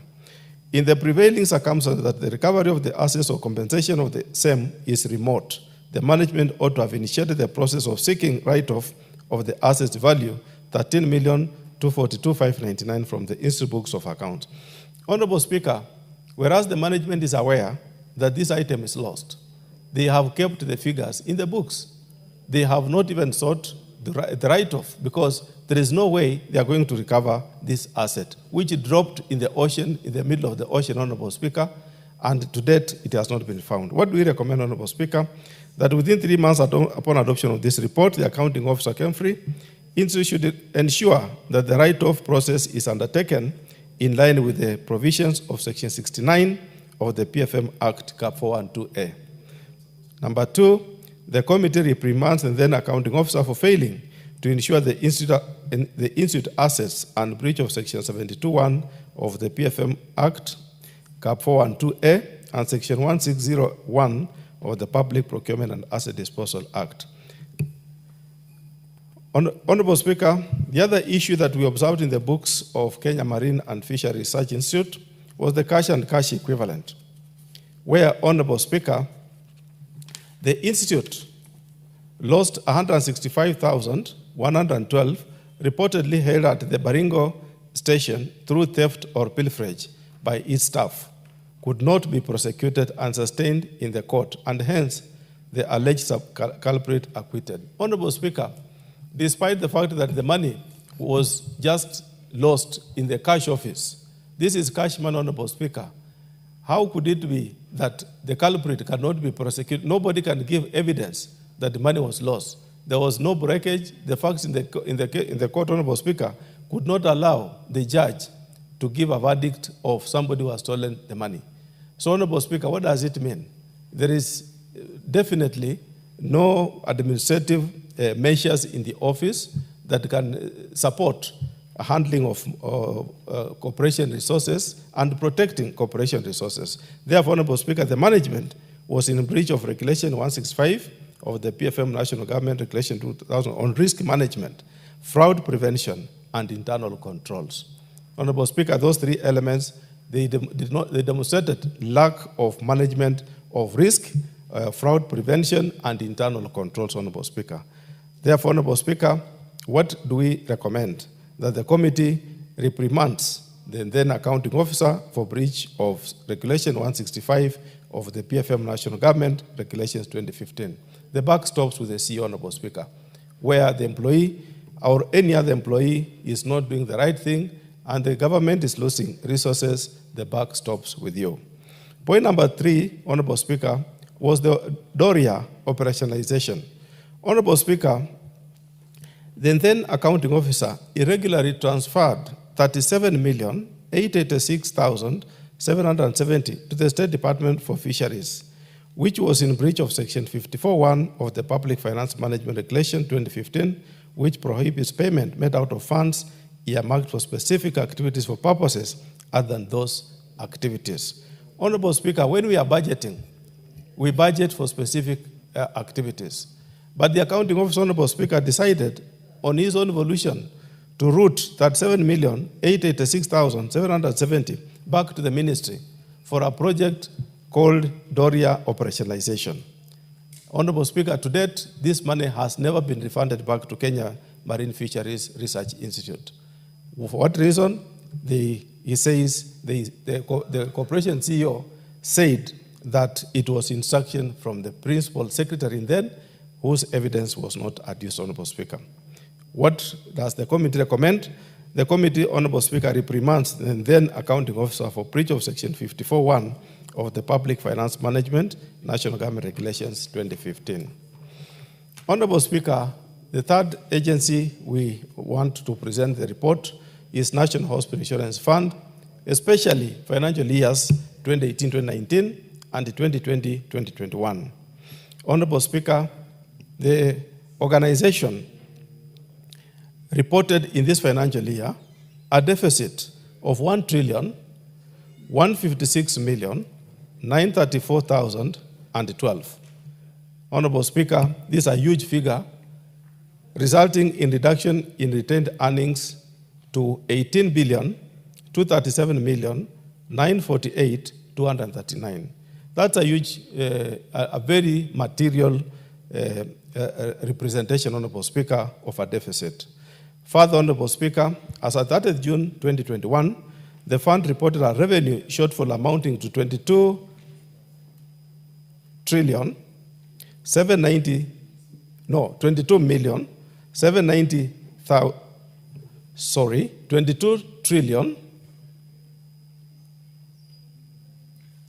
22,790,080, wherein the actual receipts were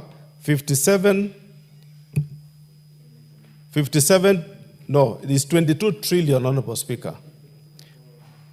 790 million 80,000, wherein the actual receipts were 57 trillion 918,358,000 against budgeted receipts, Honorable Speaker, of 80 billion, it's not a trillion, it's billion, 80 billion 709 million 438,000, whereas the actual expenditure for the year amounted to 75 billion 198 million 84,000, pointing to a dismal performance in the year, and therefore the strategies envisaged, Honorable Speaker, to improve performance did not work, or there were undisclosed revenue leakages. Honorable Speaker, what do we recommend? That within 3 months upon adoption of this report, the accounting officer to submit to the Auditor General for audit comprehensive and well-documented handing over report detailing all the assets, including investments and properties in dispute and liabilities as prepared by the outgoing NHIF management to the incoming Social Health Authority management. The Auditor General, Honorable Speaker, shall audit and submit the report to the committee. Honorable Speaker, this is the year of transition, and so those figures, Honorable Speaker, have to be consistently taken into account and shall form both the closing balance and the opening balances for SHA. Therefore, Honorable Speaker, during the review, when we will be reviewing the audits of SHA, we will be cognizant that these figures must be represented accordingly. Honorable Speaker, under plant and property, there was the issue we noted, Honorable Speaker, of construction of multi-story car park. Honorable Speaker, this is a story that has been around for some time. The project, Honorable Speaker, we visited the project on 20th February 2024, and the committee observed although the accounting officer indicated that some organizations were currently occupying the building, including Ministry of Environment, Kenya Fishery Services, NACADA, Cabinet Affairs Office, National Land Commission, Kenya Copyrights Board, Water Services Regulatory Board, Cabinet Secretariat, Kenya Roads Board, Kenya Water Towers Agency, and other small private firms, as well as NHIF Nairobi branch office. Only judiciary had stored its documents in one of the floors, and other tenants had vacated the premises. Therefore, Honorable Speaker, when you visit the building, Honorable Speaker, you see a host, what I would call a ghost property, whose occupation does not warrant how much that was invested. This matter, Honorable Speaker, had been dealt in the previous PIC reports, the 16th, 19th, and 21st report, wherein the committee observed unprofessional manner in which the project was executed. So, Honorable Speaker, this comment is not just for me, for my earlier colleagues observed in the 16th, 19th, and 21st as being unprofessional manner in which the project was executed. The previous PIC's Honorable Speaker recommended that the EACC investigate the procurement process of the project and comes up with appropriate recommendations regarding any breach of the law. But, Honorable Speaker, no much has moved, no much has been reflected through the EACC, and therefore we also further made the following recommendations: that within 3 months upon adoption of the report, we also insisted that EACC should fast track the investigations on how the project was initiated, feasibility done, construction works procured, how the contract price was varied. Honorable Speaker, throughout my life, I had not seen a project with a variation of 337%. This is the first time I came across a project with a variation of 337% over and above the original contract sum, Honorable Speaker, of 909,709,305 in breach of the law, and eventually how the vehicular lift was introduced midway into the project. Honorable Speaker, this is a project that is a case study of corruption. This is a project that anyone who would want to undertake corruption should have a case study of this project, so that he can do it better, rather than doing it in an open, blatant way. What happened, Honorable Speaker? There were lifts in the name of which could lift vehicles to any floor. They were begun, they never took off. The building began upside down. And, Honorable Speaker, it is better said through a professional investigator by EACC to come and tell Kenyans what happened, rather than a naked eye. Through the books, you cannot really understand what the matter is. Because when you visit the project and see how much the project moved, and see the variation of 337%, Mr. Speaker, it's a story that no Kenyan can understand. Honorable Speaker, please give the Speaker. What are you saying the nation was the contract price for the project, and what were the contractors demanding as their payment with the variations? Honorable Speaker, the contract upon signing reads the figure 909,709,305. As at the time of conclusion, Honorable Speaker, this project has costed 3.9 billion, transforming into thereabout 333%. And how much has been paid? The entire amount so far is paid. That is that thing next to NHIF. Which was to be a parking. And the entire money is with Kenyans. And that's why it's important, Honorable Speaker, that EACC makes a follow-up to really understand and tell Kenyans how did they lose their money. Have you recommended prosecution? Yes. Yeah, My recommendation, I want to read it. Then you may proceed. Yes, thank you. Thank you, Mr. Speaker. Honorable Speaker, Kenya Broadcasting Corporation as my final agency, where we did observe that the issue on ongoing concern was deliberated in its third PIC report, which was my own report, Honorable Speaker, and upholds the observations and recommendations therein. Honorable Speaker, in this report, we observed that the corporation's corporate governance is considerably weak, thereby exposing the corporation to potential losses, in addition, reputation and operational risks. Honorable Speaker, the corporation is technically insolvent, and its existence as a going concern is dependent upon the support from the government and its creditors. Honorable Speaker, I'm looking at the general view of the financial years 2013-2014 to 2018-2019. Therefore, that is a cross-cutting issue of those various years of KBC. Honorable Speaker, the third issue I look at is the Kenya Broadcasting Corporation took a loan from the Overseas Economic Cooperation Fund, OECF, Japan, in 1989. The National Treasury has over the years serviced on behalf of the corporation. Honorable Speaker, this is an issue which the national government needs to make a decision, and especially the head of National Treasury should look at. The ministry has been paying the loan. It has finished paying the loan to overseas lender. But Honorable Speaker, this loan is in the books of KBC. What does it mean? That when KBC is making its financial statement reporting, it reports with that huge borrowing. Why should the Ministry, National Treasury pay the liability out, but leave the liability in the books of KBC?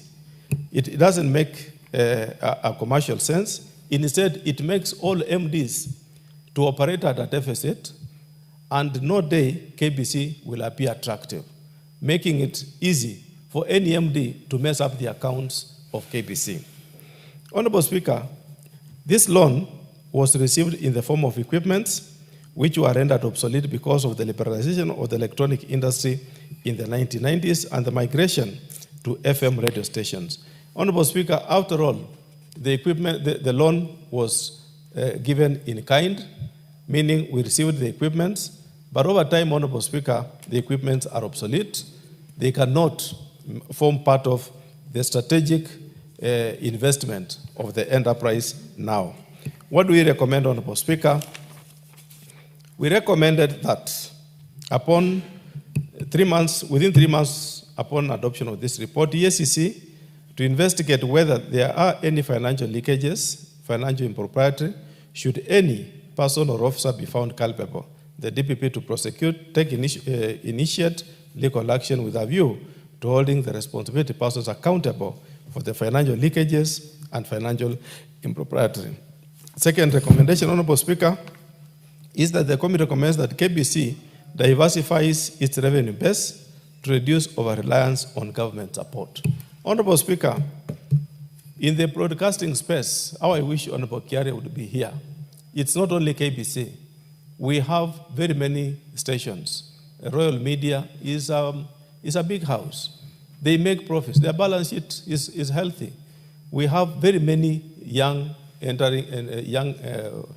broadcasting houses. Yes, KBC is a government broadcasting house, but it is always reporting losses. Why is it that they cannot do something better? Yes, they can. So that's why we are saying they must now reason, think outside the box, and come up with something better. Honorable Speaker, on the issue of land and building, the corporation does not possess ownership document for land and building valued at 6,616,759,000. All that land, Honorable Speaker, they have. They do not possess, most of it, they don't possess corporation documents. Honorable Speaker, corporation parcel land reference number 75893/111/66A, situated at Voi Township, measuring 3.7 acres, could not be located by the valuer at the time of valuation of assets in November 2014. Honorable Speaker, it was very tricky that the corporation has invited a valuer. He's supposed to go on site to value, and he cannot spot trace the land. What does that mean, Honorable Speaker? The land is in paper, but there is no physical land. The corporation's parcel of land reference number 111/64A. The other one was 66A. This is 64A, measuring 0.7413 acres, located at Voi Township and valued at 1,600,000, had been taken over by the Ministry of Mining. Honorable Speaker, the title is in possession of by KBC, but the Ministry of Mining is in possession of the land. Those are transcrossing issues. The corporation parcel land reference number LR 11773, Ngong TX station, located at Kajiado County, differed in size, as the letter of allotment indicates that the land is 3.41 acres, which is 13.53 hectares, while information available indicates that the actual size on the ground is 124.79055 acres, valued at 2,700,000,000. Honorable Speaker, those are issues that need to be called to order so that we know how much land KBC owns. Honorable Speaker, KBC Jamhuri Park land, reference number 15090, measuring 100 acres, was allegedly grabbed, out of which 60 acres was recovered by Kenya Anti-Corruption Commission and was allocated, or rather reverted to Kenya Forest Service, while the corporation was reallocated to 9 acres, leaving land measuring 11 acres, which has not been accounted for as the date of this report. Honorable Speaker, those are issues which need to be clarified. The Kenya Forest Service complains like it has some lien on some land, and the land was 100 acres. Part of it is gone. A few of it, about 11 acres, is not being accounted for. Honorable Speaker, in Kenya, there is nothing as good as land. So when Kenyan, we say 11 acres is not accounted for, it means somebody else is sitting on the 11 acres. The only person who can tell us is the investigator to really look into this matter and advise where is the Kenyan people's land that is owned by KBC. Kenya Broadcasting Corporation Sauti House, which houses Mombasa office, has a pending court case, and part of its land has been grabbed by Housing Finance Company of Kenya. HFCK, Honorable Speaker, has some lien on this land in Mombasa. Whether it is grabbed, whether it is done what, but the title reads KBC, but HFCK is the one sitting on that land. How it can revert back to the people in form of Kenya Broadcasting Corporation is very, very necessary. KBC land in Nyali, TXLR number 1476-1, measuring approximately 22.8 hectares, was encroached into by squatters. Honorable Speaker, these are prime lands.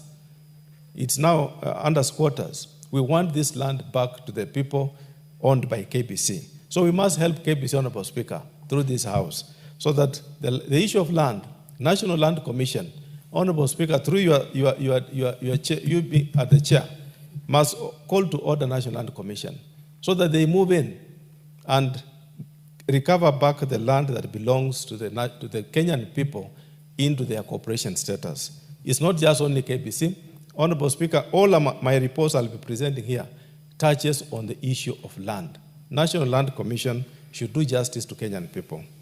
What do we recommend, Honorable Speaker, that within 3 months upon adoption of this report, the accounting officer KBC, in collaboration with the National Land Commission, should expedite the processing of the corporation's title deeds for all the parcels of land owned by KBC. Honorable Speaker, there's no shortcut. We must call National Land Commission to order, and they must make available the title deeds for the land, because KBC is not any other thing but the government itself. We must get it right. That within 3 months upon adoption of this report, the accounting officer should present to the National Assembly comprehensive report on the status of its land parcels with regard to acquisition of ownership documents. Honorable Speaker, our recommendation still insisted that we must have it, and the KBC must report back. Honorable Speaker, what is surprising is the asset register of most of these agencies is not updated. And that's why, Honorable Speaker, my colleagues will ask, why should we say they must report back to Parliament? It's because, Honorable Speaker, the only place you capture the assets of a corporation is through the asset register. But when you get the asset register of KBC, Honorable Speaker, it's not updated. Instead of us going for the individual assets instead of us going to the global assets of the organization, let us individualize and say, let the assets touching on property, plant, and equipment, particularly land, be filed back to Parliament. Honorable Speaker, in 2016-2017, there is an issue of legal fees, which has legal pending cases between Channel 2 Corporation and KBC. Kenya Broadcasting Corporation, Honorable Speaker, entered into a JV with Channel 2 Group. The agreement allowed Channel 2 Group the right to operate and create broadcasting movies and other programs on KBC stations, formerly known as Metro Television. For those of you who are here, those years, we used to see the Metro TV in Kenya. The total costs arising, Honorable Speaker, out of then, Honorable Speaker, we made the following observation, that the national broadcaster procured the services of 3 firms to provide consultant services on transmission matters at a cost of 9,500,000, consultant service on accounting issues at a cost of 8,432,000, consultant service on marketing issues at a cost of 15,785,000, all totaling 33,717,040 shillings. However, the management failed to provide explanation on the reasons for engaging 3 firms, considering that arbitration process had failed. Honorable Speaker, this is a detailed matter. I wish my colleagues can read the report. This is my summary, but Honorable Speaker, the whole detail is covered in the report, and this is the matter, Honorable Speaker, in a nutshell, which you saw. Another one of the CEOs ended up writing $550,000 US as part of the payment to that effect, Honorable Speaker, which made the CS then to dismiss that CEO. What is our recommendation? The other observation, Honorable Speaker, the accounting officer was in breach of Article 227 of the Constitution and Section 91, Part 1 of the Public Procurement and Asset Disposal Act 2015, which requires that open tendering shall be the preferred procurement method for procurement of goods. Honorable Speaker, procurement process is not just only in the Act. It's part of the law. It's in the Constitution of Kenya, particularly Article 227, which gives us how accurate and precise and transparent one is to undertake procurement. What's the recommendation, Honorable Speaker, that we came up with? That the committee reprimands and then accounting officer for failure to adhere to that article, since, Honorable Speaker, it did not comply with the requirements of Article 227 of the Constitution of Kenya with respect to procurement. Honorable Speaker, Part 2, that the accounting officer KBC should embrace alternative dispute resolution mechanism to bring the case to its logical conclusion. Honorable Speaker, without interfering with the matter in court, this is a matter that's also in court, but we feel should chance allow that they can resolve the matter outside, let them do so, but not necessarily forcing them for that matter, only if the situation will allow them to do so. That, Honorable Speaker, the committee reprimands and then accounting officer for failing to undertake proper feasibility study before signing the JV with Channel 2 Group. Honorable Speaker, the JV is amorphous. The document that was tabled before the committee is not conclusive. Some pages are not there. I cannot stand before this House, as I'm doing now, to confirm, Honorable Speaker, that the document that was filed before the committee consists a joint venture contract, because most of the pages are missing, and you cannot really read from one page flowing to the other. It's a flawed document that we got with that respect. Honorable Speaker, we then recommend that the committee recommends to conduct an inquiry on the circumstances surrounding the joint venture agreement between KBC and Channel 2 Corporation. That, Honorable Speaker, it is not just only the Committee on Public Investments.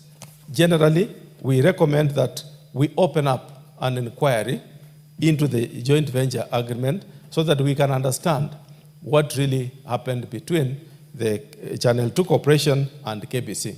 Honorable Speaker, asking the legal team, the matter being before the court in London, we felt we could not open it for now, as maybe part of the issues raised might jeopardize the outcome of the case, and that's why we left it at that level, so that immediately the other part is concluded, we can be able not to really make the process in the court be jeopardized.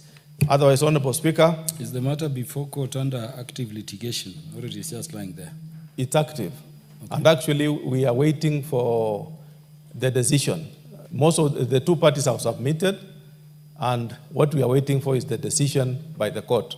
And any kind of disclosure of any information could have jeopardized the outcome of that case. Honorable Speaker, as I wind up, allow me to really thank the Clerk of the National Assembly, together with the Directorate of Committees, particularly the Directorate of Audit Committees. Thank my colleagues for tirelessly working on this report. Thank my Secretariat for taking time to compile 4 agencies at one report. Honorable Speaker, it's very tiresome. And particularly, Honorable Speaker, my colleagues who are in this House, the Honorable Ward Chief, whom I would want him to second the report, the Honorable Kosgei, and all those colleagues who took time to really look into the matters that were canvassed in this report. That it's not easy, Honorable Speaker. It's not taken for granted. As your chair, I'm only eligible to lead the committee, but the issues canvassed here were really dealt with by all the members, whom I want to thank.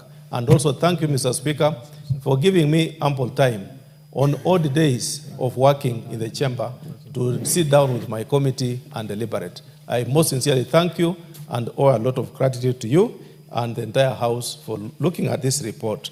Thank you, Honorable Speaker. I beg to move and call on the great member of Ndiwa. Honorable Wangui, it is always a pleasure to preside when you are moving a report. And I wish all audit committees would be like this. I know all members who have been with you in this report and the previous one would agree without much debate, including Honorable Dr. Wilberforce Oundo. I can see agrees. But tell me, you are the chair in charge of Public Investment Committee on Social Services, Administration and Agriculture. Yes. What does administration cover? Does it include these matters falling under security, police, and those are the... Yes. And administration covers matters touching on what you mentioned, the Kenya School of Government. Now, listening to you, yes, before you conclude, makes me think that, there is some structure we have on Bagati Road. The facility we were building for National Police Service. Yes. To deal with those specific injuries that they may suffer when they are, securing Kenyans. Yes. We budgeted under the Committee on Administration and National Security then 400 million just to build that thing. Yeah. And if you look at that thing, it cannot be beyond 400 million. It is complete, it is ready. Remember, in terms of implementation, we were told, why contract private people when we have Kenya Defense Forces with engineers who can build it? Yes. Soldiers are available. Implementation went to KDF. KDF contracted it to a third party. And so you see money which was budgeted under the committee, charge of administration, national security, somehow goes out of a known structure to Kenya Defense Forces. Kenya Defense Forces, instead of building it through the soldiers, contracts it to a third party. That facility is not ready. Our police officers are being injured. The contractor is now claiming another 1 billion to deliver that project to serve the police officers. I would request that with this detail, you've always gone through your work with your esteemed committee members, make that your urgent business so that we can deliver that project to the police, so many who are being injured while securing Kenyans. And so that if there is anything like quantity survey in the similar manner you are recommending to NSSF, that ugly thing we are seeing there. Yes. It's crazy when we hear over 3.5 billion has been paid for that nonsense by the road. So go with the speed so that that facility can be available for the purpose that we targeted. The police now only have some facility at Kanyonyo. It's not helping all those police officers. Sure. And so that you can also, protect what I see is a possible, loss of money we would be suffering if you don't intervene quickly. Otherwise, I'm very grateful. You may conclude and call whoever you want to second to do so. Thank you, Honorable Speaker, and thank you for that further assignment. Allow me to pick it up from the answer upon your communication that we've done so. Allow me then to invite my good friend and colleague, the Honorable Ward Chief, I beg to move and ask the Honorable Ward Chief to second.